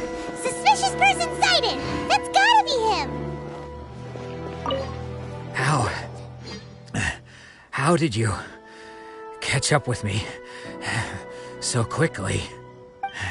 Are you sure you're Domon's disciples? You move even quicker than he does, unless... I guess it's been a few years. Maybe his skills have improved again. Excuse me? We're the ones asking the questions here. First off, who are you? And what are you doing sneaking around these parts? You seem like bad news, mister! Bad news? I'll have you know I trained side by side with Domon back in the day. Long before you ever showed up. I don't care to talk about that time anymore. But if you must know, I am Domon's senior. His senior? Wait, that means you must be... Anzai? Yes, that's me. Because I don't wish to see Domon or anyone else associated with him ever again. When we were young, we trained under the same sword master, studying Meikyo Shisui art together. I had begun training 5 years before him, and everyone looked up to me as a steady and dependable older disciple. Practitioners of Make-Yoshi Sui art seek to achieve stillness of mind, freedom from all agitation. So the majority of disciples are indifferent to rank and reward. I was no exception. But Domon was different. The first thing he did when he joined was go straight to our sensei and ask him, with a beaming smile on his face, how to become the best in the world. Sensei scolded him and told him that the art of the sword should not be used for such vain ends. Sensei said that coveting the title of the best swordmaster, barely days into his training, showed that he had a fickle mind, and that this would impede him from ever mastering the blade.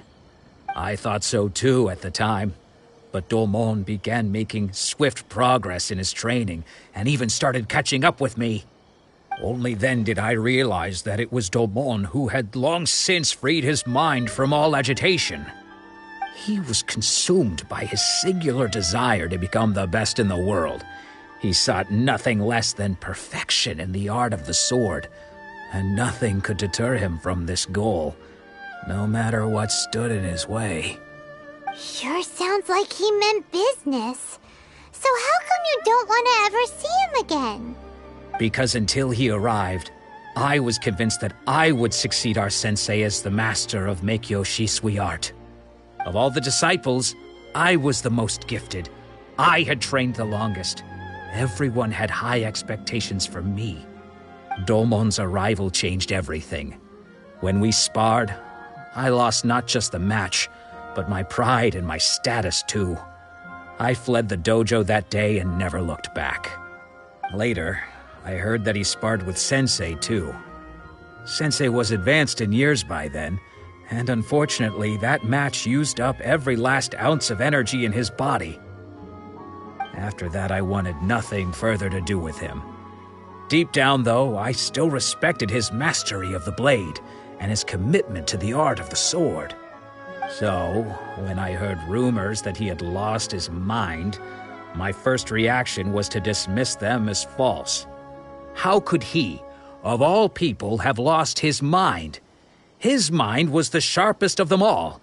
He had practiced Make-Yoshi Sui art to perfection. I decided to quietly come and see if it were true. Then, to my complete astonishment, I heard him call my name. I thought mine was a name he had long since forgotten. So you see, I came here not to cause him any harm. I just wanted to see for myself. Okay, you've heard my story. You should get back now. The exorcism is probably finishing. Seems like we got it wrong this time. He wasn't here to mess up the exorcism at all. Still, Paimon's not sure we should bring him back with us. Let's go see how the exorcism's coming along.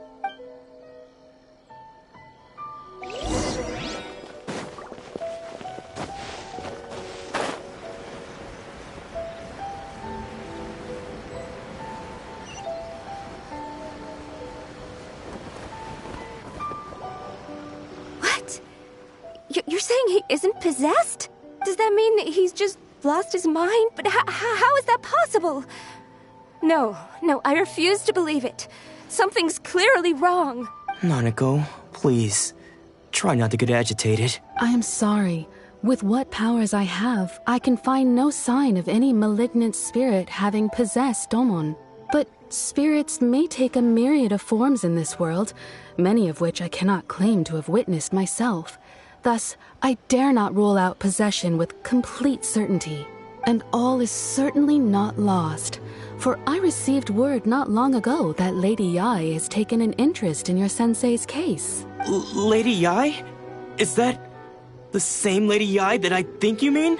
The head shrine maiden of the Grand Narukami Shrine? That's wonderful news! Then Sensei will be sure to recover. Correct. Lady Yai is most knowledgeable indeed, and has abundant experience in the exorcism of evil spirits and aversion of great calamities. I am unable to say for certain whether an evil spirit has possessed your sensei, but Lady Yai can give a conclusive verdict. Excuse me, Miss Inagi, but I must ask, Should we prepare a greeting gift for Lady Ai? That won't be necessary. All that is required of you is your timely arrival at the Grand Narukami Shrine. Lady Yai does not like to be kept waiting. I must leave now, but we will meet soon at the shrine. I wish Domon a full and speedy recovery. Who'd have thought Lady Yai herself would have taken notice of our sensei's case? Do you mean to say that Sensei isn't renowned enough to deserve Lady Yai's attention? No, that's not what I meant at all. You misunderstand me. I just mean this is Lady Yai, the head shrine maiden. She has direct and close contact with the almighty Shogun herself. Anyway, you should join us too, tomorrow. Given that you've traveled all this way just to meet our sensei, we, the disciples of Meikyo Shisui Art, will do our best to help you. Sure! After all, everyone seems pretty excited about Lady Yai. We're curious to meet her too. Who knows? Maybe we'll be able to find out a thing or two about the Raiden children from her.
Another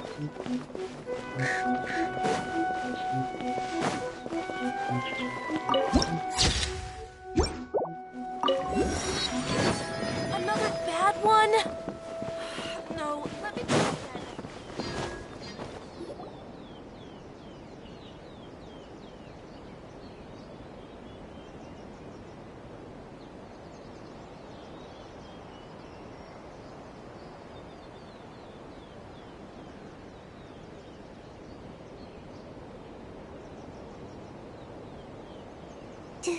Do you think that's Lady Ai? Oh, no wonder Junyo is so excited. She has a really striking presence. Also, is it just Paimon? Or did she look right at us just now? It was probably nothing. It's not like she's ever seen us before. Keep away. Keep away from me. I gave up the art of the sword. Please, let me go, I beg you. As you can see, Lady Yai, Domon has persisted in this state for some time now. He appears to see those who have lost to him in duels past, gathered all around him to persecute him. Lady Yai, it must be a possession, right? This is nothing like him at all. In the past, no matter what came his way, he would always face it with a confident smile. I'm sorry. It is clear to me that your sensei is not possessed by any evil spirit. But then does that mean he... Yes. This is a change in the person himself. Unable to cope with the tremendous pressure he was under, he suffered a spiritual collapse. With his wits impaired, he finally descended into madness. As one who is thrown into the sea, though he fights back desperately against his predicament, it does nothing to prevent his descent into the depths. As for what has triggered this change, I believe it must be the loss of his vision. For to be stripped of one's vision is to be stripped of one's ambition. Stripped of his ambition? But Lady Yai, even without his ambition, why should he suffer such a dramatic change? How does that explain his descent into madness? Your school practices Meikyo Shisui art, does it not? Stillness of mind, freedom from all agitation. What a fine notion that would be if any in this world could ever hope to achieve it. There was once one who claimed to be indifferent to rank and reward, and who fled enraged when defeated by his junior. And then there was an aged swordmaster who was aggrieved enough that he crossed blades with a disciple he himself had taught. Then, what of the one who crossed blades with his own sensei and beloved fellow disciple, and defeated them both? Can one truly remain unagitated, of still mind in moments such as these? Lady Ai, I'm not sure I understand. The path of the swordmaster is filled with twists and turns. It is no small undertaking to pursue the position of greatest swordmaster in the world. It requires one to take their sword firmly in both hands and cut down the hopes and dreams of others, even those of one's closest companions. Only a deep commitment to his ambition to become the best made it possible for him to rise above the pain of these encounters, to focus on the way ahead. When that ambition disappeared, he began to doubt himself. As he battled his growing anxiety, he slowly descended into the state you see him in now. Much like a certain fatally flawed friend of mine. Poor sensei. To think he's been suffering so greatly. I'm sorry. It's all my fault. Father, Sensei, Ansai. That's enough. Huh? Isn't that Ansai? Where did he come from? Did he follow us the whole way here? Ansai, why are there two of you? Is that you or a ghost? You're here for revenge, aren't you? I knew it would come. I never should have. You're right to assume that my feelings towards you are far from kindly. But I didn't come here to settle a score. It's been so long now that I made peace with it years ago. You did nothing wrong that day. I couldn't face the humiliation. That's why I ran. I don't think most of the people you beat along the way would hold it against you. On the contrary, when you cut our ambitions short, we entrusted them to you, in the hopes that they might carry you further. Now I know that we can't place our hopes in you any longer, since you've been stripped of your ambitions too. But that is no reason to strip them of theirs. Follow the way of the sword all the way to the highest peak. You taught them that, didn't you? But what if one day, the same thing happens to them? I put everything I had into trying to become the best. But what if it was all a huge mistake right from the start? If there's a chance they'll end up like me one day, I'd rather they stay where they are now than go any further down this path. Have you asked them what they think?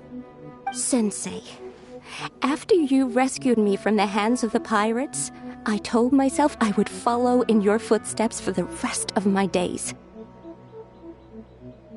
I can't know whether I will suffer in my future as you do now. All I know is that here and now, in the present, I wish to continue. I want to keep going until the day that I can stand before everyone with my head held high and announce that I, like my sensei Domon before me, am a master of Meikyo Shisui art. Nanako's far from the only one. Actually, all of us think that way. Goodness. Well, You see? You can place the ambition you once had in their hands. Being stripped of your ambition is something that's never happened to me, so I can't claim to understand it. But I do know what it feels like to have your ambitions crushed. That's what happened on the day that you so effortlessly defeated me.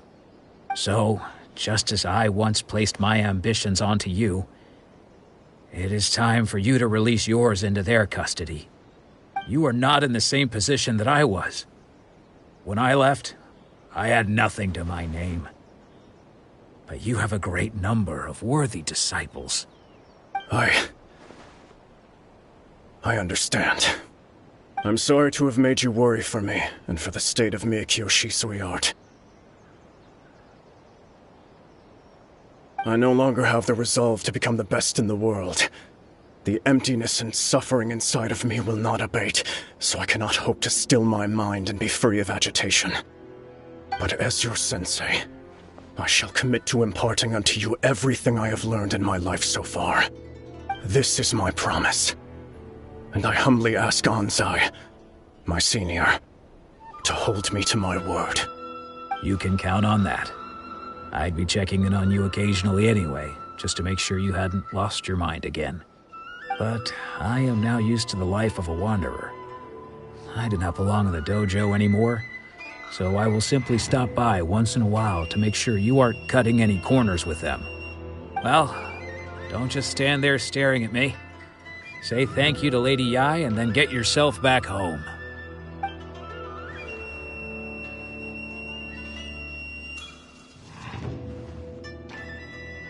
So even though his ambition was taken away, his disciples can take it over on his behalf. Guess that sort of solves this one, huh?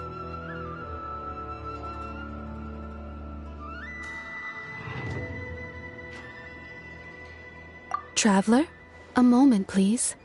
Lady Yai has some words for you. So, my intuition was correct. The wind that blows from afar carries fresh life to these shores. For us to meet now is premature. Nevertheless, you set foot on these islands at precisely the right moment.